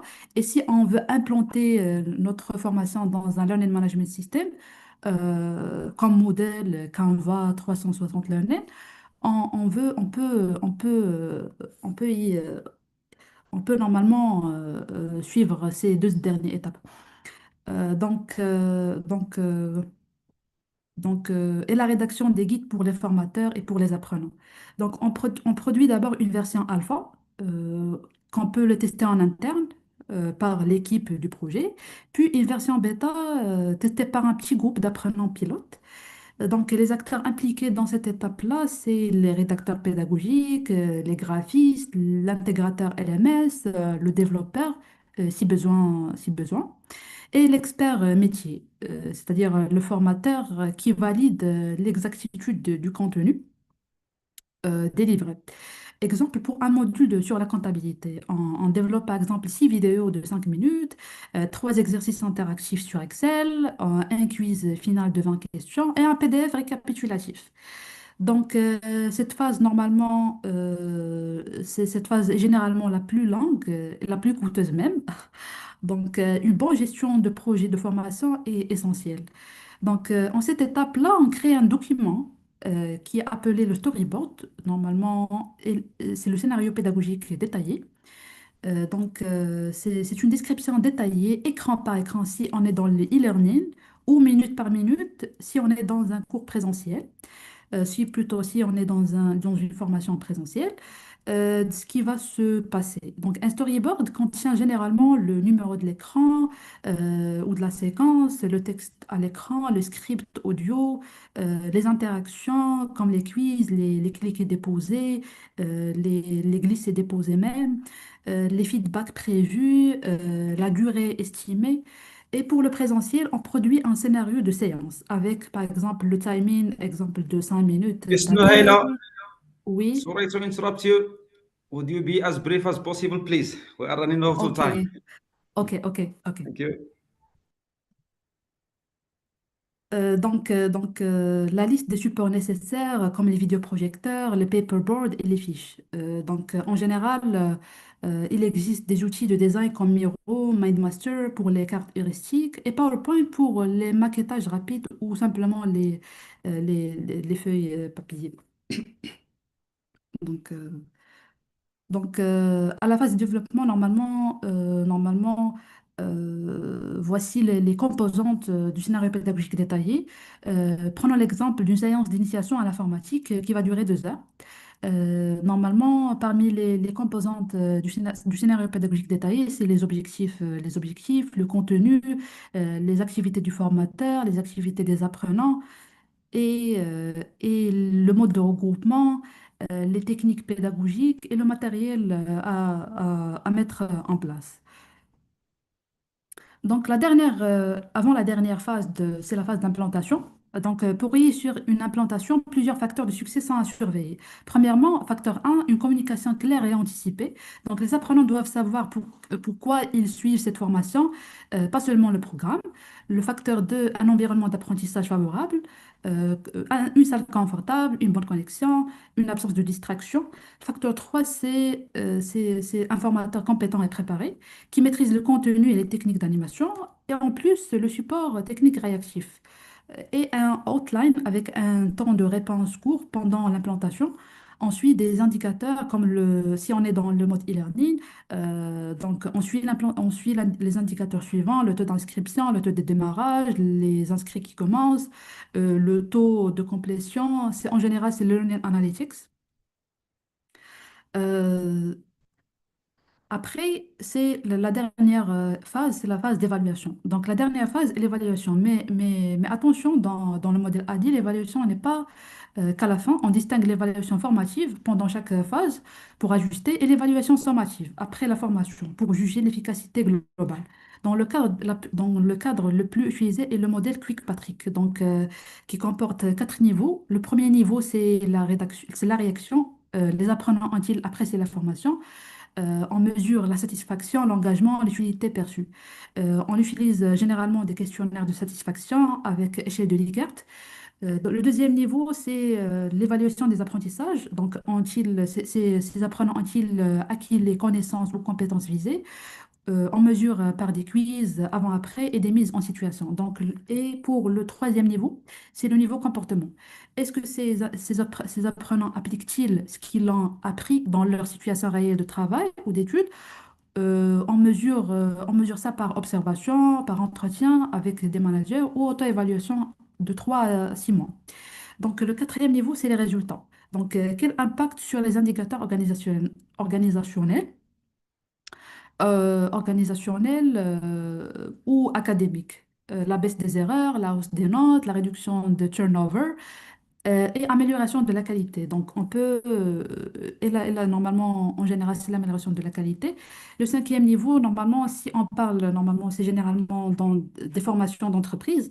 Normalement, on parle des RO1, le retour sur investissement pour les formations en entreprise. L'évaluation n'est pas une simple formalité, c'est ce qui permet d'améliorer, d'améliorer normalement le curriculum et de justifier son existence.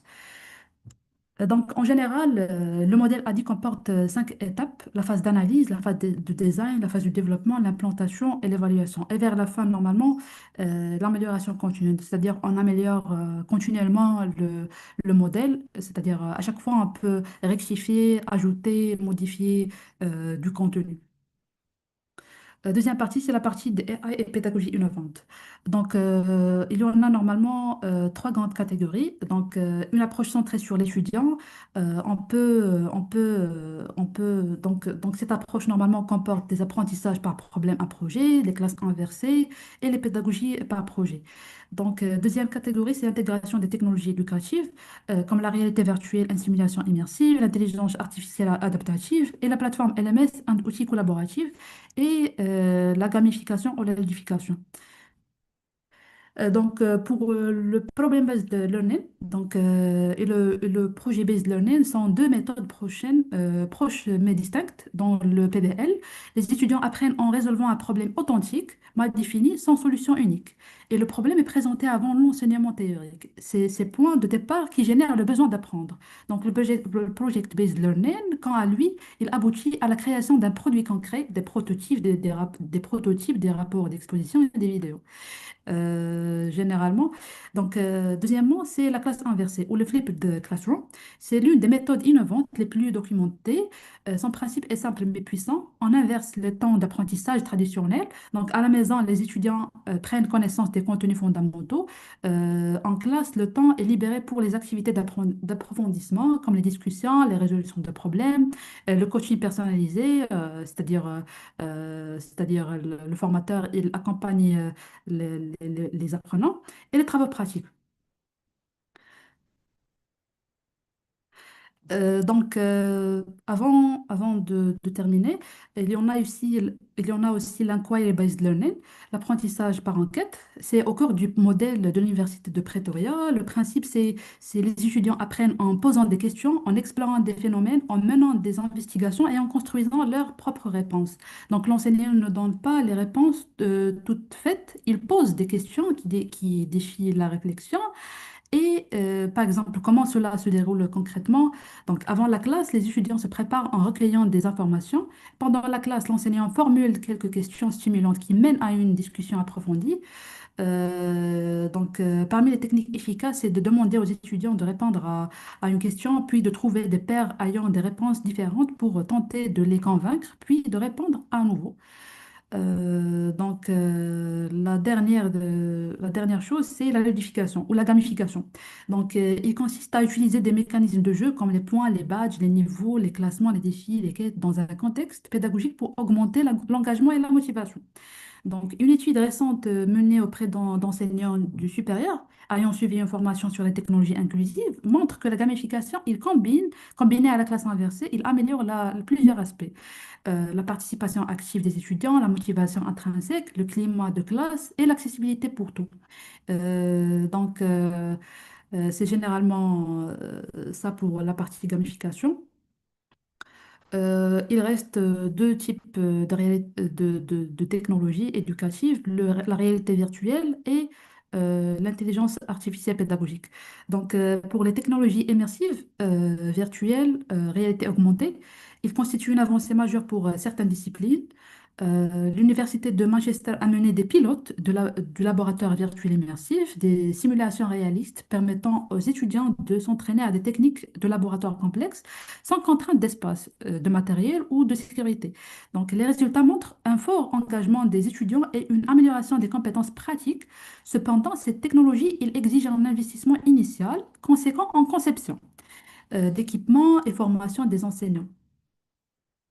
D'autres exemples, la visualisation de concepts abstraits comme le physique-chimie, l'anatomie, la visite virtuelle de sites historiques ou géographiques ou la simulation d'entretien ou de situations professionnelles. Donc, des outils comme Google Expedition, CoSpace, Edu ou des casques VR se démocratisent généralement. Euh, donc, euh, c'est généralement ça. Et l'intelligence artificielle pédagogique, normalement, qui est la dernière. À travers l'utilisation de l'intelligence artificielle, normalement, utiliser des chatbots éducatifs, utiliser des chatbots éducatifs, Dr. des Hami, intelligent tutorials. Et c'est ça en général, les différentes innovations pédagogiques dans les technologies éducatives. Et le dernier, c'est le Collaboration International, la collaboration Dr. internationale Hami, en ligne. Oui, can oui. you could you please summarize? You are taking too Yes, much this is time, the and last. we have a lot of other speakers waiting. Okay, sorry. This is the last. Yes. Dernièrement, c'est la collaboration internationale en ligne. La collaborative online international, c'est une méthode innovante qui mérite d'être connue. Il s'agit d'une collaboration pédagogique internationale entre deux universités, deux pays différents, entièrement en ligne. Les enseignants conçoivent des modules, co-animent des séances et les étudiants travaillent ensemble sur des projets communs. Concrètement, une classe à Paris peut collaborer avec une classe à Pretoria ou au Brasilia. Les objectifs sont multiples. C'est de développer les compétences interculturelles, de travailler en équipe à distance et s'exposer à des perspectives différentes sur un même sujet. Merci à vous et merci à vous de votre attention. Thank you so much, Dr. Hami, for talking to us about curriculum design and pedagogical innovation. Because we are short of time, we are moving swiftly on to the next speaker, Safia Aminu, who is a PhD student at King Fahd School of Translation at Abdelmalek Saadi University. She is going to talk to us about femininity and masculinity redefined through the lenses of social media influencers, a critical approach. The floor is yours.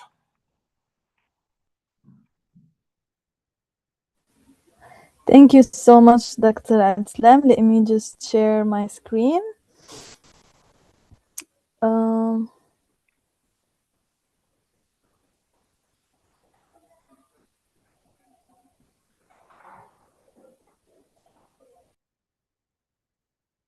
Right.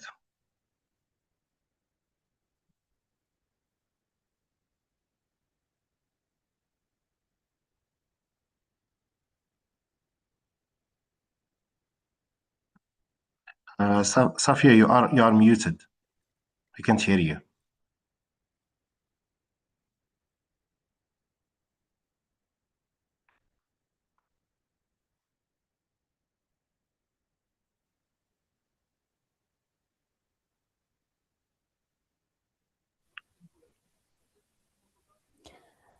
When I shared my screen, like you couldn't hear my voice.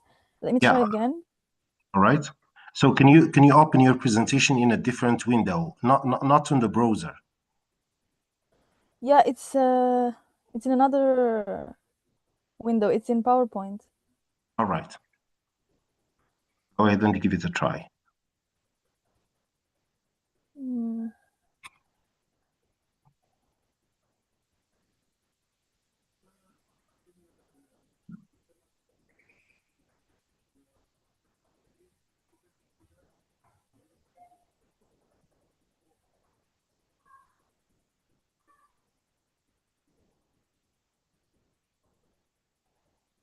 Do you want me to share it for you?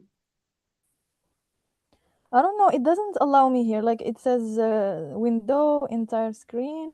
All right. All right. So I'm sending you a I'm message in trying WhatsApp. now.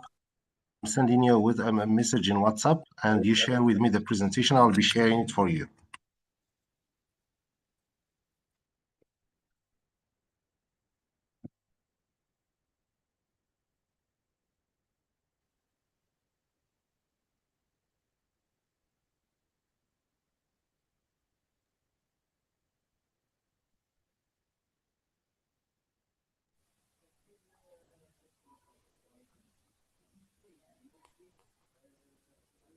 All right. So I sent you a message on WhatsApp.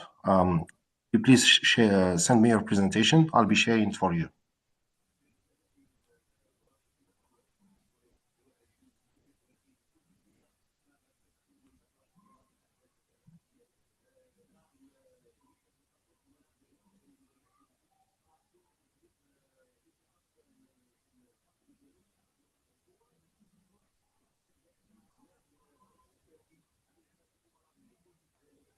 I Good. did. Yes. We'll receive it. All right. Go here. There.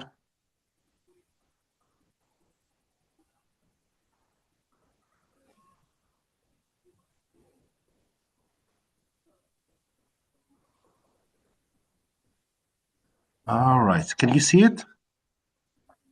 Not yet. Now I can see it. All right. So can you please take no more than 10 minutes, please? We are running out of Okay, time. I'm very sorry. I will try. Can you please make it please in presentation mode? Of course, of course, of course.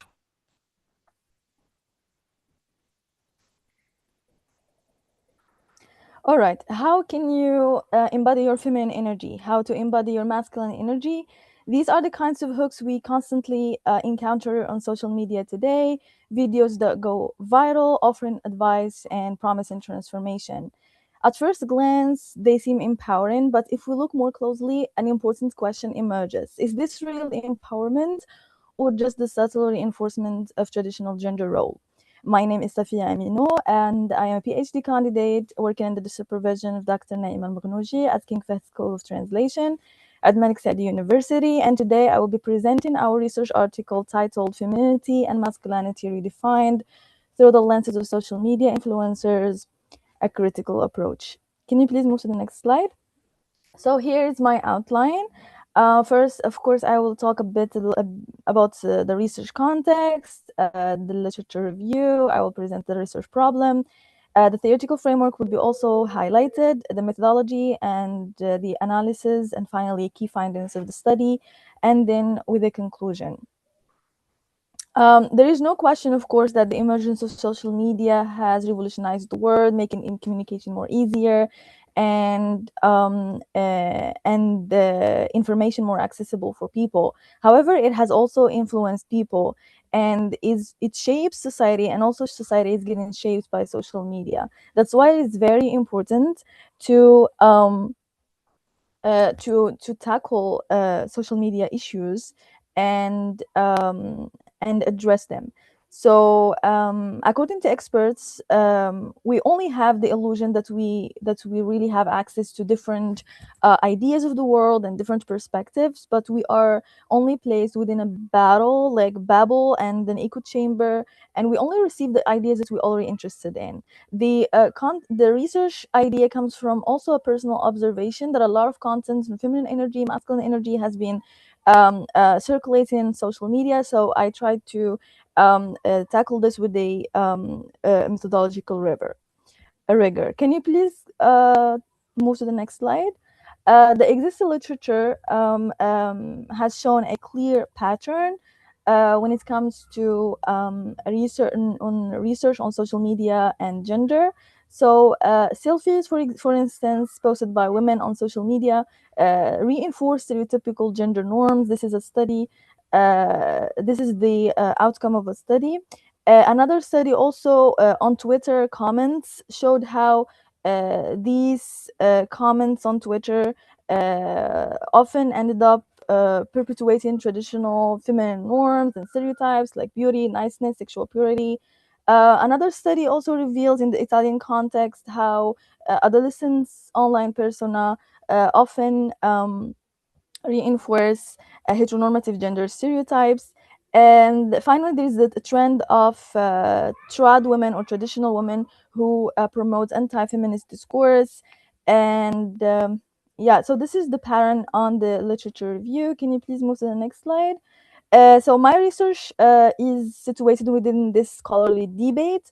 Having read the literature, I found that little research has been dedicated to this new content, especially in the Moroccan context. Can you please move to the next slide? My study relies on a combination of critical discourse analysis and multimodal critical discourse analysis. Why? Because as we know that the discourse analysis deals with grammar, linguistics, utterances, but my focus will be on critical discourse analysis because it moves beyond language, and it studies the way social power could be reinforced or challenged by language. And according to Fairclough, model of CDA, he integrates social analysis and also considers it as a methodology consisting of 4 stages. First stage, it focuses on identifying the the social wrong, and then turning it into a research project, and then identifying the obstacles hindering the solution of the social wrong. And the third stage is based or answers the question of how does the social order benefit from the social wrong. And finally, the fourth stage comes with solutions to overcome the social wrong. Can you please move to the next slide? In addition to discourse analysis, critical discourse analysis, we have MDA, or multimodal discourse analysis, given the particularity of my data. And according to Gunter Kress, MDA suggests that meaning is made not only through language, but also through a variety of other modes, such as semiotic elements, visual, sound, and they should also be given importance. And there are some key terms that she highlights. The first one is the partiality of language, which suggests that language does not have a complete meaning, does not convey a complete meaning. The meaning is just partial, so we need other elements to also consider. Also, there is no such a thing as implicit meaning. All meanings are explicit. And there is also the importance of interpretation. Could you please move to the next slide? So the interpretation was demonstrated through a research project called The Museum, the Exhibition, and the Visitor. So in this experiment, they give participants cameras to record their experience while they're having a tour in a museum. And finally, they were also attached to audio recorders. And then finally, they were asked to draw the maps about their exhibitions and how they make sense of the exhibitions that they see in their tour in the museum. So the findings actually show how the meanings understood by the visitors were totally different from those intended by the designers themselves, and how also all the participants draw different maps based on their interests, although they see similar things, but their interpretations differ. Can you please move to the next slide? So my research is based on a qualitative approach using corpus-based data. I examined 4 TikTok videos on feminine masculine energy posted by 3 Moroccan influencers. Both India and CDA are employed, and I started first with the transcription of the videos, then translating them from Moroccan Darija to English. Yeah, so this is my methodology. Can you please move to the next slide? The discursive analysis of the data shows a recurring theme. So the first theme that could be identified is perpetuating women's submissiveness. The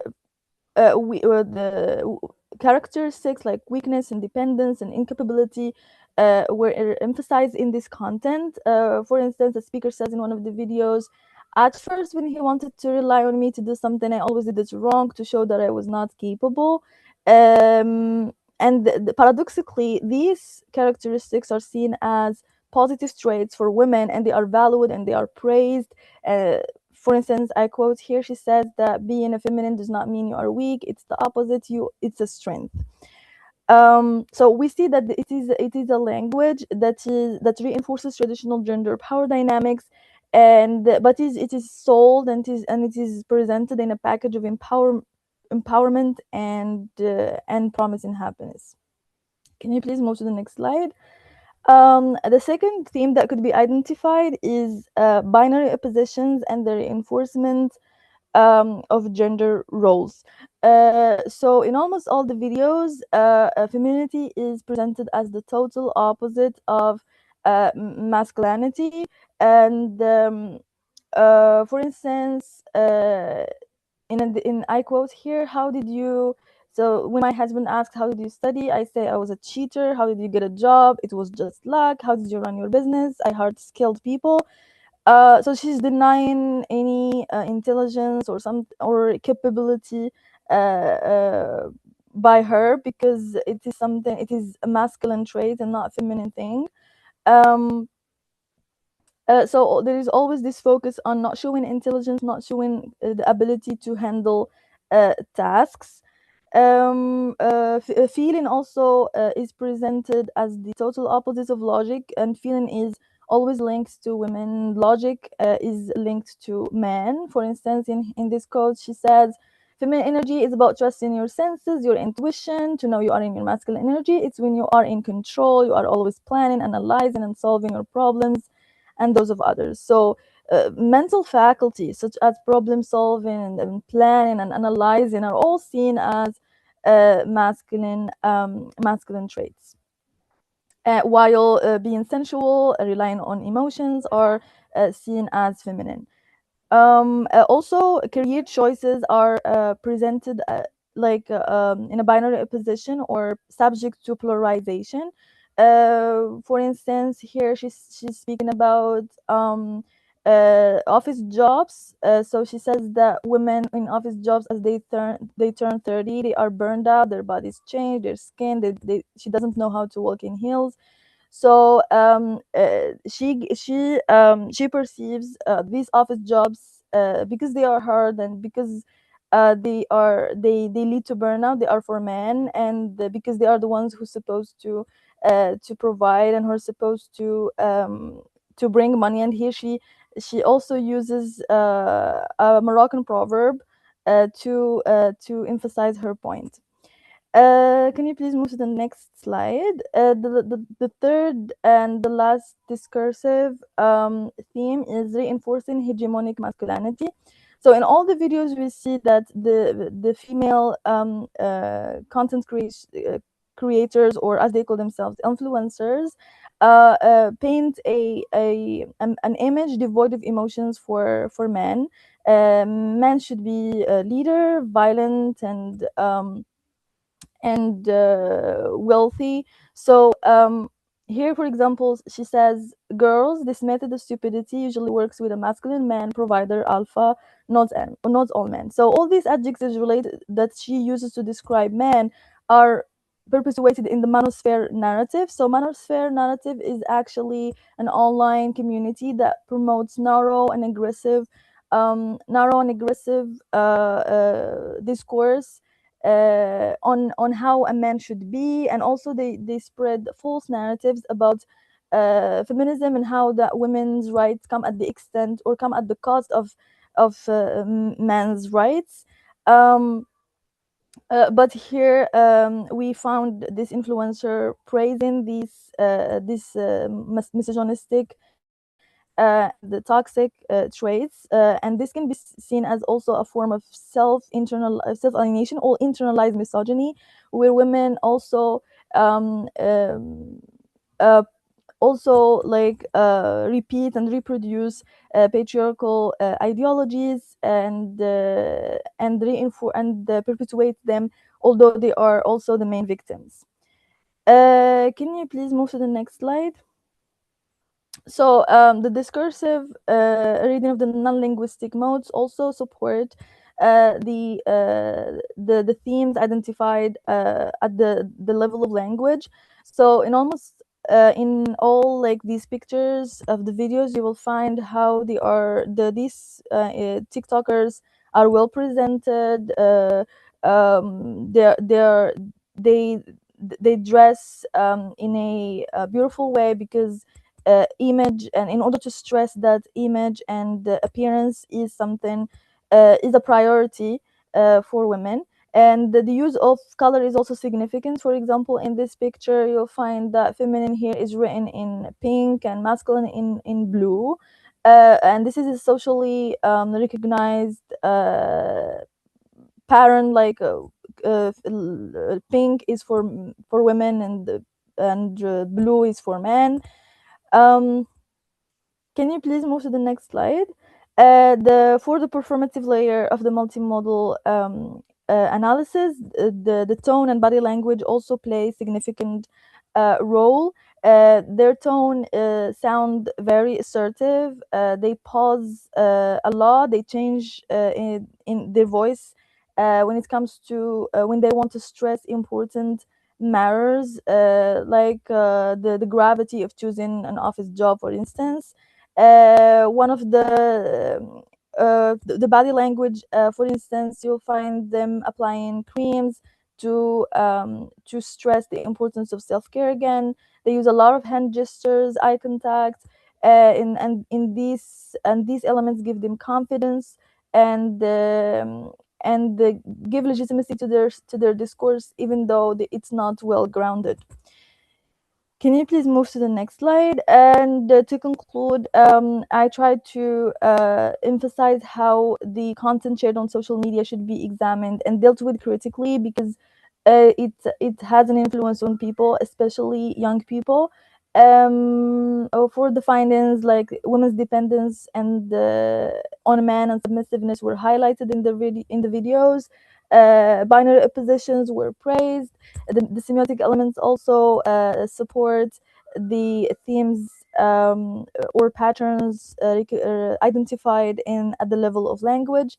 And for the limitations, of course, the methodology's interpretive nature might affect the research objectivity. Can you please move to the next slide? So this is just for my references, and thank you so much for your attention.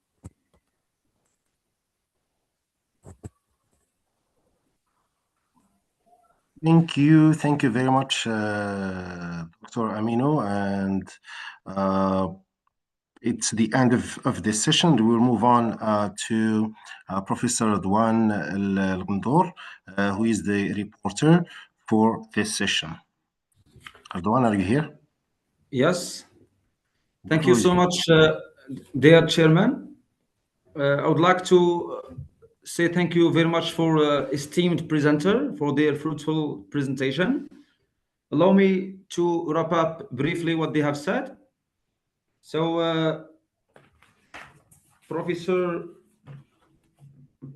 first presenter was Professor, I think it's Naina. Yasmina. Dr. Yasmina from Abdul Malik Saadi, she talked about in her presentation about colonialization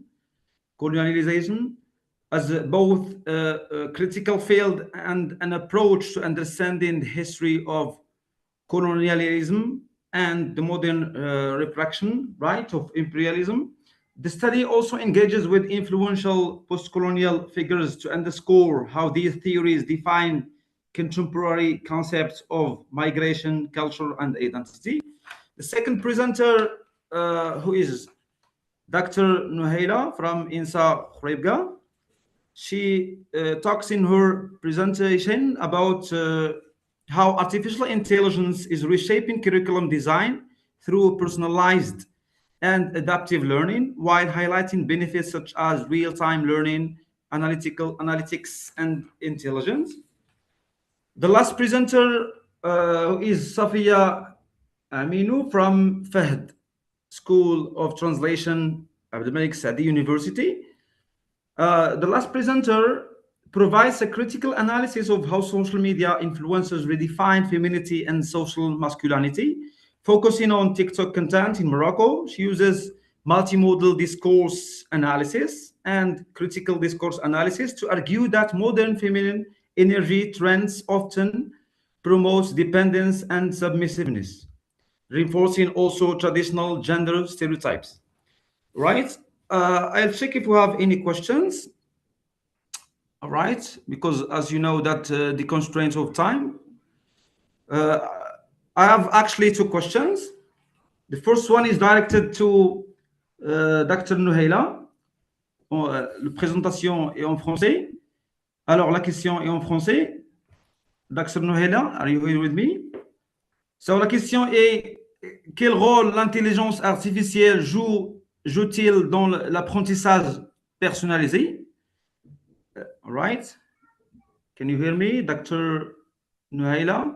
Oui, oui, j'entends. Oui. Donc, le rôle de l'intelligence artificielle est de personnaliser l'apprentissage. Donc, parmi les modèles de l'adaptative learning, on trouve les chatbots éducatifs. Donc, les chatbots éducatifs, c'est parmi les intelligent tutoring système qui permet une adaptation du contenu. Il permet une tutorat pédagogique personnalisée aux étudiants. Donc l'intelligence artificielle, en général, il aide les étudiants, mais il faut normalement l'utiliser d'une manière modernisée et éthique pour ne pas tomber dans des hallucinations, dans des fausses informations.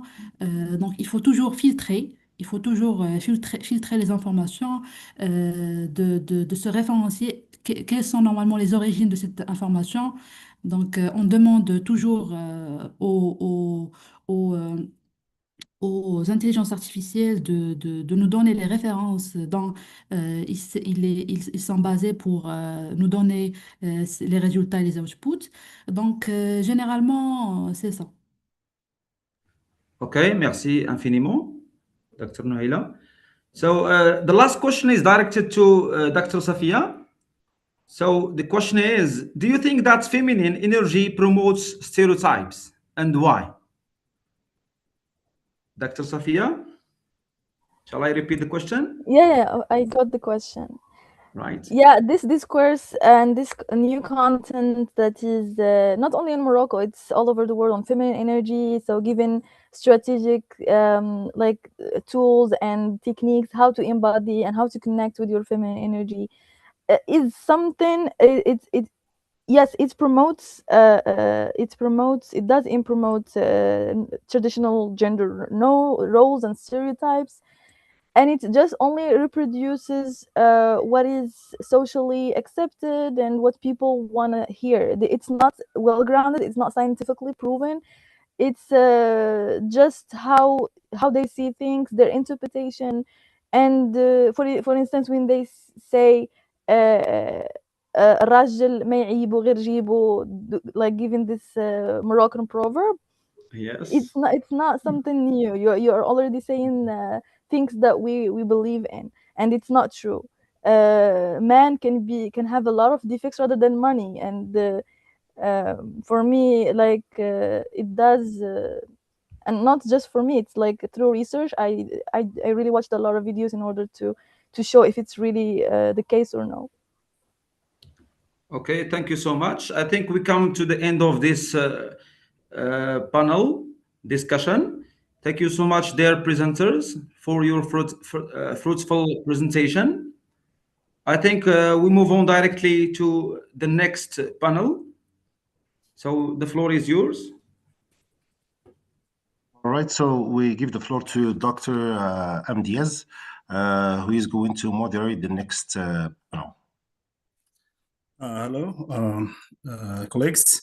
I am Professor Bilal Amdiaz from Hassan District University, from the Faculty of Letters and Humanities in Mohammedia. And I am moderating this panel, and I will start with Miss Karima Azouzi, if she is here. Karima Azouzi, are you here? Hello. Yes, I'm here. Yeah.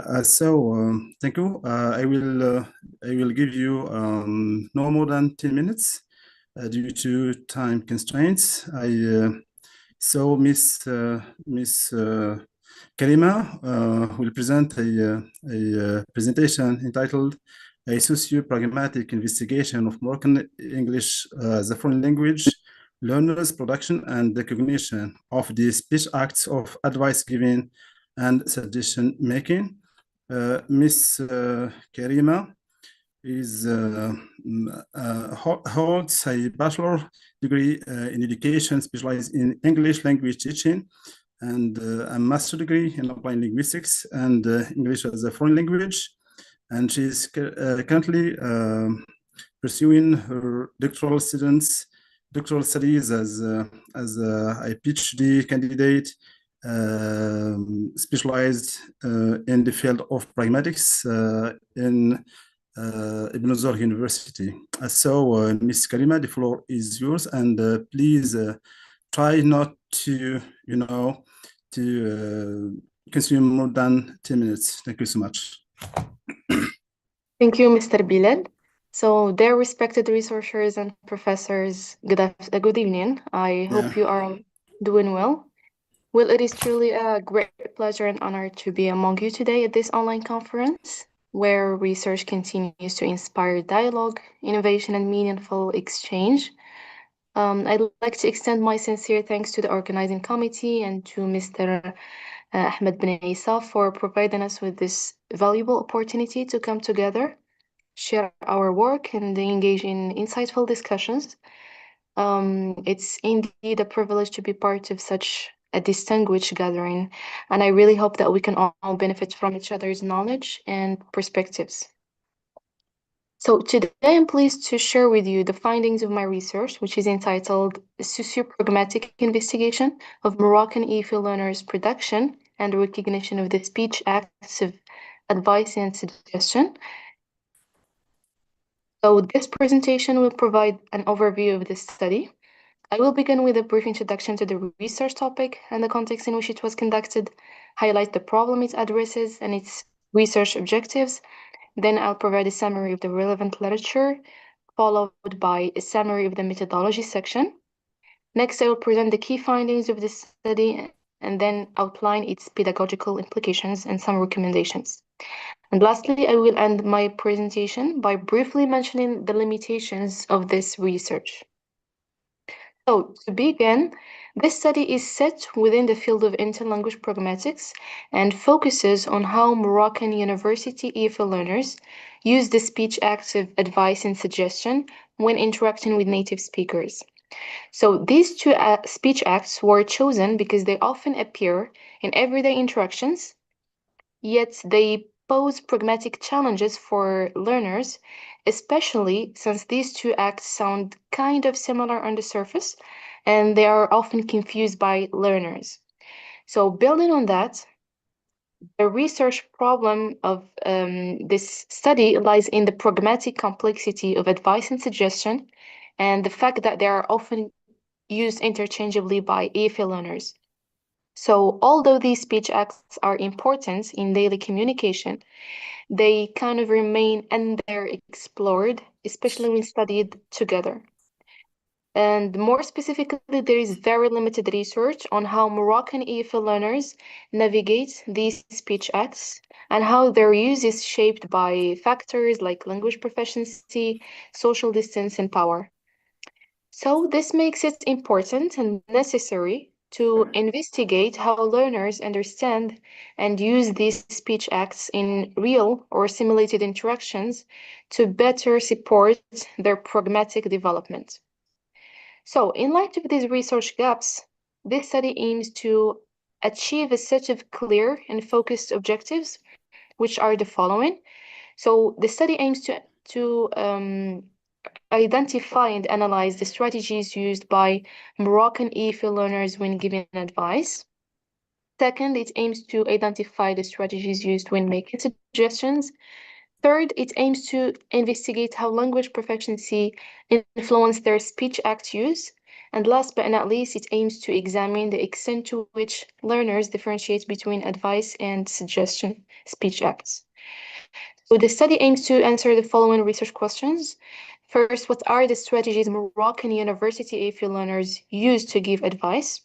Second, what are the strategies Moroccan university EFL learners use to make suggestions? And then, how does language proficiency affect Moroccan university EFL learners' speech acts of advice and suggestion? And lastly, to what extent do Moroccan university EFL learners distinguish between advice giving and suggestion making?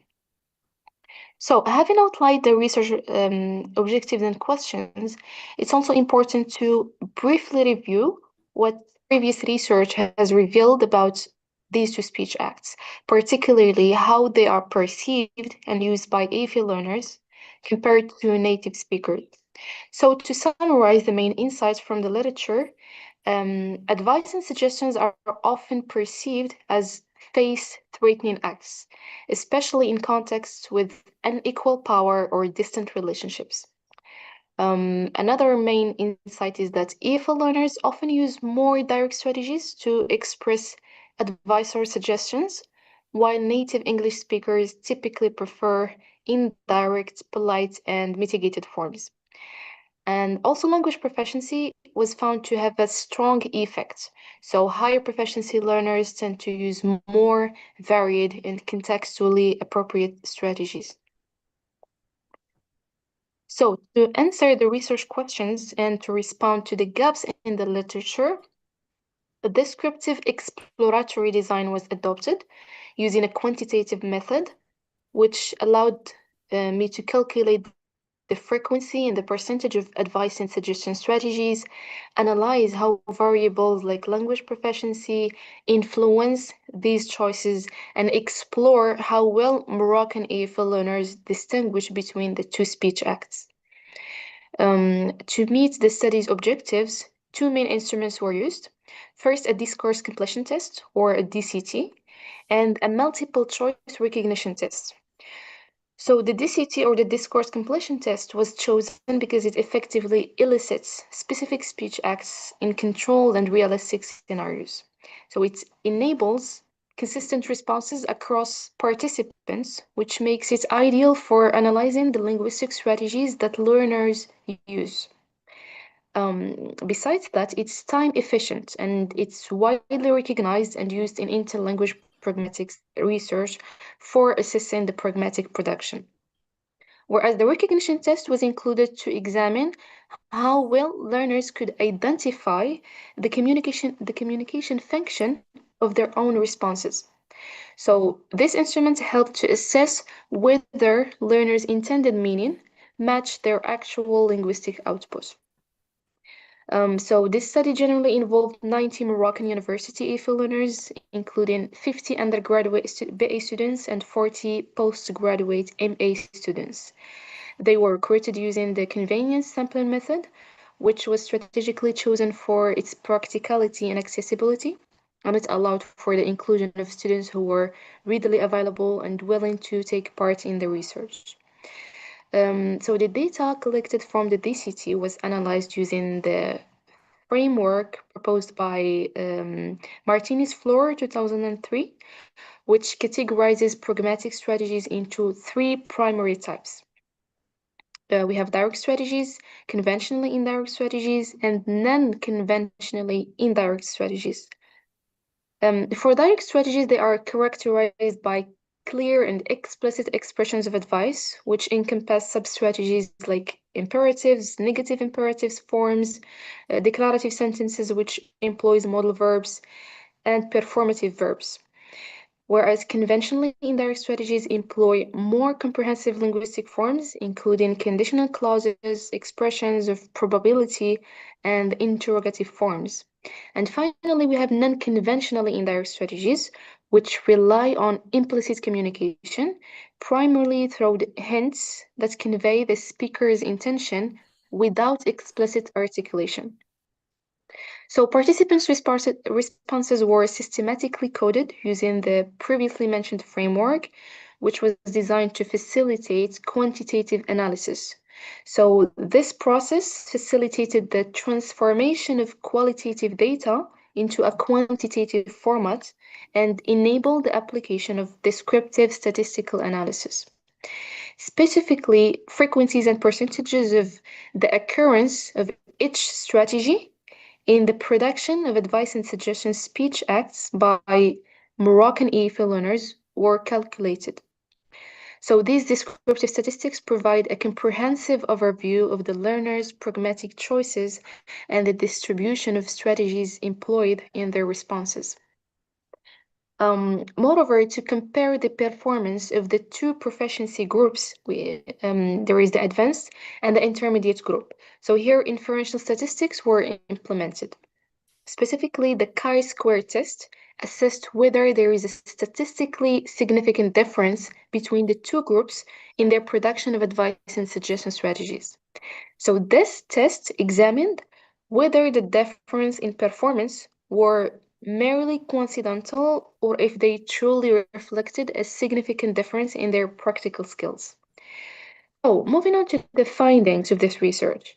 The results showed a clear preference for direct strategies, with 64.4% opting for direct forms of advice, while 17.6% used conventionally indirect advice, and 18% employed non-conventionally indirect advice or strategies.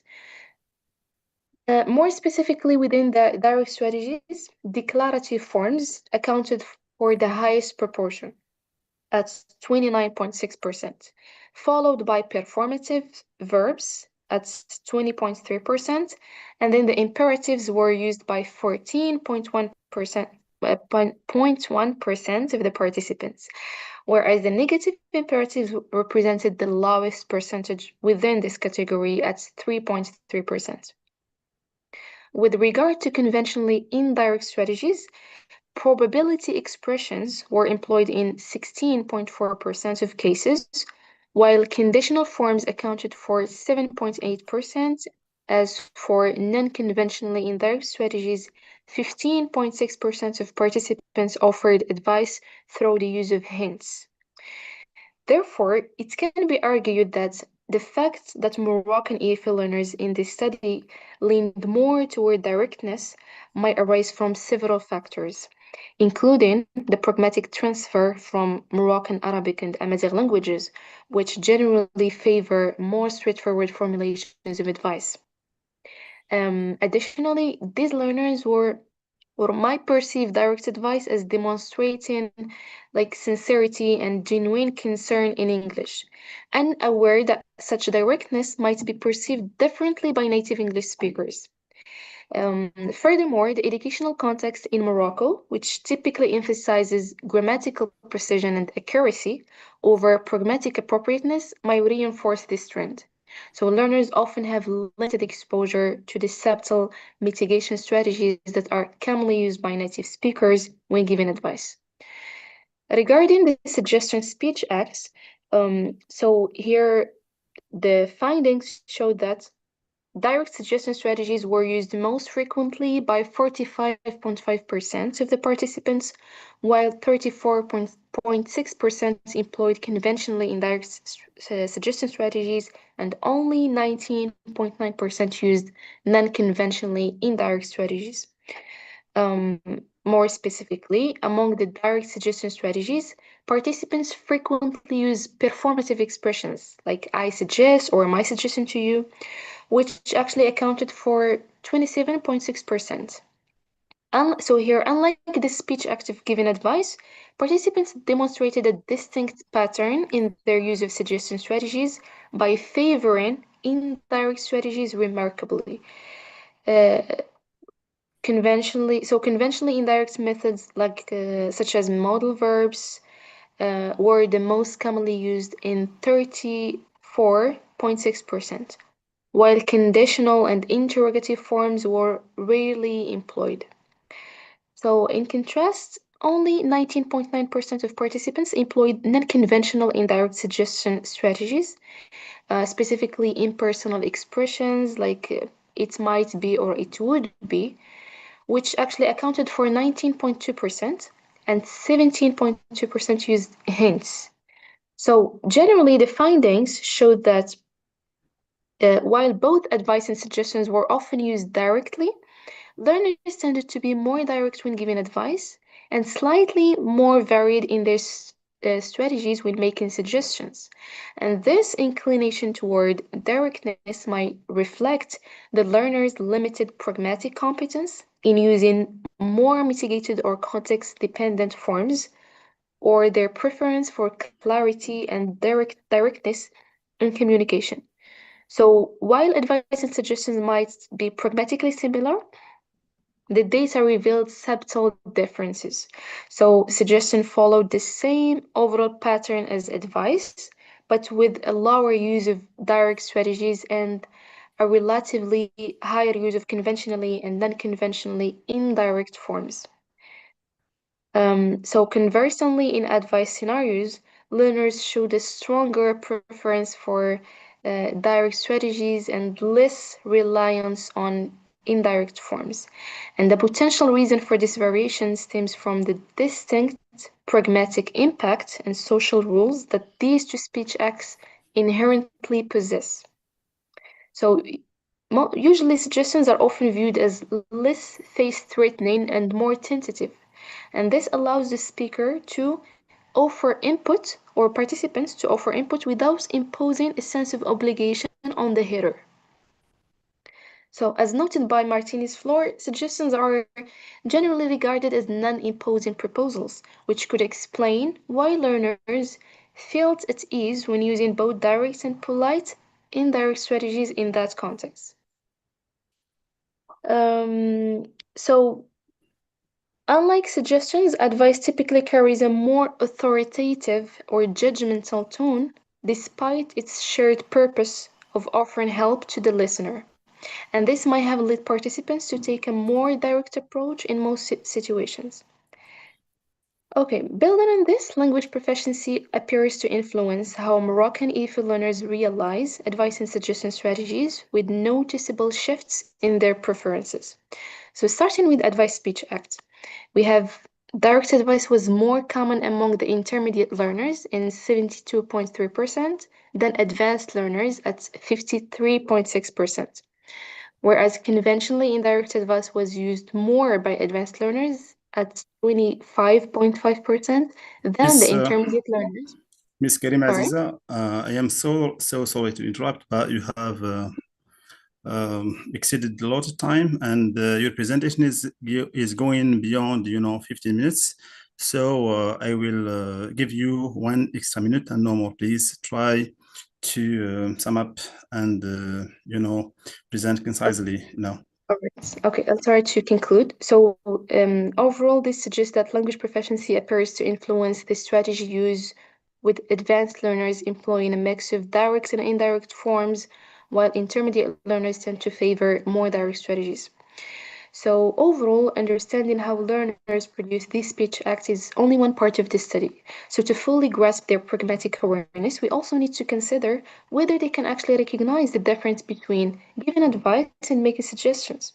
And this brings us to the fourth research question, which explores the extent to which learners distinguish between these two acts, not just in use, but also in comprehension or perception.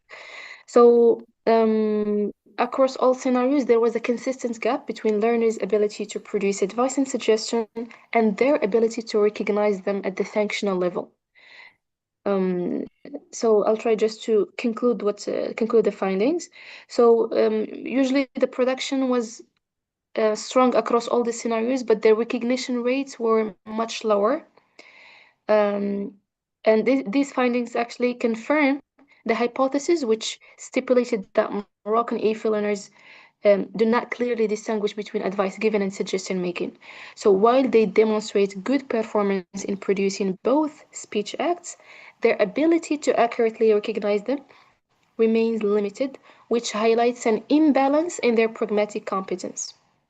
So this finding actually underscores a crucial gap in learners' pragmatic awareness as their productive capabilities do not align with their recognition skills. So having explored both the production and the recognition of advice and suggestion and the gap between them, it becomes essential to consider what these findings mean for classroom practice, or in other words, how can this study inform the way pragmatic competence is taught to Moroccan AFL learners?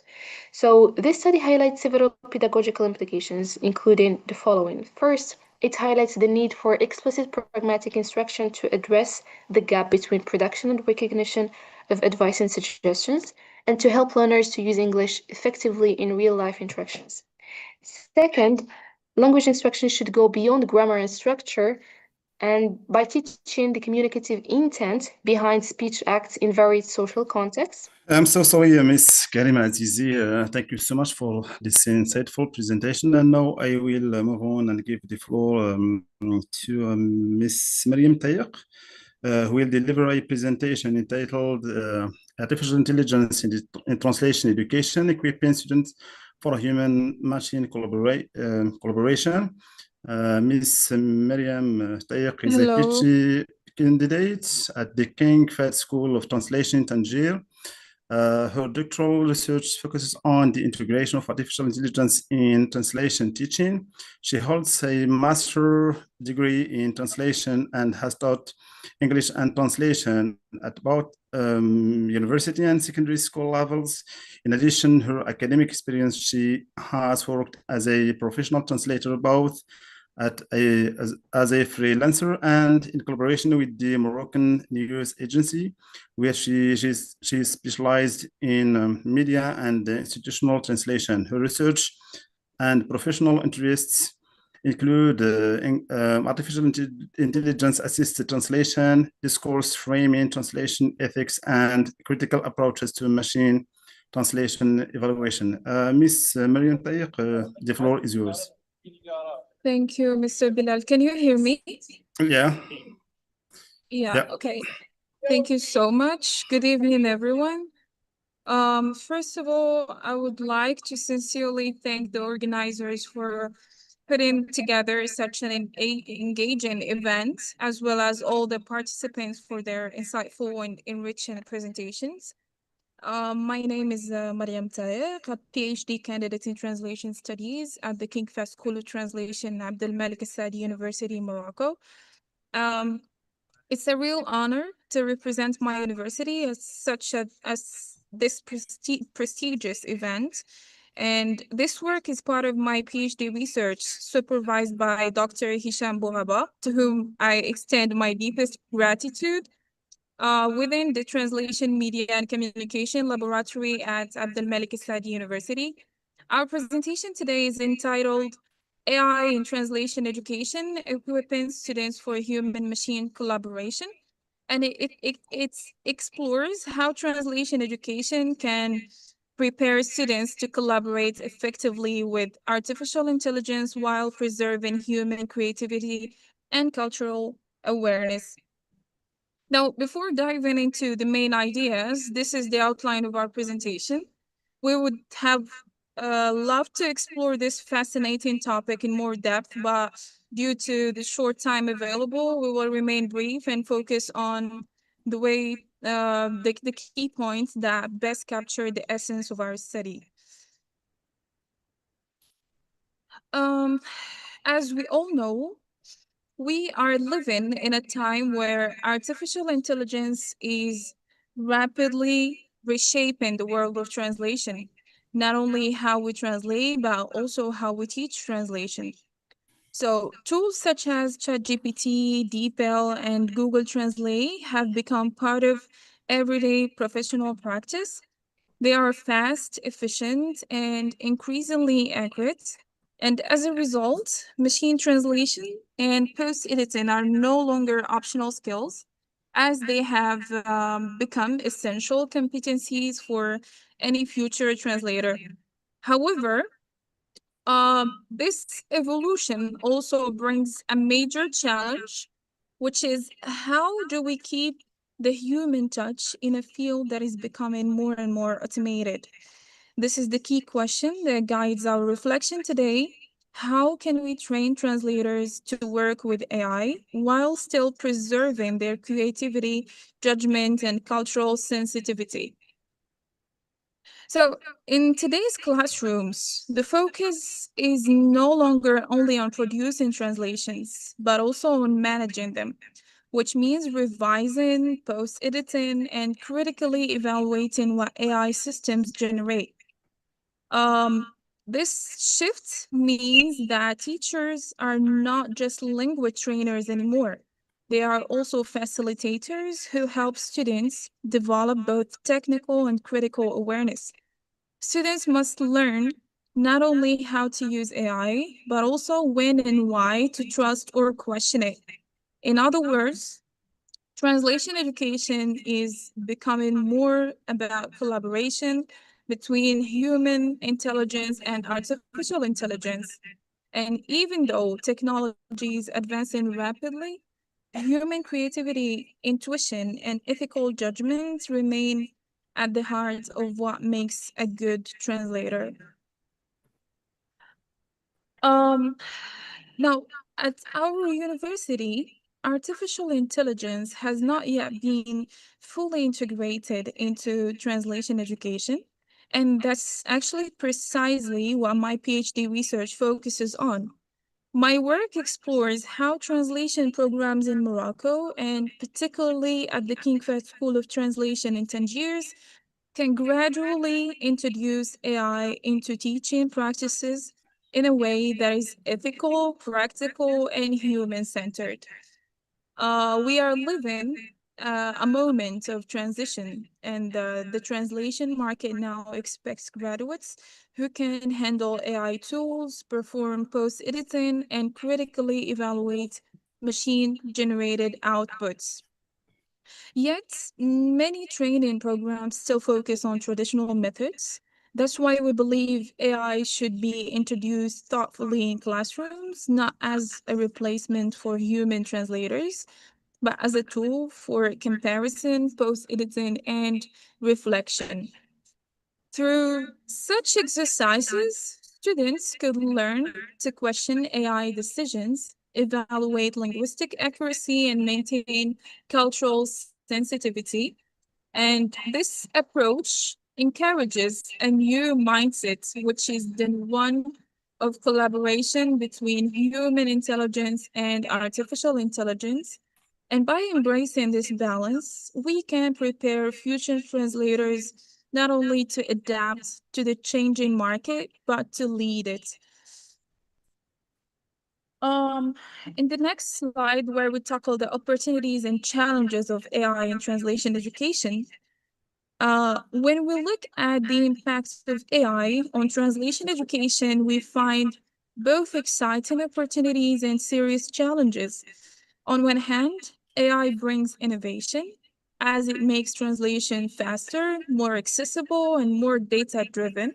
Students can experiment with instant translation tools, explore multiple linguistic options, and learn from real-time feedback. It also helps democratize access to translation technology, allowing even smaller institutions or freelance translators to benefit from advanced tools. But on the other hand, there are growing concerns. We need to address issues of ethics, bias, and over-reliance.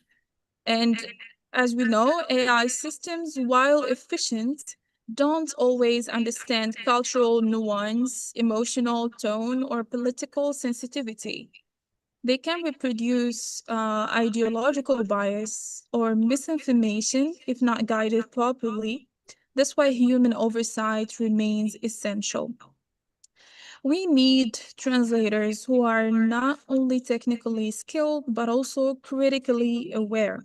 And they should know when to trust AI, when to correct it, and how to preserve the human meaning behind the machine's words. In short, the challenge for translation education today is to strike a balance, to train translators who can use technology confidently but never lose sight of language's human depth and responsibility. Now, the translator of tomorrow will not only be a linguist, they will also be a technologist, a communicator, and a critical thinker. Their role will combine the precision of machines with the empathy and cultural understanding that only humans can offer. This is what we mean by human-machine collaboration. It is not about competition, but complementarity. Artificial intelligence brings speed, memory, and efficiency, while humans bring creativity, ethics, and emotional intelligence. And the real challenge for the new generation of translators is learning how to work with AI consciously and effectively. They need to master post-editing, develop critical awareness, and understand how to question machine-generated choices. At the same time, we must continue to value the human touch. Translators, of course, must preserve cultural context, intention, and emotion in ways that AI cannot. In the end, AI can translate words, but only humans can translate meanings. And this is where the true future of translation lies. As we reach the end of this presentation, this sentence sums up everything we have explored together through this presentation. AI can imitate the rhythm of our words, but it cannot feel their weight and understand their purpose. Technology may change how we translate, but it will never define why we translate. That purpose is to connect minds, to build understanding, and to preserve meaning, and it remains deeply human. The future of translation will not depend on how advanced AI becomes, but on how wisely and ethically we, as translators and educators, choose to use it. Our mission is not to compete with machines, but to guide them, ensuring that behind every translated text, there is conscious creativity and culture. Intelligence may be artificial, but meaning will always be human.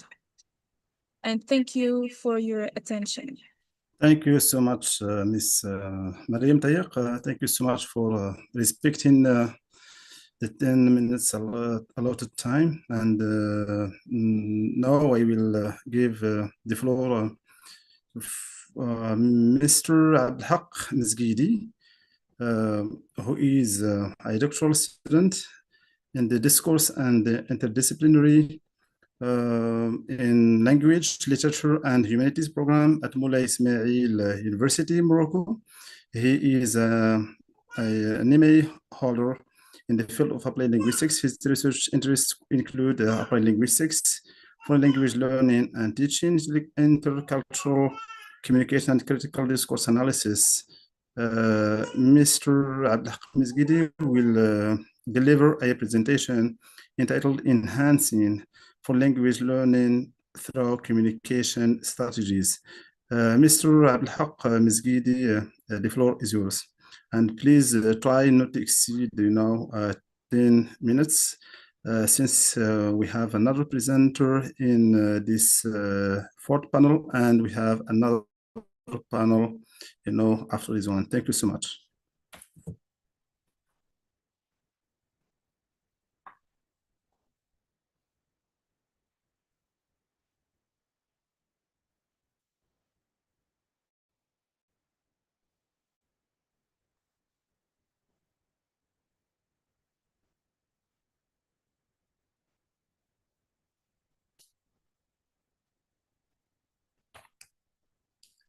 Mr. Abdelhaq.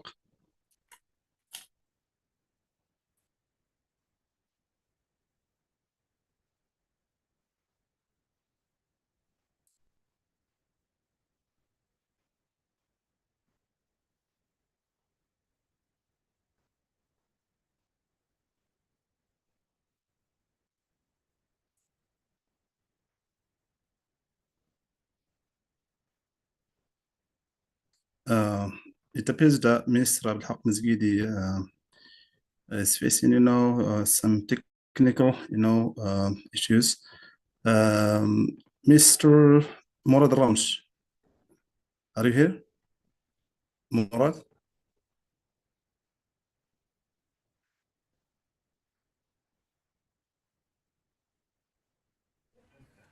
Yes. So, Mr. Murad,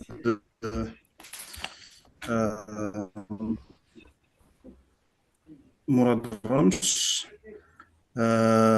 will present entitled, Critical Discourse Analysis of Nas Al-Ghiwan Song. Mr. Murad Ramsh is a middle school teacher of English and a PhD candidate in applied linguistics at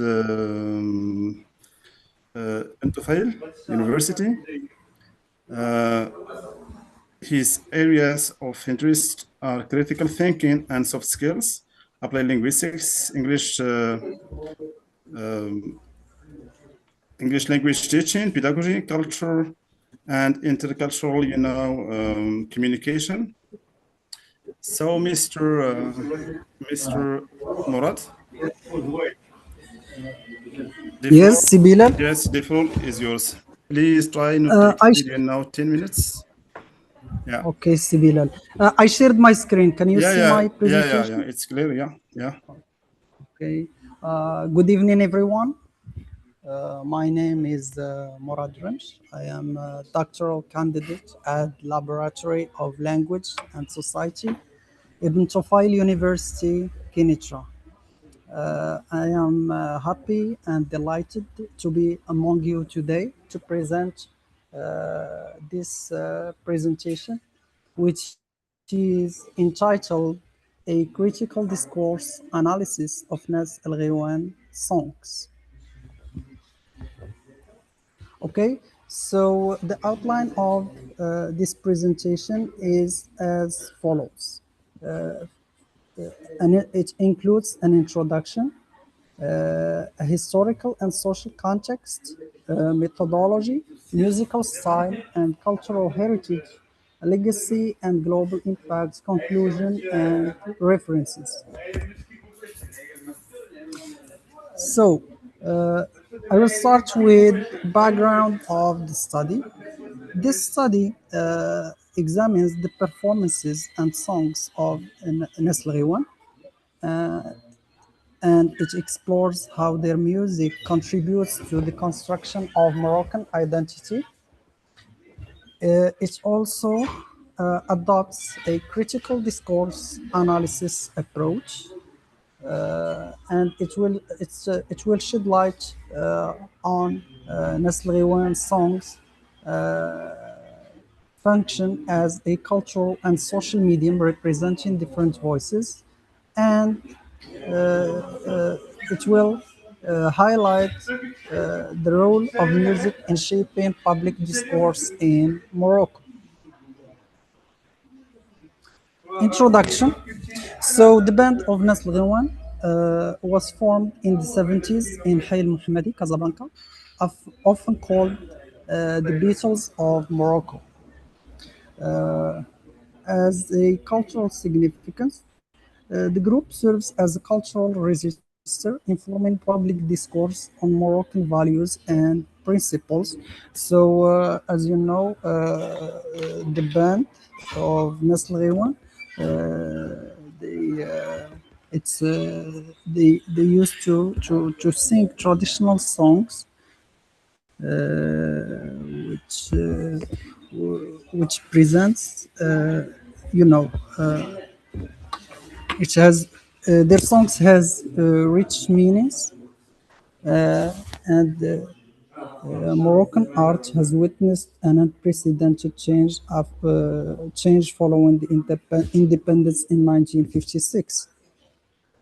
Having said that, Bowell's 1972 states that Moroccans have a magnificent and highly evolved sense of rhythm, which manifests itself in the twin. Okay. So, concerning historical and social context, so as I said, the band emerged after 1956, which is a period of transition and growing political awareness in Morocco. Nasl Ghiwan, Ghiwan's band rise coincided with a period of, economic crisis and so on. Its members came from humble families in poor neighborhoods, allowing them to mirror the daily struggles of simple Moroccans. The lyrics of their songs express the suffering of the poor, empower them, and create a connection between them and their audience, but not for fame, for their own personal gain, according to Seymour 2013. Now, as for the methodology, critical discourse analysis examines the relationship between language and power. Critical discourse analysis is a growing interdisciplinary research movement that primarily studies the way social power, abuse, dominance, and inequality are enacted, reproduced, and resisted by text and thought in the social and political context, according to Van Dyke, 1994. In addition, scholars use critical discourse analysis not only to study how language acts as a social practice to reproduce or resist power, but also to uncover the hidden meanings in discourse. Having said that, the aim was to investigate the hidden power relations and ideologies embedded in the band's lyrics and performances. Now, concerning musical style and cultural heritage, blending genres, Nasl Ghiwan had a unique mix of have had a unique mix of Gnawa trance, Sufism, Melhoun, which is an elite oral poetry, and folk songs. Concerning the language, they used Darija. They use Darija, which is colloquial Moroccan Arabic, combined with the old fashioned poetic phrases to create attachment and a sense of belonging. Concerning the instruments, they utilize traditional Moroccan instruments to create a rustic sound that rumbles and swells rather than traditional Western rock. Some of these instruments are the tayanim, which is a reed flute used as an accompaniment to songs. The mizwid is a very much attributable to a bagpipe, and called in this way because it resembles a food bag. A double-sided cylindrical drum that is positioned vertically on the body to be played standing.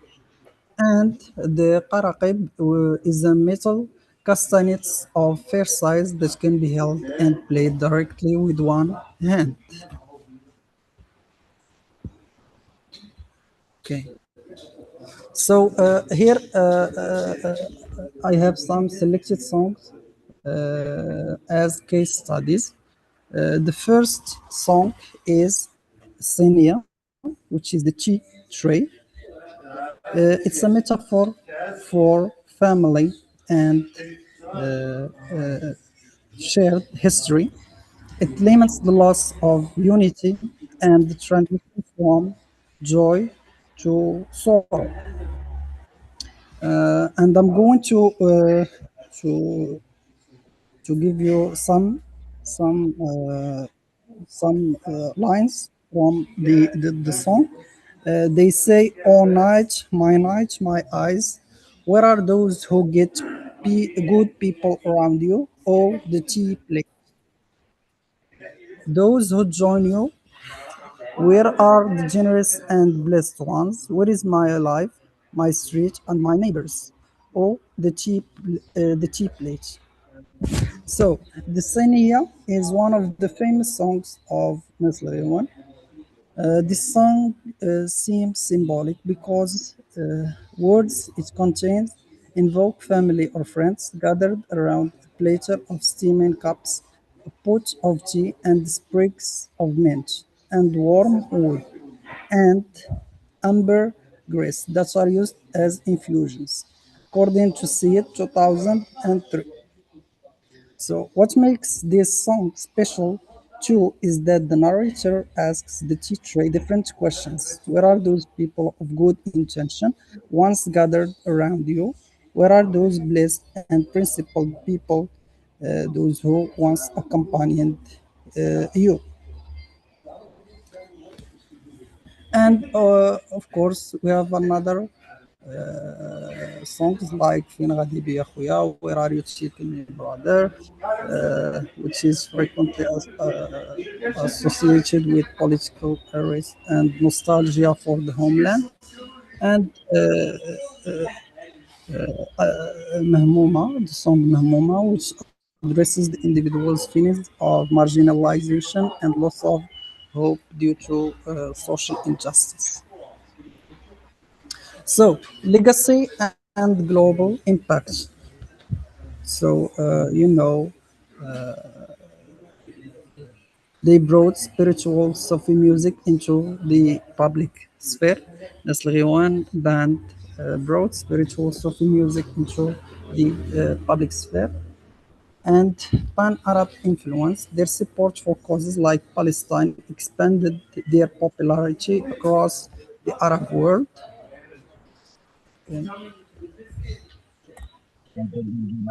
Next, the role of songs in discourse. Songs are used as a medium of communication. They provide insight into social and political realities, and also they act as a voice for the marginalized, and they blend artistic expression with social commentary.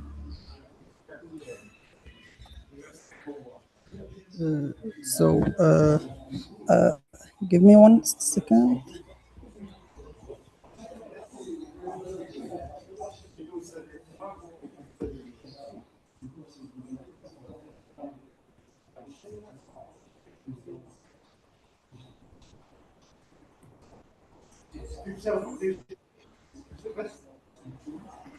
Simorod? Yes, I'm with you. Have you finished? Yeah. No, not yet, not yet. Just so, as I said, so Nasl had a great impact on Moroccan population in different domains. In fact, they managed to enter approximately all Moroccan houses because every citizen had a fond memory related to one of this band songs. It is strongly believed that Moroccans recognize Nasl music to be the mirror of their everyday life. Few are the instances when you enter a Moroccan house without finding a tape, a CD, or the lyrics of their songs written on a piece of paper, according to Badri, 2014. This musical influence can be ascribed to the melody of their songs and the words that they select and the use of the region. The latter was one of the main factors that made people love this band because the Rija is a means of communication which conveys attachment and complicity. Furthermore, another factor of this unprecedented musical influence is that the famous figures of this band lived close to the everyday life of Moroccans. Okay. Thank you so much, Si Murad Ramsh. And no, I'm so sorry to interrupt you, but due to time constraints, I will try to give the floor now to Mr. Abdelhak Nzgidi. Mr. Abdelhak. Hello. You're welcome, Mr. Abdelhak. Can you hear me? Yes, it's clear. Mr. Abdelhak, the floor is yours. Try please to be concise and present in no less than 10 minutes. Thank you so much. Okay.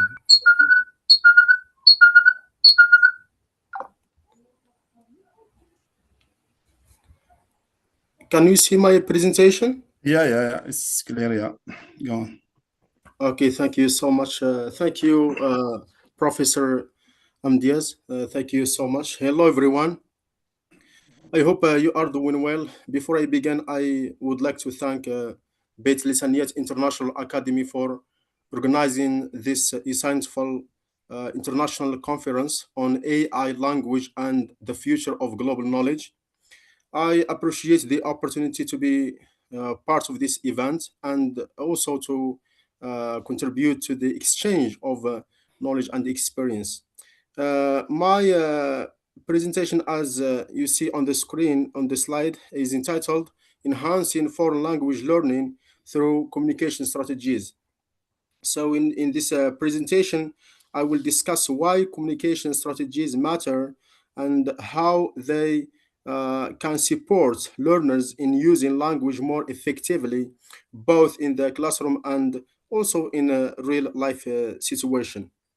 The content of the of my presentation, I will for the content I will start by talking about why communication strategies are important. Then I will briefly define communication strategies, and after that I will explain what they are. And next I will talk about the teachers and learners roles.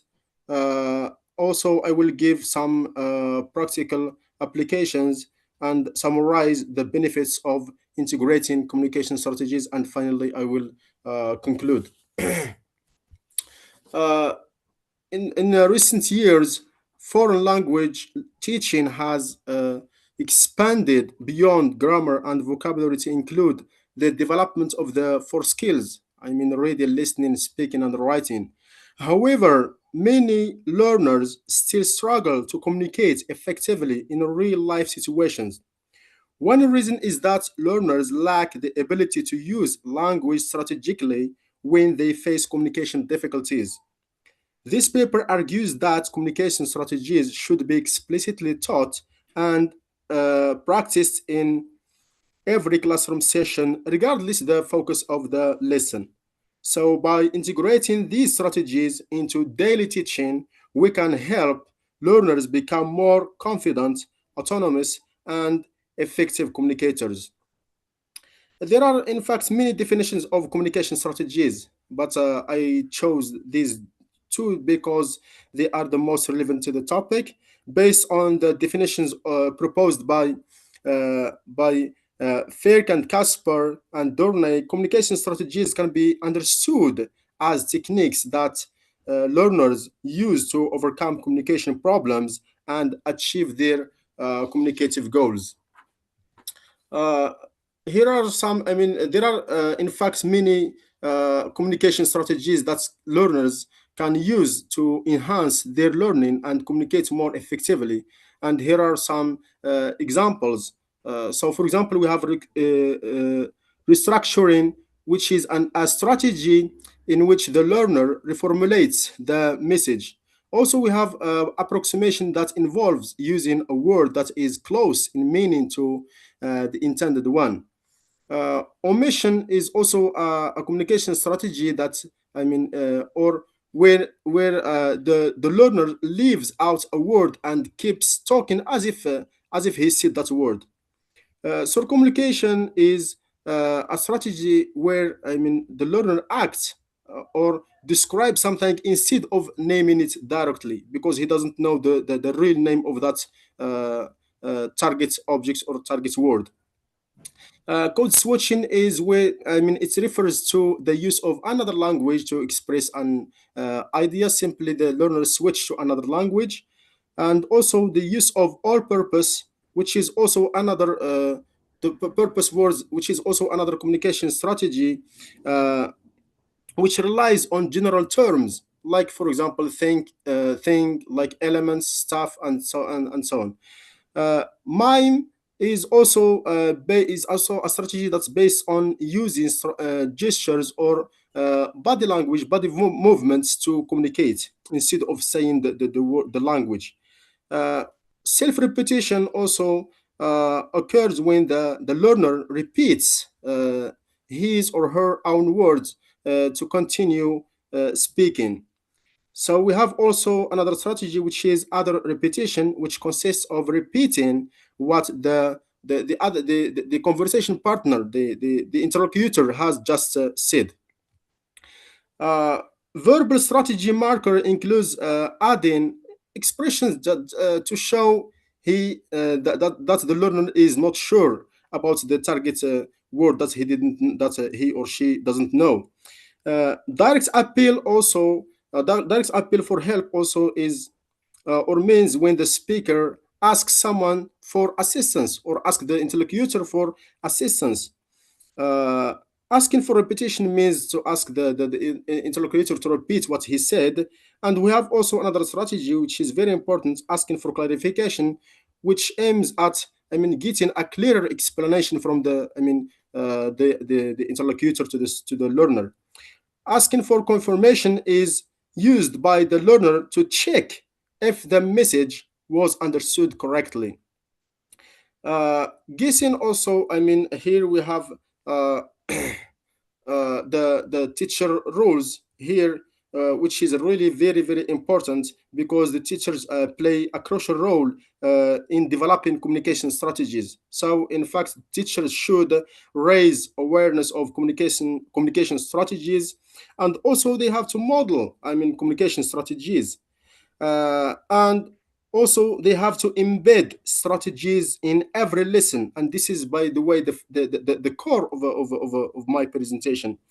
Also, they have to create a supportive environment and encourage learners to speak without fear, and also create opportunities for interactions.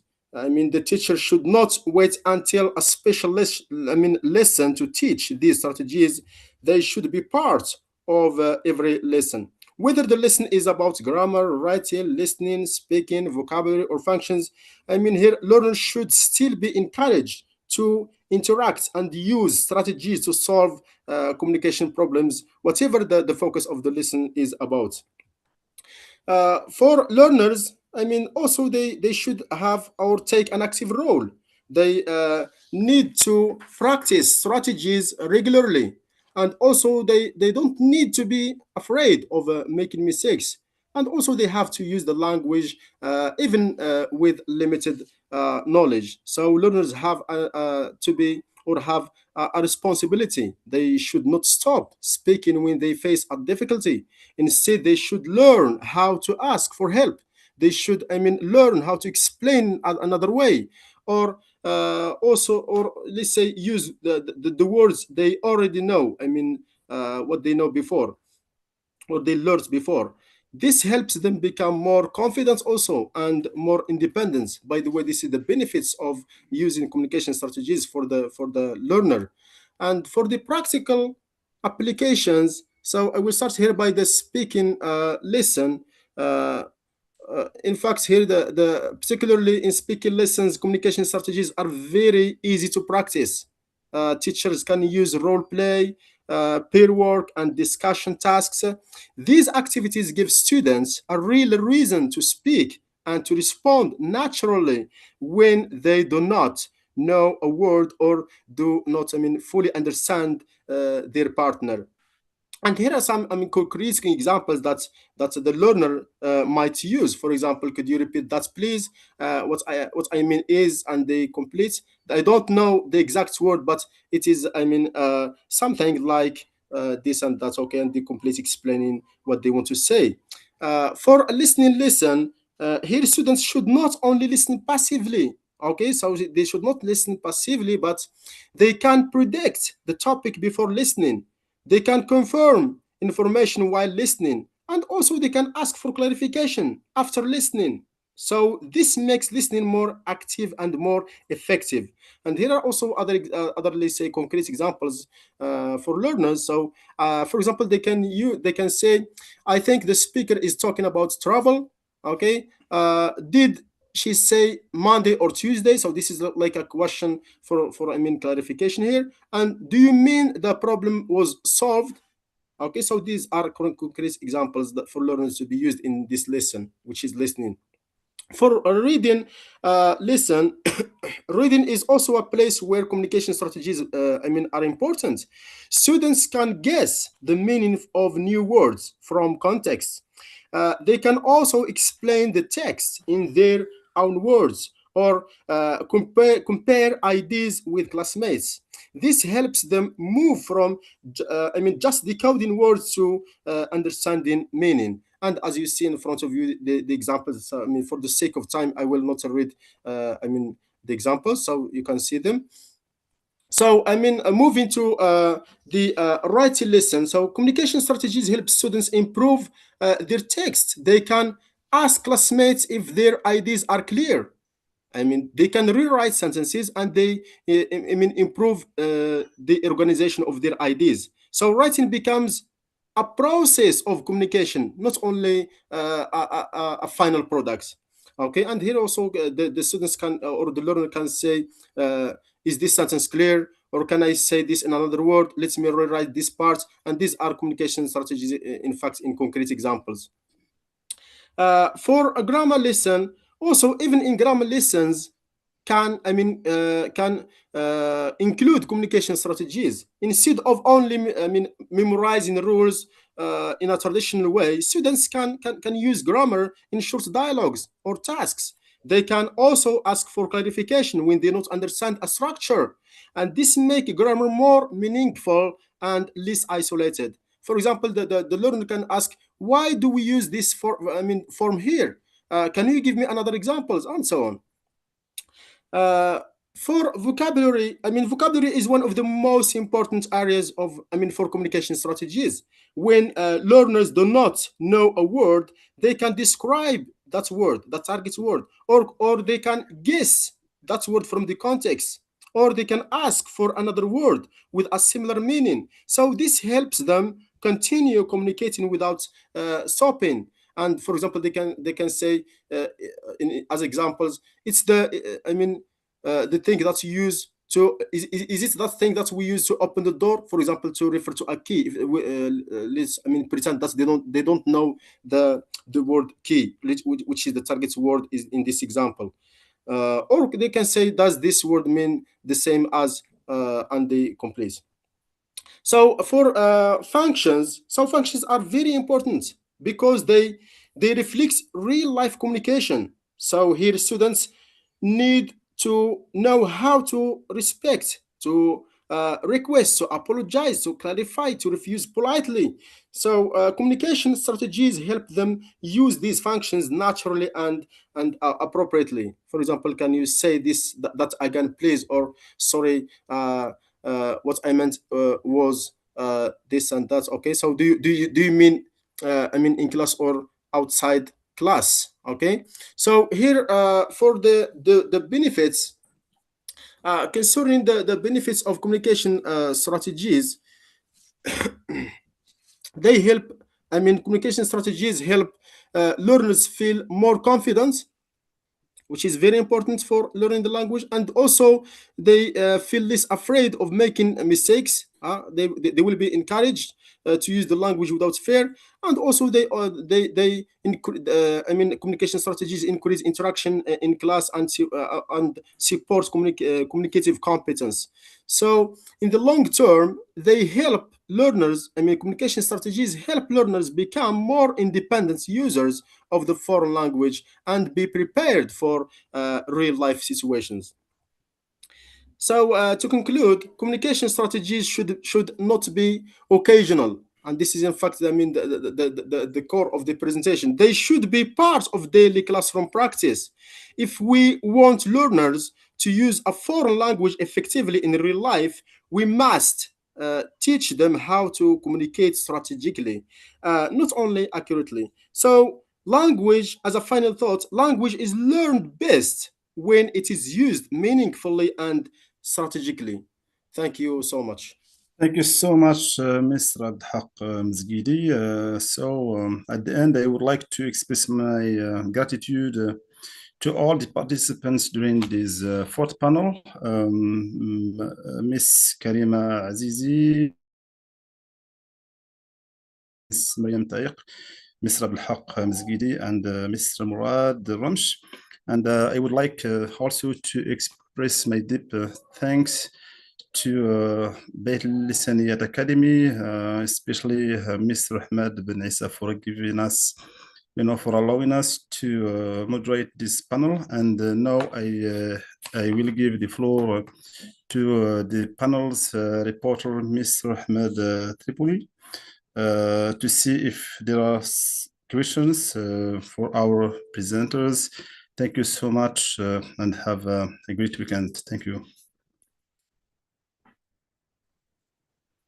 Thank you, dear professors, and I'd like to thank all the participants for their contributions, and Bitlisaniyat International Academy for this organization of this international conference. So concerning the questions, if anyone has any questions or any intervention, you can unmute your mic and Mr. Ahmed Tripoli. So if there are no questions, I would like to thank all the participants during this panel, and let's move to the next panel, which is the fifth panel. Thank you so much, Miss Karima Azizi, Miss Mariam Taiq, Mr. Abdelhak, and Mr. Mourad. Thank you so much. Let's move to the next panel. Thank you so much. Okay, great. Can you hear me? Yeah. Go on, Mr. Mourad. Excellent. Yeah. Yes. So I am Abdelmuniem El-Gomidi. I am back here with you as a moderator for the fifth session because Mr. Mohammed Qaddouri could not be here for some circumstances. So I'll start with the first presenter. The first presenter is Ms. Doha Lahjouji, and she's going to talk about interpreting in the age of AI, human presence, cognitive pressure, and the limits of automation. So Ms. Doha, the floor is yours if you are here. Hello, everyone. Can you hear me? Yes, we can hear you clear. You can start. Hello. Yeah, hello. And thank you for being here. I'm really happy to be among you. And I would like to thank you for this opportunity. So I'll try to keep this brief and focus on main points. So today I would like to talk about interpreting in the context of artificial intelligence. Not so much from a technical perspective, but more from what actually happens when people interpret in real situations. So I'm going to go ahead and share my screen.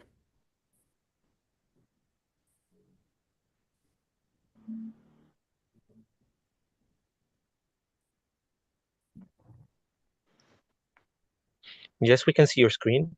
You have 10 minutes. Okay. Okay. So when we talk about AI and language, there is often this idea that many languages tasks can be optimized or accelerated or even replaced. Interpreting is sometimes included in that discussion almost as if it was merely a question of speed and accuracy. But in practice, interpreting does not really work like that. It is not only about transferring words from one language to another, it's something that happens in real time, under pressure or in front of other people, and in situations that are often unpredictable. So, what I would like to do in this presentation is to keep back to see and to look at interpreting from a more human perspective and focus on what actually makes it possible and also on what might be overlooked when we think about automation. So if we look more closely at interpreting, we start to see that it is a very particular type of activity. Unlike written translation, for example, interpreting happens while things are still unfolding. There is no real pause, no time to go back, no time to rethink what has already been said. Everything happens at the same time. So the interpreter has to listen, understand, decide what matters, and speak almost simultaneously. And this is done in real situations, in real life situations, often in front of people, or sometimes in high stakes contexts where what is said really matters. For example, in medical consultations, the interpreter may have to deal with emotional tension while still delivering information clearly. In legal sittings, a small hesitation or ambiguity can have serious consequences. And also, for example, in conferences, speakers may change direction suddenly, which forces the interpreter to adapt immediately. So it's not only a question of language, it's also a question of attention, of memory, of managing pressure, of reacting quickly when something unexpected happens. Sometimes the speaker is not clear, or sometimes the information is missing, sometimes the pace changes suddenly, and the interpreter still has to keep going to make sense of things and to maintain a certain level of coherence. And in that sense, interpreting is not just a technical process, it's more like it's something that is lived in the moment. It evolves. It involves constant adjustment, small decisions, and a kind of balance between understanding, speaking, and staying present at the same time. So if we now bring artificial intelligence into the discussion, things become even more interesting. As there's no doubt that AI is already transforming the way we think about language. It can process large amounts of data, generate text, and in some cases, even support translation tasks with a high level of efficiency. But this growing presence of AI is in communication is only or is not only theoretical, it's already visible in professional and technological environments. For example, as recent discussions and demonstrations that took place during GTEx showed how AI systems are becoming faster and more responsive and increasingly integrated into real-time communication settings, including translation and multilingual interaction. What is particularly interesting in this context is that these developments tend to emphasize speed, efficiency, and automation as key indicators of progress. But language is often approached as something that can be processed and optimized, sometimes with impressive results. So it is understandable that interpreting is sometimes included in that border movement, as if we were just another language or another activity that could be optimized or partially automated. Oh, we can also see similar developments in real-time translation applications, automated subtitles, or AI-based meetings, AI assistants that are increasingly used in professional settings. But when we look at interpreting in the way I just described, it becomes a bit more difficult to see it only in those terms, because what is happening in interpreting is not only the processing of language, it's also the management of attention, the ability to make decisions very quickly, and the capacity to stay present in a situation that is constantly evolving. And these aspects are not always easy to capture in technological models because they are closely tied to human experience and to context and to interaction. So rather than saying that AI will replace interpreting, it might be more accurate to say that it changes the environment in which interpreting takes place, while leaving some of its most fundamental dimensions untouched. So what this actually suggests is that the human side of interpreting is not just an additional layer, something, for example, secondary. It's actually at the center of the activity. And when interprets work, they are not only producing language, they are constantly managing their attention, regulating their speech, and adapting to what is happening around them. And there's also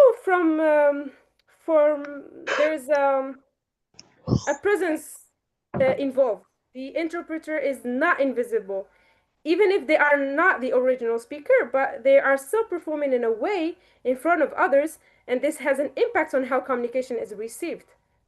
At the same time, they have to deal with pressure, not just time pressure, but also the pressure of getting things right, of maintaining coherence, and of continuing even when things are not entirely clear. For instance, when I don't know, for example, a speaker talks too fast or uses unclear references, the interpreter cannot stop the interaction. They have to continue, make quick decisions, and still maintain coherence for the audience. And all of this means that interpreting depends on a combination of cognitive and behavioral capacities that are difficult to separate from the person who is performing them. So if we reduce interpreting to outputs, to speed, or to accuracy alone, we miss a large part of what actually makes it work. So to conclude, what I have tried to suggest here is that interpreting allows us to see something quite important about language and communication in the context of artificial intelligence. That language not only that can be processed or generated, also something that is performed, acts, and adapts continuously. So artificial intelligence will certainly continue to shape the environments in which interpreters work, but I don't think it does, or it does not remove the need for human presence or for judgment and for the ability to act under pressure. So rather than seeing interpreting as something that could be replaced, it might be more useful to see it as a reminder of what remains deeply human in communication. So thank you so much for your attention. And if you will excuse me, I will unfortunately have to leave the conference at this point due to a prior commitment. And once again, I thank you for your attention. Yes, thank you, Ms. Doha, for your interesting presentation and also for respecting the time limits. Our next presentation is going to take us to Qadi Ayad University with Ms. Nadia Lassasi. Her topic is going to be about mapping the integration of metaverse in education in Morocco, a bibliometric approach. Ms. Nadia Lassasi, the floor is yours. Thank you, monsieur. Donc,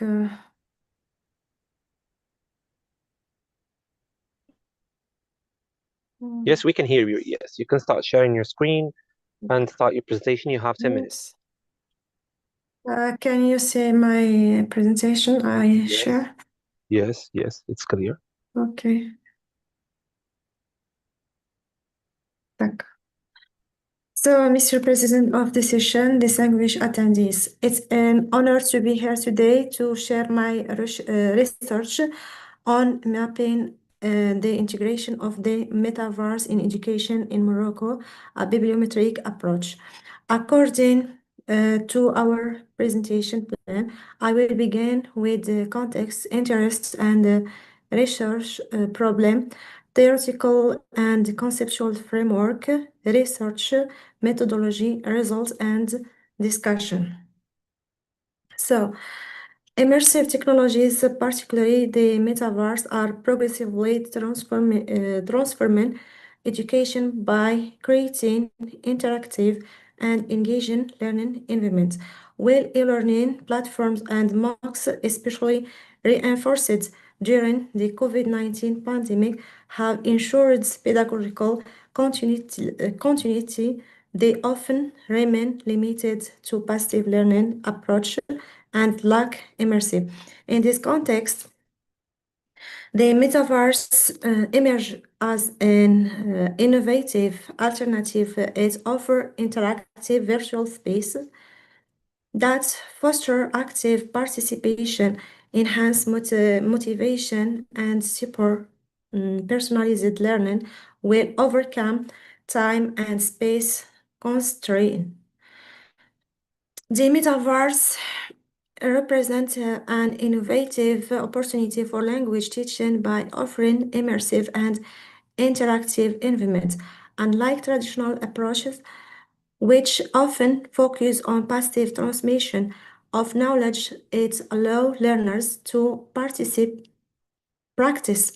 the language in situation close to reality, thus promoting oral communication, active listening, and contextualized learning. Through this virtual space, students can interact, collaborate, and develop their language skills in a more motivating and engaging way while overcoming time and space constraints. So, however, despite growing interest in immersive and intelligent learning environment, the adoption of technology such as artificial intelligence, adaptive systems, and virtual reality remains uneven. Difference persists according to gender, teaching experience, and geographical location. In the Moroccan context, few studies have systematically explored the role of the metaverse in education and its potential to enhance engagement, personalization, and collaboration. This gap leads to our central research question. How can the integration of metaverse and artificial intelligence improve learner engagement and learning in a multilingual educational context like that of Morocco, take into account linguistic challenge and inequality among teachers?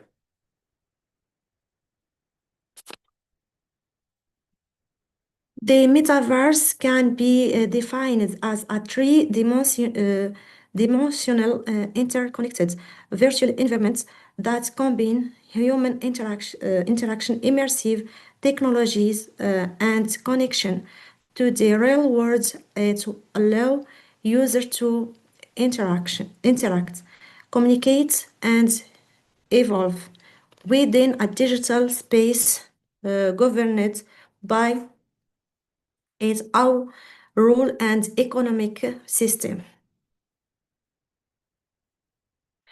Its evolution follows a trajectory marked by major innovation. From this first virtual reality headset in 1968 to the emergence of the term Neil Stevens Snow 1992, and more recently the transformation of Facebook into Meta in 2021, along with virtual worlds such as Fortnite. Today, the metaverse represents a transformative opportunity for education. It enables the simulation of complex situations, enhance learner engagement, and provide immersive and flexible learning environments.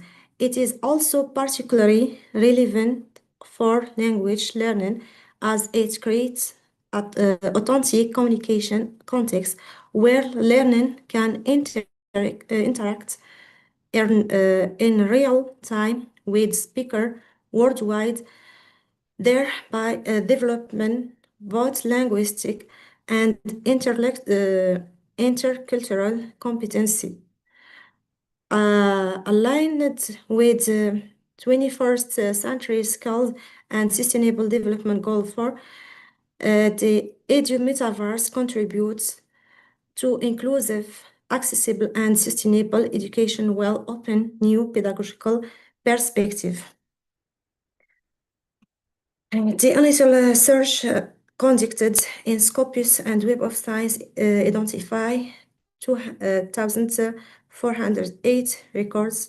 After removing duplicate, around 1,800 articles were screened based on title and abstracts. From these, about 1,600 were excluded, leaving approximately 200 articles for full text analysis. Following this step, around 170 studies were excluded for not meeting the inclusion criteria. Finally, 30 studies were returned, among which 8 were rejected in the Moroccan context. So the bibliometric analysis saw that the metaverse occupies a central position in current educational research, strongly connected to learning system and learners. It also reveals the recent emergence of artificial intelligence, particularly in relation to learning, personalization, data analysis, and privacy concern.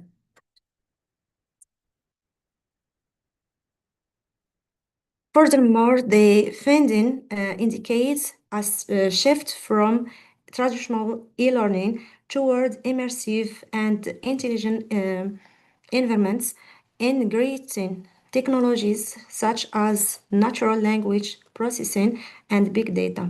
An important result concerns the role of human factors, teacher digital comprehension, and training appear to be critical for the successful integration of this technology. The results show that the metaverse combined with artificial intelligence marks and transition towards immersive, adaptive, and learner-centered learning environments, particularly relevant in the Moroccan multilingual context. AI facilitates linguistic inclusion, translation, and personalized feedback, while metaverse strengthens engagement through authentic learning situation. However, the impact of these technologies depend on teacher digital skills and access to resources. And the reduction of inequality remain essential for effective and equitable integration.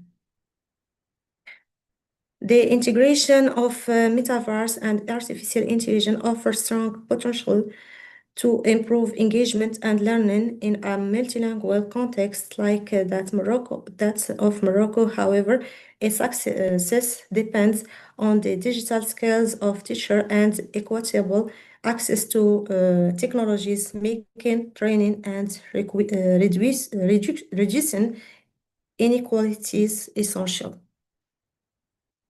So thank you for your attention. Yes, you are welcome. Thank you as well for the insightful presentation about the metaverse and this bibliographic study.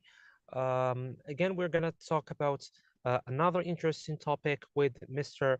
Ardwan El-Ghandour, who is going to talk to us about reconceptualizing authentic materials in the age of AI, implications for Moroccan EFL teachers. Mr. Radwan, are you with us? Can you hear me? Yes, can you hear me? Yes, Mr. Radwan, you can share your screen and start. You have 10 minutes. All right. Thank you.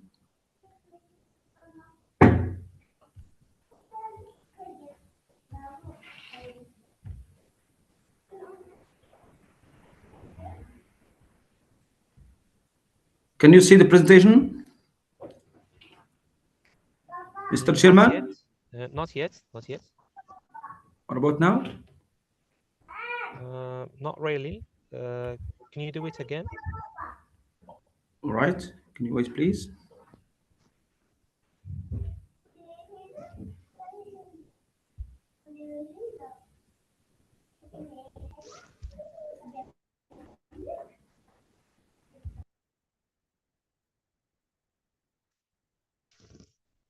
Yes, it's loading, Mr. Radwan. You can start.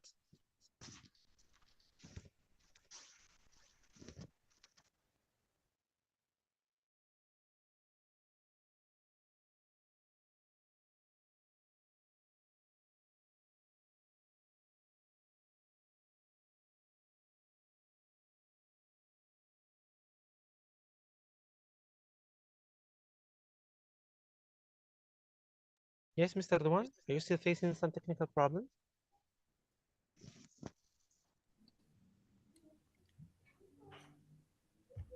Can you hear me? Yes, I can hear you very well.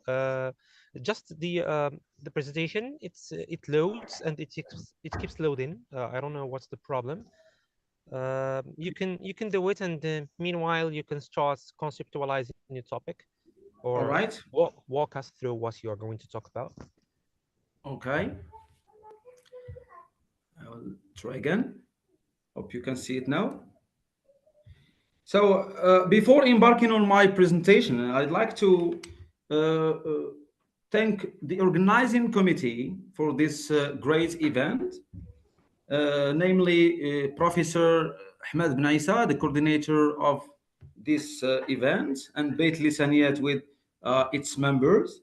Also, I would like to thank my dear supervisor, Dr. Saeed Abdullawi, for his support and help. So my presentation is entitled, as you can see, Reconceptualizing Authentic Materials in the Age of AI, Implications for Moroccan EFL Teachers. So the objectives of this presentation are as follow. First, to define artificial intelligence and authentic materials in language education, to examine the role of AI in EFL teaching and learning, to identify key opportunities and challenges of AI for EFL teachers, and last but not least, to explore the implications of AI integration in Moroccan EFL classrooms. This is the outline. Introduction, definitions, EI opportunities versus challenges for teachers, implications, conclusions, and references. So we're going to start by these questions. What makes a text authentic in 2026? Question number 2. Does authenticity depend on the teacher or the learner? Question number 3. Can AI-generated language be pedagogically authentic? All right. This is the introduction. Authenticity has traditionally meant using real-world text produced by native speakers.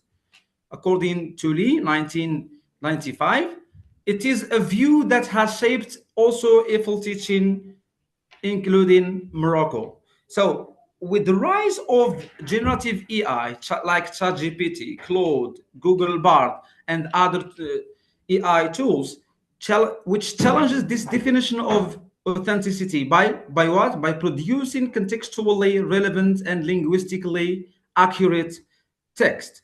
This shifts call for redefining authenticity as a dynamic interaction between learner, text, and task, rather than a fixed property of origin.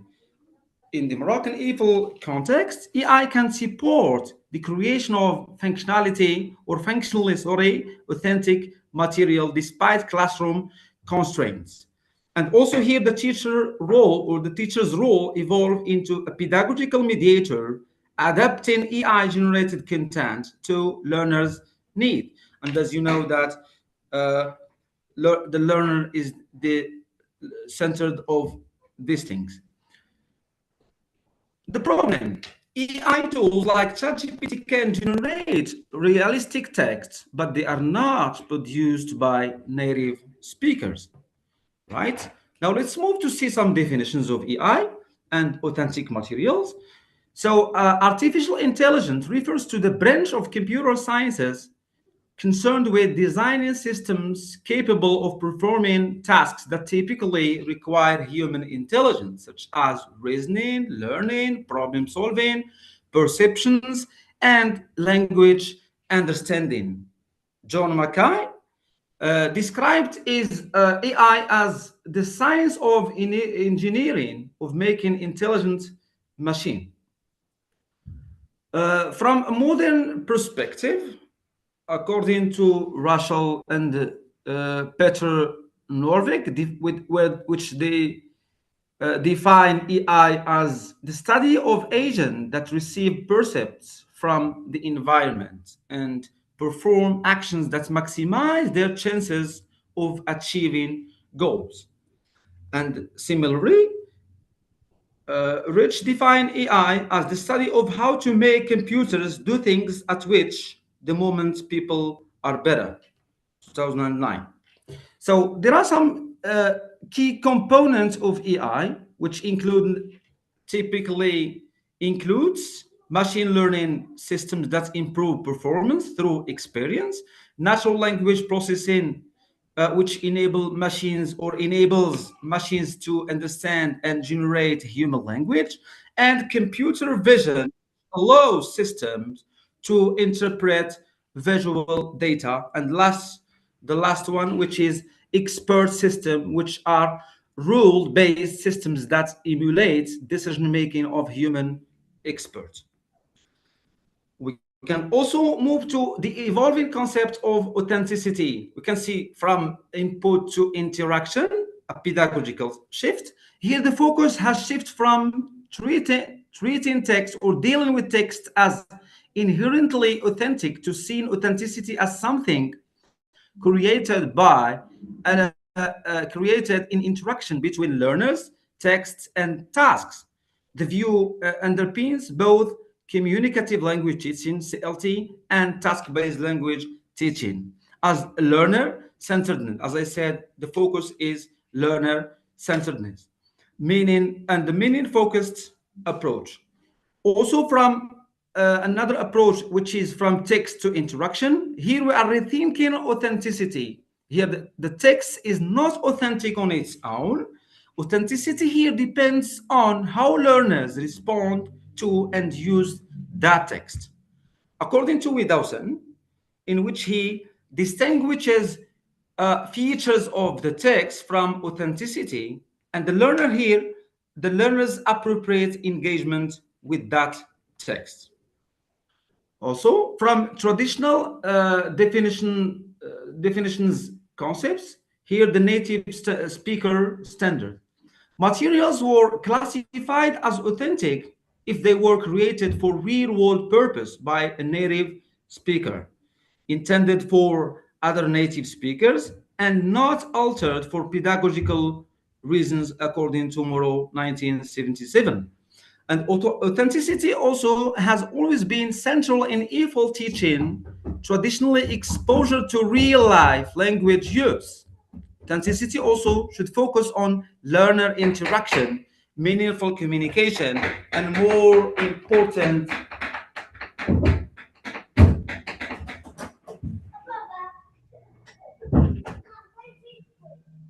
sorry? Yes, Mr. Meaningful communication, sorry? Could you please wrap up? You still have 1 minute. Okay, yes. I will move directly to the implications. Yes. So as not to, right? So in the Moroccan context, as you can see, we've got large classes, mixed levels. So as it is difficult for teachers to create a text that can tailor for the needs of all the students that the teacher has or has in his classes. Also, there is a limited access to updated materials. As you know that we, as teachers, we still teach with outdated textbooks from 2007 or more than that. Also, foreign content often culturally distant. And also there is a need for localized and accessible materials. Right? I'll skip this one also. As I said, for the implications for Moroccan EFL teachers, we have to localize the global discourse. So EI helps teachers to adapt global themes, climate change, technology, football to Moroccan realities. For example, a text on drought can be rewritten to focus on its impact on Moroccan farming instead of a foreign context of Spain or France or whatever. This contextualization boosts engagement and makes tasks feel genuinely meaningful, supporting task-based learning principle.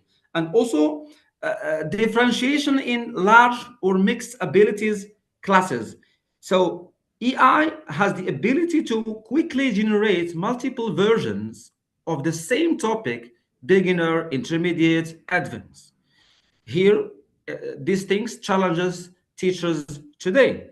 The core also task learning about the same issue stays authentic while the input is calibrated to learners' ZPD. And also the teacher should be as a pedagogical gatekeeper. Easy content generation brings risks of inaccuracy, bias, or cultural mismatch. The last thing, which is the conclusion. So authenticity must evolve in the EI era. And also EI is a support tool, not a threat. So teachers should look at this tool as a support tool, not as a threat. And the focus also should be on relevance and communication. And the last thing, which is we are calling for future research needed in Moroccan classrooms in relation with authenticity and AI. Thank you so much for your welcome, attention. welcome, Mr.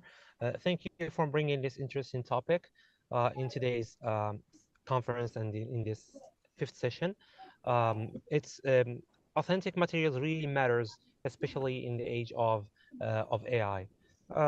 Let's move on to the last speaker, who's going to be Saeed Uzbayer from Shaib Dukkali University in Al-Jadida. His topic is going to be about exploring the teacher's perspectives on the role of artificial intelligence in enhancing vocabulary proficiency among Moroccan EFL students. So, Mr. Saeed, finally, the floor is yours. Hello. Okay, thank you, Sir Abdelmonem. Yes, welcome. Mr. Radwan, could you please stop sharing so that Mr. Saeed can share again? Okay.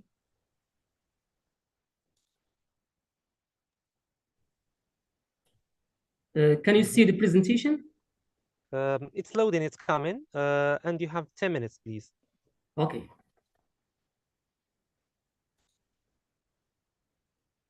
Yes, we can see it. It's there. You can start. All right. Okay, so first of all, I would like to express my sincere gratitude to Bitlisaniyat Academy for providing us this opportunity in this international conference. So my presentation is going to be under the following topic: exploring teachers' perspectives on the role of AI in enhancing vocabulary proficiency among Moroccan EFL students.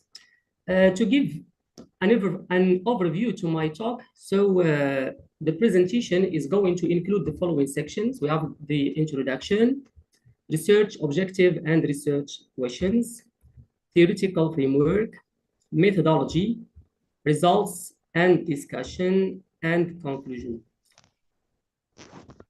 As an introduction, the incorporation of artificial intelligence, AI, okay, I'm sorry, there is, okay. or AI has dramatically brought about a transformative shift in the educational setting. And also, by the same token, vocabulary knowledge has been recognized to be a fundamental building block for the expression and comprehension of one's thoughts and ideas. So in this regard, the linguistic David Wilkins summed up the importance of vocabulary learning when he said, without grammar, very little can be conveyed, but without vocabulary, nothing can be conveyed. Therefore, it is for this reason that language educators would place a predominant focus on vocabulary teaching in their language classrooms. So the research objective and the research questions. So the current study aims to examine the role of AI in shaping teachers' vocabulary classes as it explores their teaching experiences and elicits their opinions in this regard. Accordingly, the study aims to illuminate the following research questions. So the first research question is, to what extent are Moroccan EFL teachers familiar with AI tools in vocabulary instruction? Number two, how do Moroccan EFL teachers benefit from AI tools to help learners foster their vocabulary proficiency? And the last question, how do Moroccan EFL teachers perceive the role of AI tools in vocabulary instruction? So my study is actually driven by the following theoretical framework, which is Technology Acceptance Model, or TAM.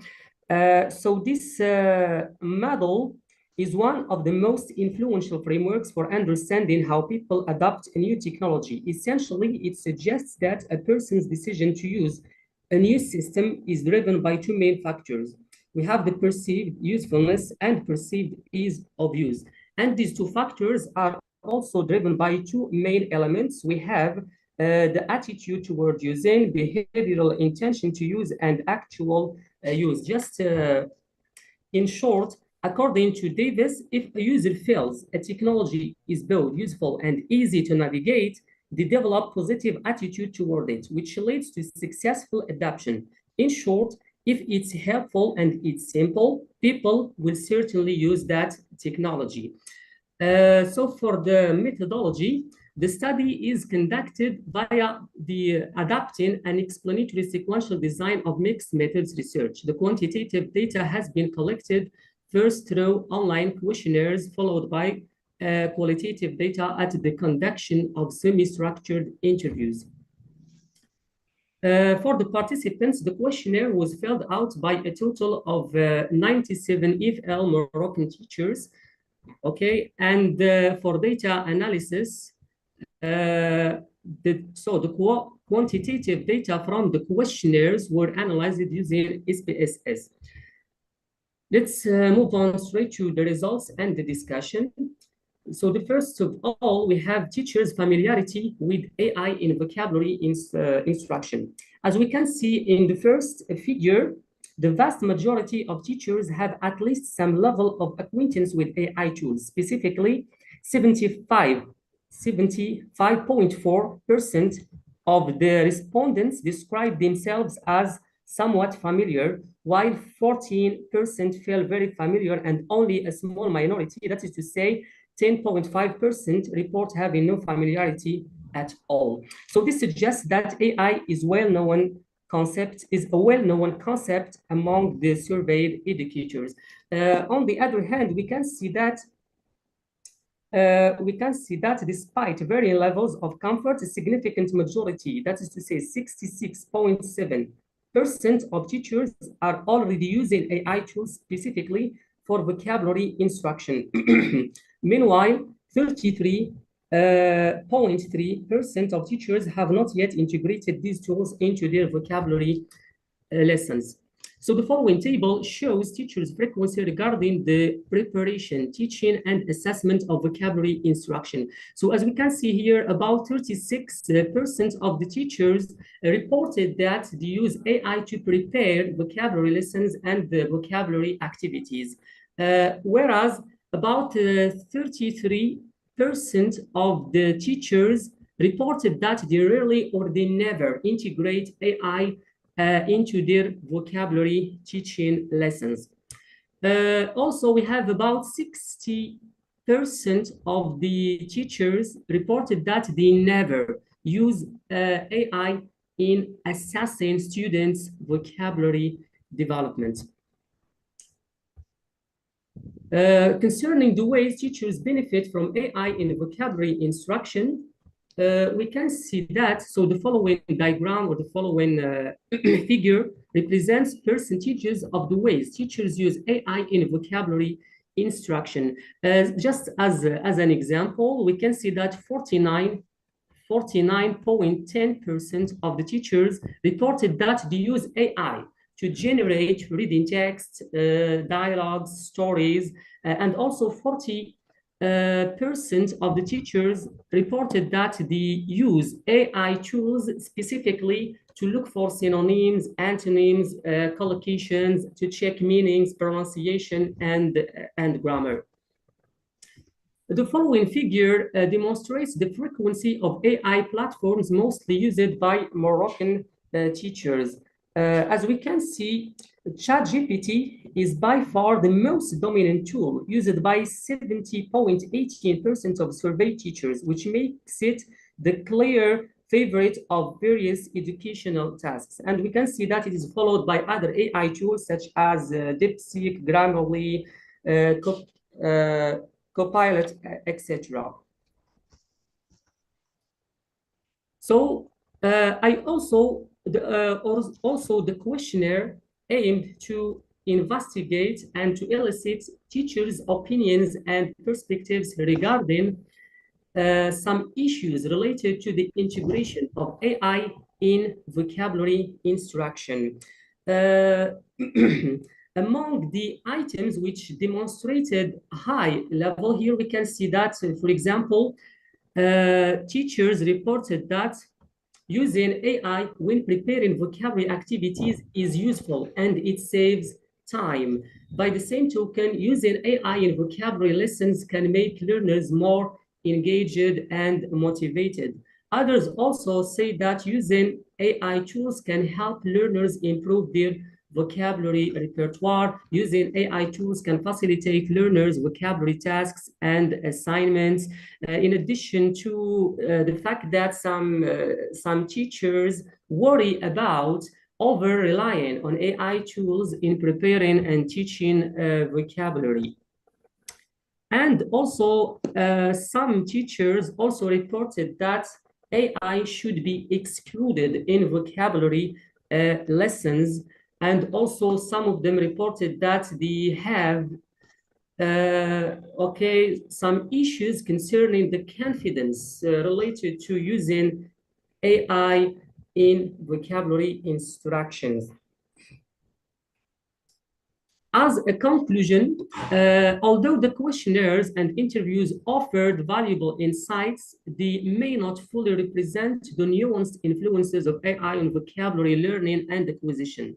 This limitation makes it a requirement for teachers to conduct further quasi-experimental studies, especially in the Moroccan context, so as to validate our findings. So future investigations are also required to consider more sufficient sample sizes, adopt observational methods, and conduct longitudinal studies to obtain more robust results that could be generalized across diverse demographic groups and would be applied to different cultural contexts. So here are some of the references, and thank you for your attention.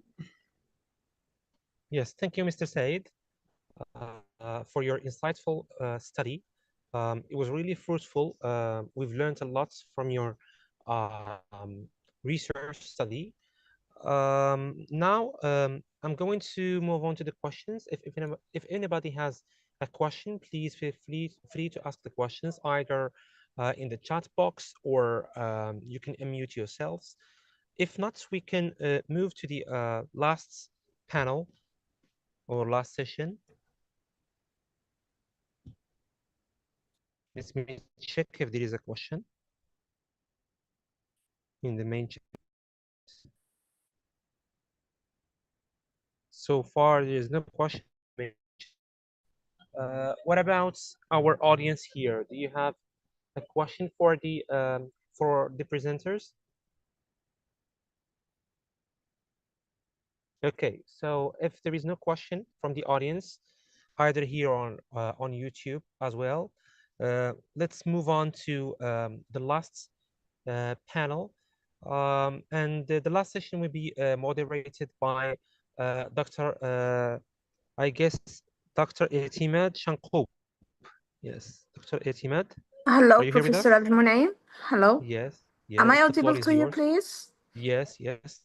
Okay, Clear. thank you. Thank you. So, good evening, distinguished professors, researchers, ladies and gentlemen. I'm Dr. Atimat, the moderator of this session. Discussion section, of course, will be by Professor Abdeslam Outaleb, who will serve as a reporter for this panel and will lead the discussion section, inshallah. So, welcome everyone to session 6 and our last session of this insightful conference and rich gathering. So, a session that brings us right into the heart of one of the most transformative forces in education today, artificial intelligence, of course, which is the core of our today's conference. So in the next set of presentations, we will not only be talking about artificial intelligence as a tool, but as a pedagogical disrupt, a creative partner, and a catalyst reshaping teaching, learning, and academic communication. Together, these contributions invite us to rethink how knowledge is constructed and shared in an increasingly digital world. And it's worth noting, please, that each presenter will be allocated 10 minutes for their presentation. So we now begin with our first presentation, which focuses on conceptual and creative perspective, where AI is explored through the lens of a more practice-oriented question. What does AI mean for the future role of EFL teachers themselves? It is my pleasure to invite our speaker, Professor Raha Yassin. He's an EFL Public High School teacher in CNES and a doctoral student in Applied Linguistics at L'INES FES. His research interests are tightly linked to technology-enhanced learning, formative assessment, professional development, and vocabulary. So, Professor Raha Yassin, can you please proceed?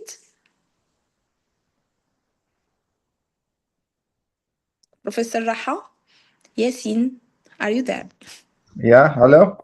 You hear Hello. me? Yes, I do.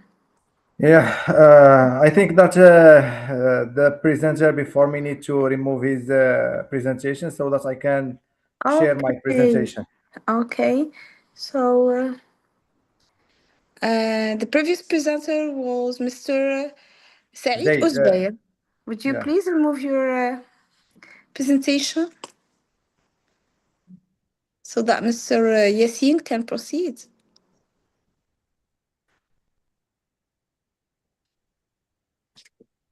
Professor Gmidi. Hello. Yes. Hello.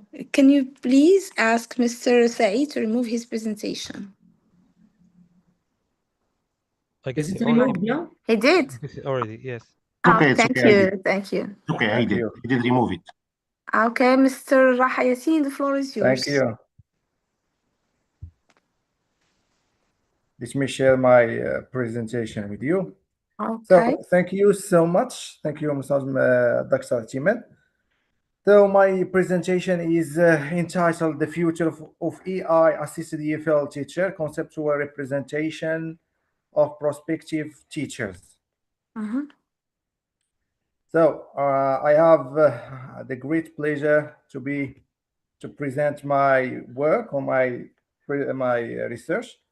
So in a world where digital transformation is no longer a distant vision, but a lived reality, the field of English as a foreign language instruction stands at a historic crossroad. as we interrogated sophisticated AI powered tools, from predictive writing assistant to adaptive chatbots into our classrooms. We are forced to confront a fundamental question. Is the role of human teacher becoming absolute, or we are witnessing the dawn of a more powerful human-centered partnership? This presentation moves beyond the dystopian fear of robot takeovers to explore the next generation of education envisions as a collaborative landscape known as AI assisted EFL teaching and learning. By grounding our pedagogical expertise in the strength of AI, we can shift from being mere content providers to becoming true facilitator of human potential, ensuring that technology serves to amplify the social and emotional heartbeat of the classroom rather than replace it. So, why this matters to your practice? Number one, so is a paradigm shift. AI is a transition from an external tool to a third partner in teacher-student relationship. Number two is a human-centered mindset. Discover why 70% or 72% of prospective teachers believe that human emotional intelligence remain inimitable asset in language acquisition. And last thing, practical transformation. Learn how AI can act as a super tool to handle administrative burdens, allowing you to focus on creative and interactive elements of teaching. So after this small introduction, we move to the the research questions. So I have two research questions. The first one is, what do the participants think about the rate that AI will replace Moroccan EFL teachers in the future? Number two, or research question number two, what are the participants' thoughts on the future impacts of AI on EFL teaching and learning within the Moroccan context? So concerning the methodology I follow, so the design I follow descriptive qualitative approach using reflexive thematic analysis. Then the participant is about 30 Moroccan EFL teachers from middle school and high school, and most of them work in about 60% work in a public sector. The data collection, we collect the data through an online survey distributed to the teacher. So collection demographic. So this online survey include demographics and open-ended questions. So the in-depth interview with the also I support my data by interviewing 3 extreme cases participants for validation. So concerning the analysis tools, I adopt in Vivo 11 Plus software. So can we move to the finding, research question finding, the risk of replacement. The majority view, 80% of participants believe that AI will not replace the human teacher. So the minority view, 20% believe replacement is a risk. Key reason for no human element. Nature of teaching is a process of communication and understanding students, not just data transfer. So within this context, the teachers will serve as a guide and as a facilitators. So as a human trait, AI lacks human emotions, and these are one of the limitation. So AI lacks human emotions, creativity, and ability to establish real relationships.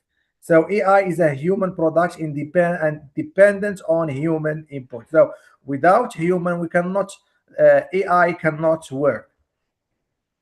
So, argument for replacement, the 20% who said yes. So this is their arguments. So it's a technological pace. Technology is improving daily and may eventually control traditional routines. So the people or the teacher who said yes that AI can replace human, they attribute to this to technological pace as they believe, or they strongly believe, that technology is improving daily, day after day, and might eventually control traditional routines. AI trends it is often they consider it's often faster, smarter, and more affordable and more accessible than humans. They believe that though AI can have a superpower that can replace or can take the place of human intelligence. So another argument that is given by those teachers is they think that AI is supports economic drivers. AI supports a capitalism model favoring affordable and effortless labor. That means that the capitalists believe that when they have AI, they can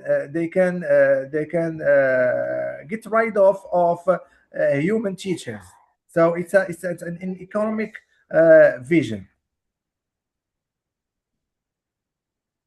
So the last one, scale AI can process massive amount of work. So translation article in a second. So it's a matter of taking things easily. So concerning the research question number 2, the future impacts on EFL teacher. 97% of participants agree that AI will significantly affect the future of EFL teacher, and these are the themes that are found in these interviews. So new areas, emergence of new ELTL methods and techniques. So nowadays we encounter we should encounter how we know how to deal with new methods and techniques that are supported by AI. So rule shift, teachers moving from content providers to a facilitator, and this is and this is already found with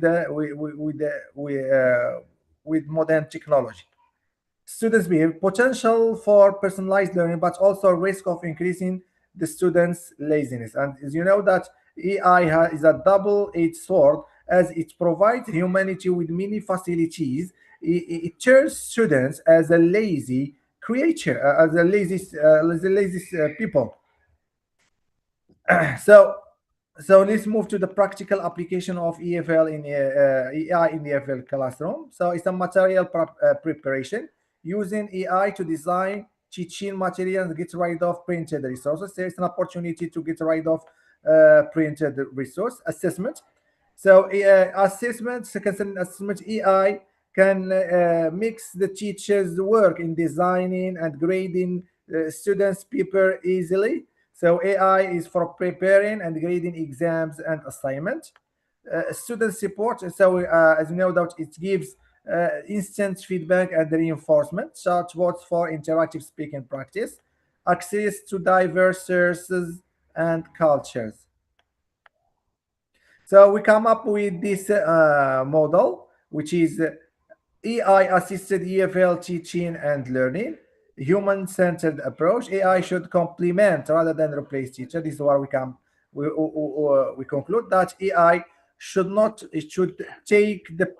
take place of the teacher, but is as a kind of is a helper for the teacher.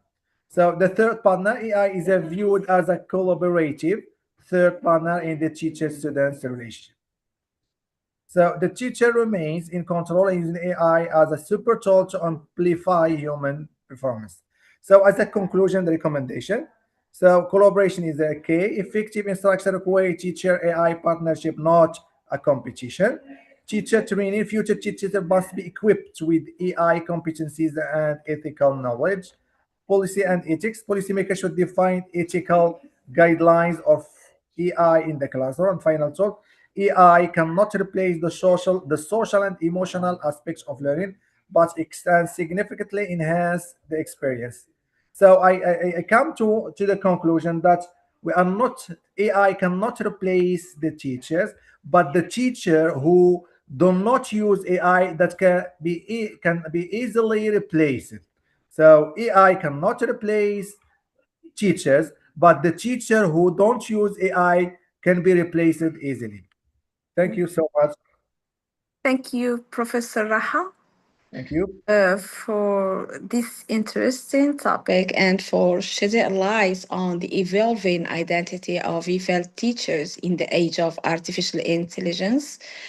So it is such an insightful presentation, which highlighted both the promise of AI in differentiated instruction and the real challenges of its implementation as well. Thank you. We now turn to an empirical study that examines how supported formative assessment can enhance students' self-regulated learning in higher education. And this time, I invite our next speaker, Mr. Ayoub Stuki, who is an EFL public high school teacher in Meknes and a doctoral student in applied linguistics in Fez. He also works as a part-time teacher at l'ENS Fez. His research interests are tightly linked to technology-enhanced learning, formative assessment, professional development. So, Mr. Shuki, are you there? Professor Shuki. Hello? Hello, sir. Can you hear me? Sure, we can. Yes, thank you very much. Can you share your presentation, please? Sure. Thank you.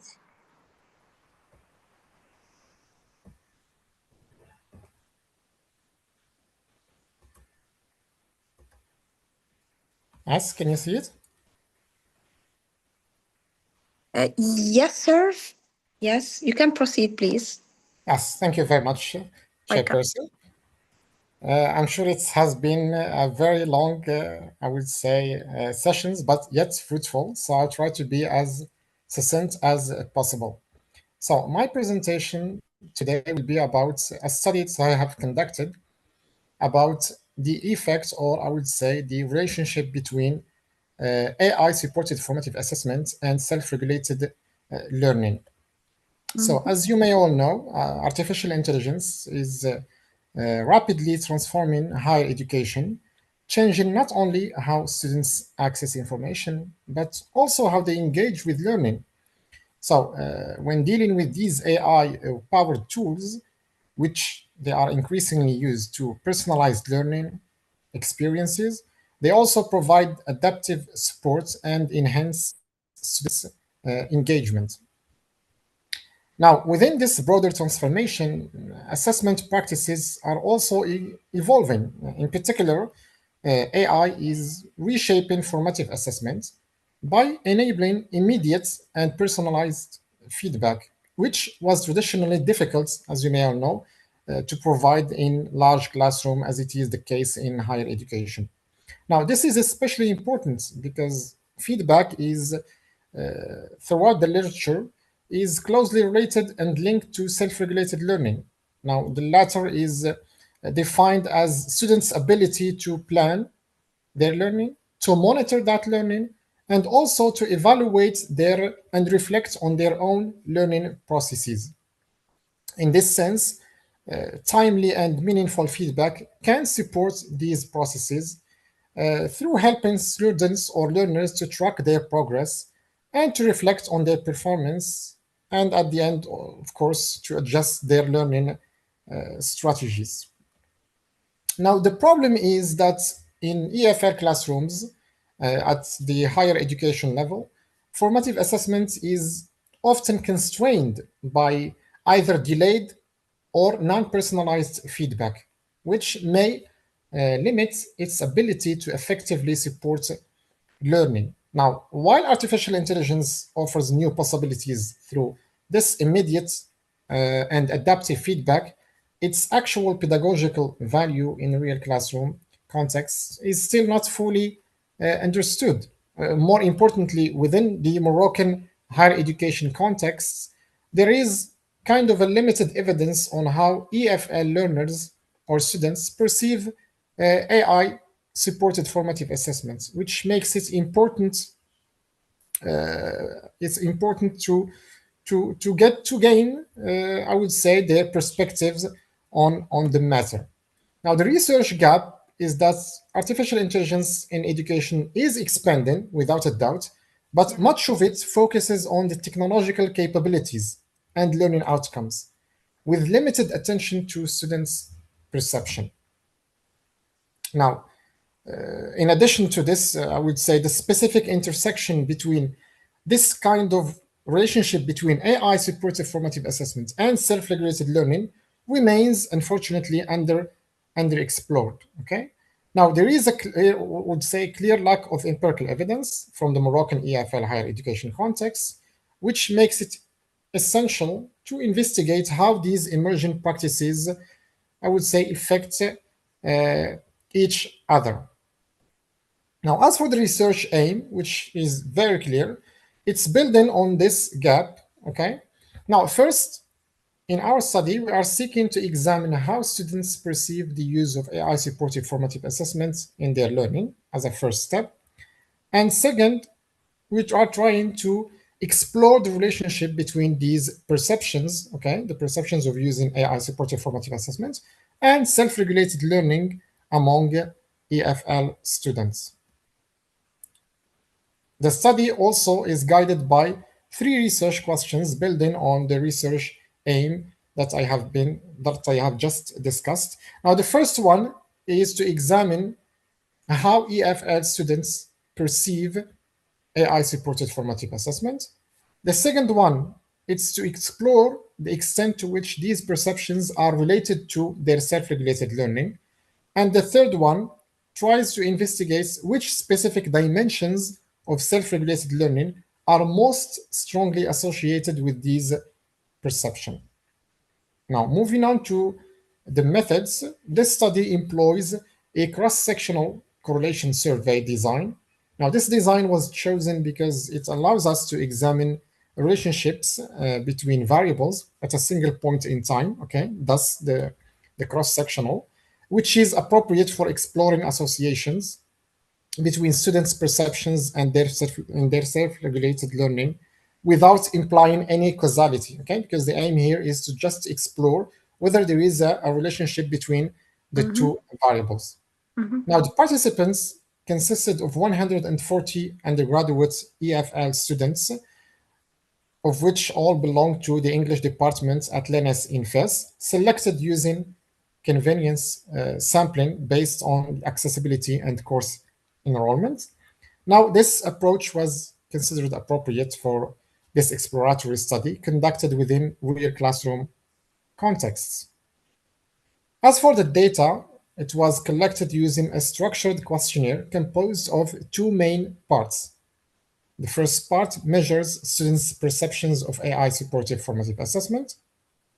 Now, as learners' perceptions can be influenced or can influence and how they engage with feedback and learning tools. The second part of the questionnaire included selected subscales from the motivated strategies for learning questionnaires, which is a measure that is widely used in higher education, validated and reliable, and which was developed by Pinterich et al. 1991, focusing mainly on metacognitive regulation, effort regulation, and self-efficacy, okay? Now, these subscales were selected because they represent key dimensions of self-regulated learning and are widely validated in educational research. Now, overall, this methodological approach allows us for a contextually grounded and reliable examination of the relationship between AI-supported formative assessment and self-regulated learning, okay? Now, moving on to the data analysis, which was conducted through 2 main steps, okay? Now, for the first one, which was mainly descriptive statistics, in which the researcher used or summarized students' perceptions, also the level of self-regulated learning in terms of means and standard deviation. As for the inferential statistics, Pearson correlation analysis was conducted to examine the relationship between students' perceptions of AI-supportive formative assessment and their self-regulated learning. Now, this test was appropriate given the correlational nature of the study.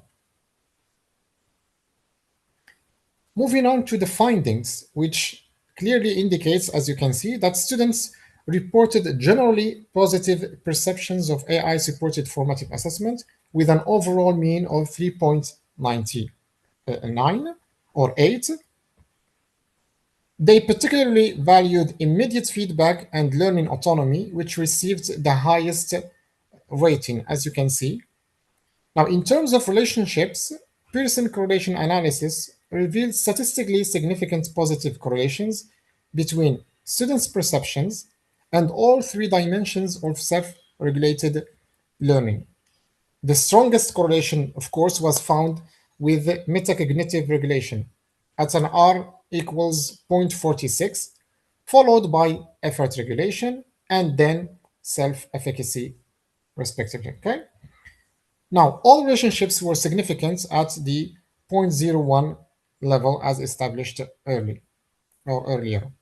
Now, these results suggest that positive perceptions of AI-supported formative assessment is actually or are actually associated with higher levels of self-regulated learning, particularly in terms of processes or learning processes.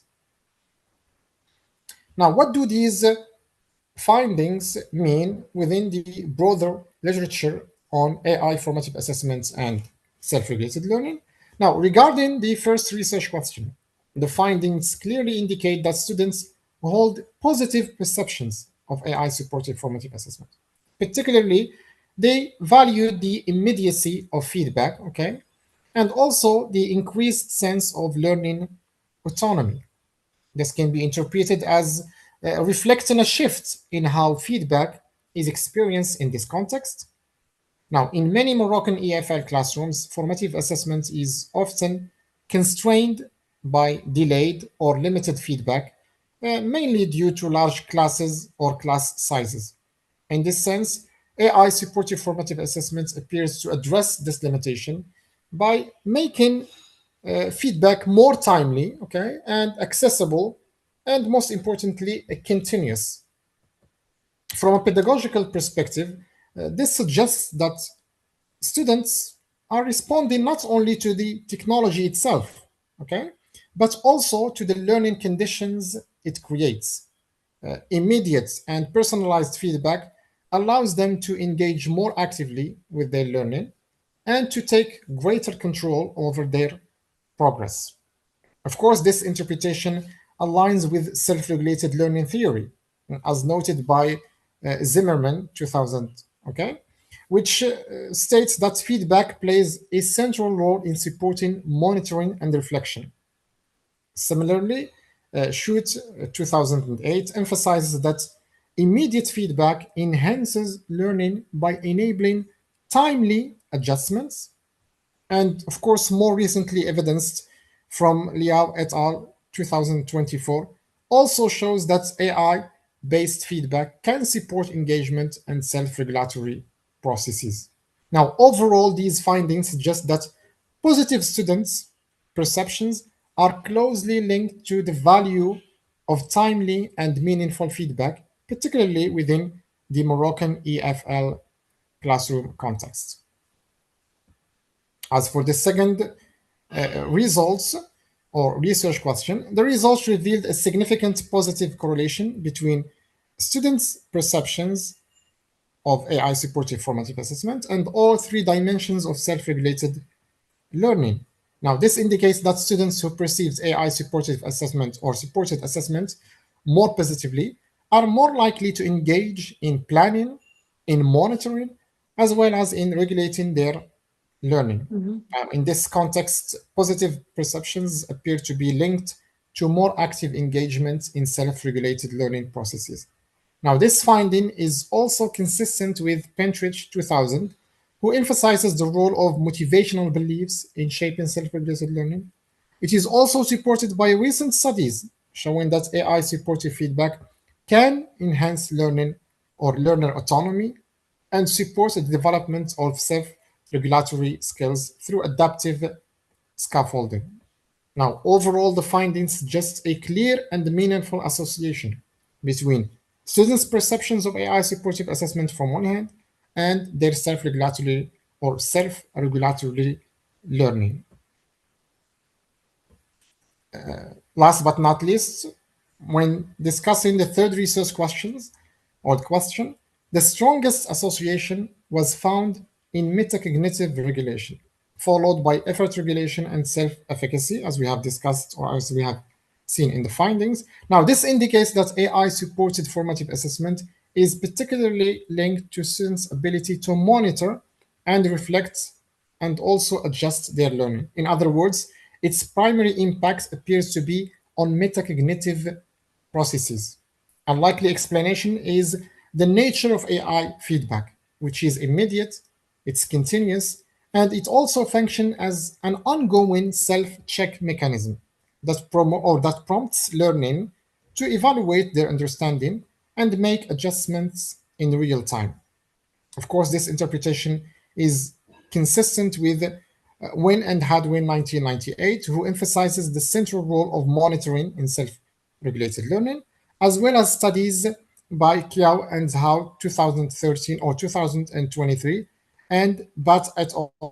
2025, which show that reflective activities enhance metacognitive control. Now, what do these, I would say, results or findings give us in terms of implications? Now, the findings suggest, I would say, I tried to summarize them into 3 practical actions. First, educators can use AI tools to provide instant feedback on students' tasks, such as quizzes or writing drafts, to support timely learning adjustments. Second, it is important to integrate structured reflection prompts after activities, which might encourage students to monitor and evaluate their learning. Third, students should be guided to actively use feedback by revising their work rather than simply reading it in order to adjust their reading and to develop their self-regulated learning. Now, as a conclusion, the findings clearly show that students hold positive perceptions of AI-supported formative assessment, particularly in relation to feedback and autonomy. Now, these perceptions have been shown to be significantly associated with some key dimensions of self-regulated learning, mostly with metacognitive regulation, okay, which showed the most or the strongest relationship. Now, this highlights the potential of AI-supported formative assessment to support students' ability to monitor, to reflect, and to regulate their learning. However, of course, the effectiveness of AI and its association with formative assessment highly depends on how it is used. Yes, AI should be used, but not only as a technological tool, but as a feedback-driven pedagogical resource, which can support more active and self-regulated learners that we are most, of course, likely to needing them in a higher educational context.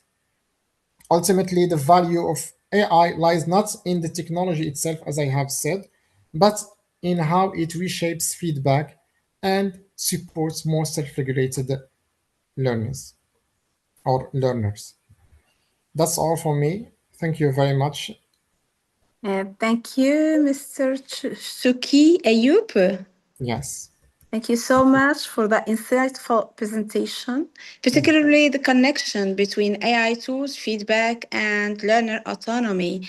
And I want to congratulate you on highlighting the potential of reflective tasks in enhancing learning, which is really one of the key elements that empowers learners. Thank you so much. So now, audience, I want to please welcome our final speaker, Professor Manar Suhair. She's a second-year PhD student at Mohammed Fifth University in Rabat. She's also an adjunct professor there. She specializes in applied linguistics and sociolinguistics.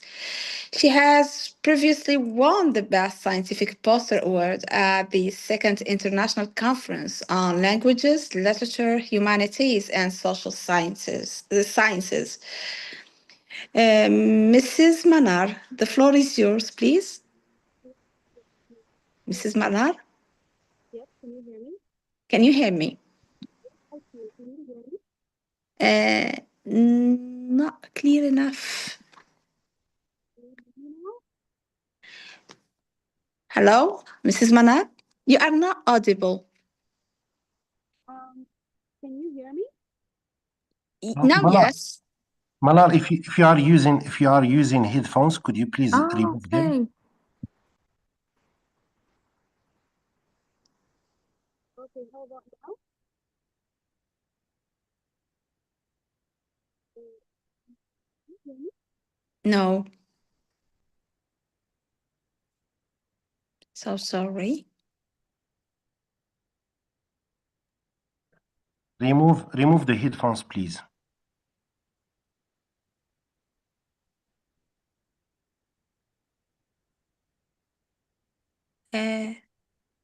Mrs. Manar?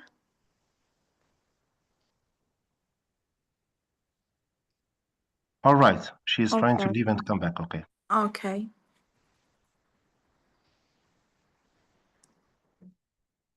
Hello, Dr. Simad. Hello, doctor. It's nice to have you with us. Thank you for An so much honor. for the efforts. My honor. Along with Dr. Al-Islam, you have made a lot of efforts. Sir Ghamdor, welcome to the Academy. We are all members of this Academy. Thank you for your efforts in making this conference such a success. We are waiting for Manar to deliver her presentation. Then we will, inshallah, conclude this conference. He's back, I think. Thank you so much, Dr. Ahmed. Most welcome. Can you hear me? Manar, can you speak up, please? Hello, I am Now, yes. Now, yes. It's better. Yes. You can proceed. Thank you so much. Okay, thank you very much. Welcome. So, first of all, thank you very much for the warm welcome. I really appreciate it.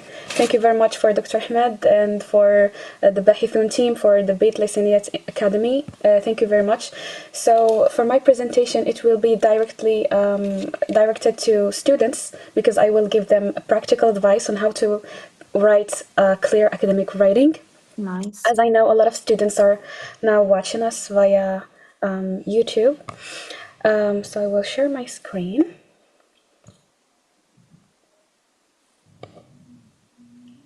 Okay, so can you see it? Yes. Okay, so first of all, I will, of course, make sure to finish within 10 minutes. Thank you. It's already very late. So I will start with a question. So have you ever read a paper 3 times and you still do not understand it? Well, actually, clarity is not optional. It's the substance and it's the core thing that makes your ideas usable and understandable. So I will go quickly over the outline. So we'll start with an introduction. Then we'll learn how to structure ideas and arguments clearly. Then we'll move on to how to build strong paragraphs. And finally, how to edit for clarity. And finally, a conclusion. Of course, these are 2 main questions. Why clarity matters in academic writing and why academic writing often becomes unclear. Okay, so to answer the question, actually academic writing usually becomes unclear because of the overly long sentences, because we tend to use a lot of passive voice instead of the active voice. We'll see this later in one of the examples. And of course, the poor structure. A lot of students, I see this in their writing when I'm correcting their papers. They use a lot of random sentences, a lot of fragments, a lot of mistakes. And of course, trying to sound too academic actually will not make it sound academic. So I want to insert here a quote by Albert Einstein. He says, if you can't explain it simply, you don't understand it well enough. So here we're we're gonna see an example of unclear versus clear writing. So the unclear goes like, the implementation of pedagogical strategies was undertaken in a manner that facilitated. The author here is trying to sound overly too academic by using a lot of complicated and advanced words, when instead one could just say, we use teaching strategies that help students. This makes it so much more clear and actually much more academic and not very complicated.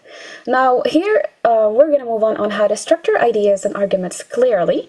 So when someone writes a text, he or she needs to answer these three questions. What is the argument? Why does the argument matter? And how do you support your argument?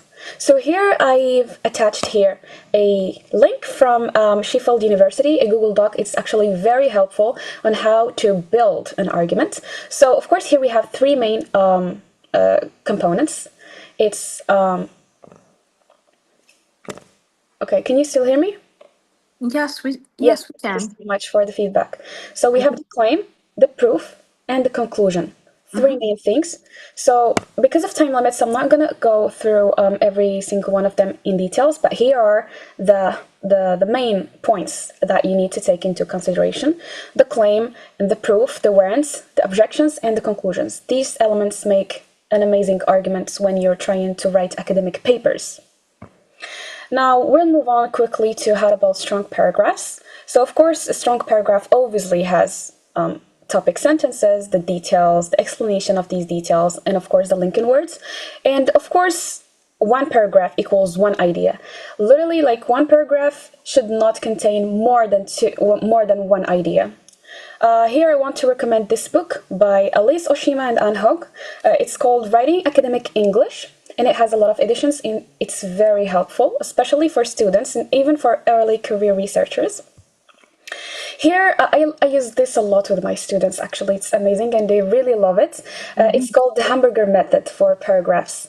Basically, it's just like we have two slices of bread, namely the introduction and the conclusion, and of course the three details. Now, this makes a perfect paragraph with each of the cheese and the meat and the vegetables, making the supporting details.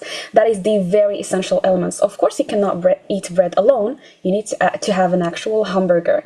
So this is a very beautiful example that students love, and it sticks with them throughout their academic journey. Now, finally, editing for clarity and readability. Now, of course, good writing actually requires that you not only go through what you wrote, but to actually rewrite it. So when you're rewriting, you need to focus on how to shorten your sentences and use active voice to remove unnecessary words and to use clear vocabulary. So you can just ask yourself these three questions. Can I make this shorter? Can I make this clearer? And can I make this simpler? Now, of course, it's similar to this. Like, can I say this in fewer words? Is my sentence longer than 20 words? If it's longer, then of course it's not just academic. It's going to be overly complicated and not understood. And of course, is the subject clear? Now, for example, here, we see that the experiment was conducted by the researchers to analyze the student performance. Actually, active voice should be used instead because it brings so much more clarity. For example, the researchers conducted the experiment to analyze student performance. Notice how this reads so much easier and is much more clear. And we have another example. The utilization of effective methodologies facilitates improved outcomes. You could just say, using effective methods leads to better results. This is much more academic and easily understandable. Now, as a conclusion, of course, clarity is at the heart of effective academic writing. Actually, ideas only matter if the reader can understand them. And of course, here we have the clear writing depends on these three key things that we have went through already. It's basically you need to structure the ideas logically, you need to organize them, and most importantly, taking time to edit and simplify the work. As my supervisor once said, his name is Dr. Hassan Bilhiyah. He told me the best way to write is to write, not actually to read. It's actually to write. Okay, and finally, I want to give you a quick reminder is that the goal for us as academics and as researchers is not to sound smart. The goal is to be understood in order to advance knowledge. Thank you very, very much. Oh, thank you so much, Miss Manar. That was really interesting. Thank you very much. Especially in this AI era, which has not just changed how students write, but it has challenged why they write at all. And it's really a serious problem. So thank you so much once again. This session has taken us it was really interesting. It has taken us from classroom practice to creativity, from teacher identity to student learning, and finally to this academic writing, showing us how deeply AI is reshaping education at multiple levels. Now, I'm going to give the floor to my co-panelists and distinguished reporter of this session, Professor Professor Otalib. Can you hear me, please? Yes, of course. Thank you very much, Dr. Atimat Shankoub.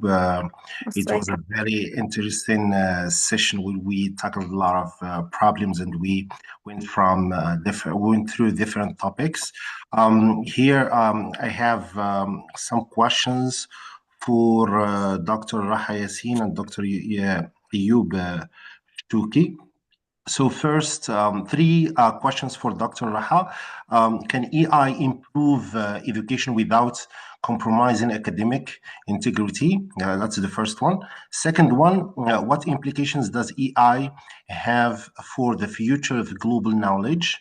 And the third one is, will language AI democratize global knowledge or reinforce linguistic dominance?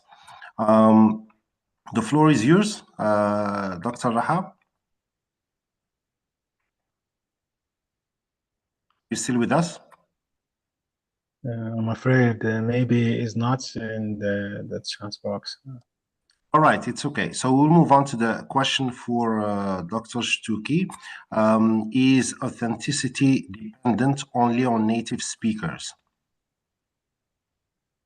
It seems that he left also. All right.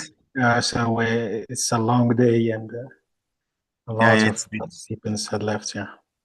It's a long day and. So thank you very much, everyone. I'll be moving, giving the word to Dr. Ahmed. All right, yes, Dr. Yes, please. I want to say something. So I want to thank Professor Ahmed bin Isa first. So because of his hard work and of course his dedication to make it such a rich and successful event. And I want everyone here to join me in warmly welcoming Professor Ahmed bin Isa. And now we are ready to hear you, Professor. Thank you. Yeah, thank you so much. Thank you, Dr. Atimat. Thank you, Dr. Abdeslam, for your efforts, your great efforts. You have been with us from the start and you are now to the end. Along with Dr. Karoum, he is also still with us. He started his first presentation. There are a lot of friends and colleagues. So dear distinguished guests, esteemed presenters, colleagues, and participants. After a full day of rich, insightful, and truly global dialogue, we have now reached the end of our conference, Artificial Intelligence, Language, and the Future of Knowledge. Over the past several hours, maybe 8 hours, across 6 intensive sessions, we have journeyed from the theoretical to the practical, from the classroom to the courtroom, from translation ethics to post-colonial identity, and from Moroccan classrooms to Nigerian public health training. We have heard from over 30 speakers representing Morocco, Algeria, Nigeria, Palestine, Egypt, and Turkey. we began this morning asking whether artificial intelligence amplifies or diminishes the human voice in writing and translation. We explored how formative assessment, differentiated instruction, and curriculum design must be reimagined. We need new curriculums that are following this speed transition in technology and knowledge in the age of generative models. We examined the cultural and legal dimensions of digital trust, the limits of automation in interrupting or interpreting, and even the way social media influencers are reshaping notions, for example, femininity and masculinity. Throughout every session, whether in Arabic, English, or French, one truth has become clear. AI or artificial intelligence does not eliminate the need for human judgment, creativity, or ethical responsibility. It makes them more urgent. We have learned that technology is not replacing pedagogy, but a catalyst, provided we approach it with critical awareness, cultural sensitivity, and a commitment to equity. So I would like to extend our deepest gratitude to all colleagues and members of Bitlisaniyat Academy, including the president, Dr. Marwan Sakran, and his vice president, Dr. Safia Samah, Dr. Samah Abu Aisha, and Dr. Samah Haida, Dr. Yassine Jamal Idrisi, for their support and help. Without their efforts, we couldn't be here in this conference. Special thanks also to Dr. Atimad and Dr. Abdul Salam and all participants. To the moderators, to reporters, the technical supporters, and every presenter who shared their research, their doubts, and their vision.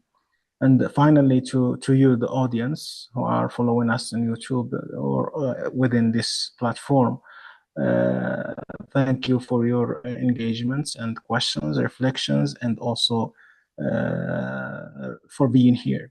Mr. Abdeslam, any final words? Dr. Atimad, so the floor is yours. You can close this conference. Thank you for your efforts. Thank you, sir. Thank you so much, Dr. Ahmed, Dr. Atimad, and everyone who has participated today in this conference. It's been an honor to participate too and to share ideas, moderate sessions, or report on studies that have been discussed here. Thank you so much, and see you soon, inshallah, in the next conference. Inshallah. Thank you. Thank you, Dr. Atimad. Any final words? It was an honor to take part in this event. I'm truly grateful for inviting me and making me part of the team. Thank you so much. Thank you. So you are a member now of the Academy and Bitlisan Academy, along with the several colleagues who have been participating and moderating and reporting this scientific event. So thank you so much for your efforts. So let's call it a day, and we see you inshallah in the upcoming scientific events. Thank you so much for your patience and engagement. Thank you.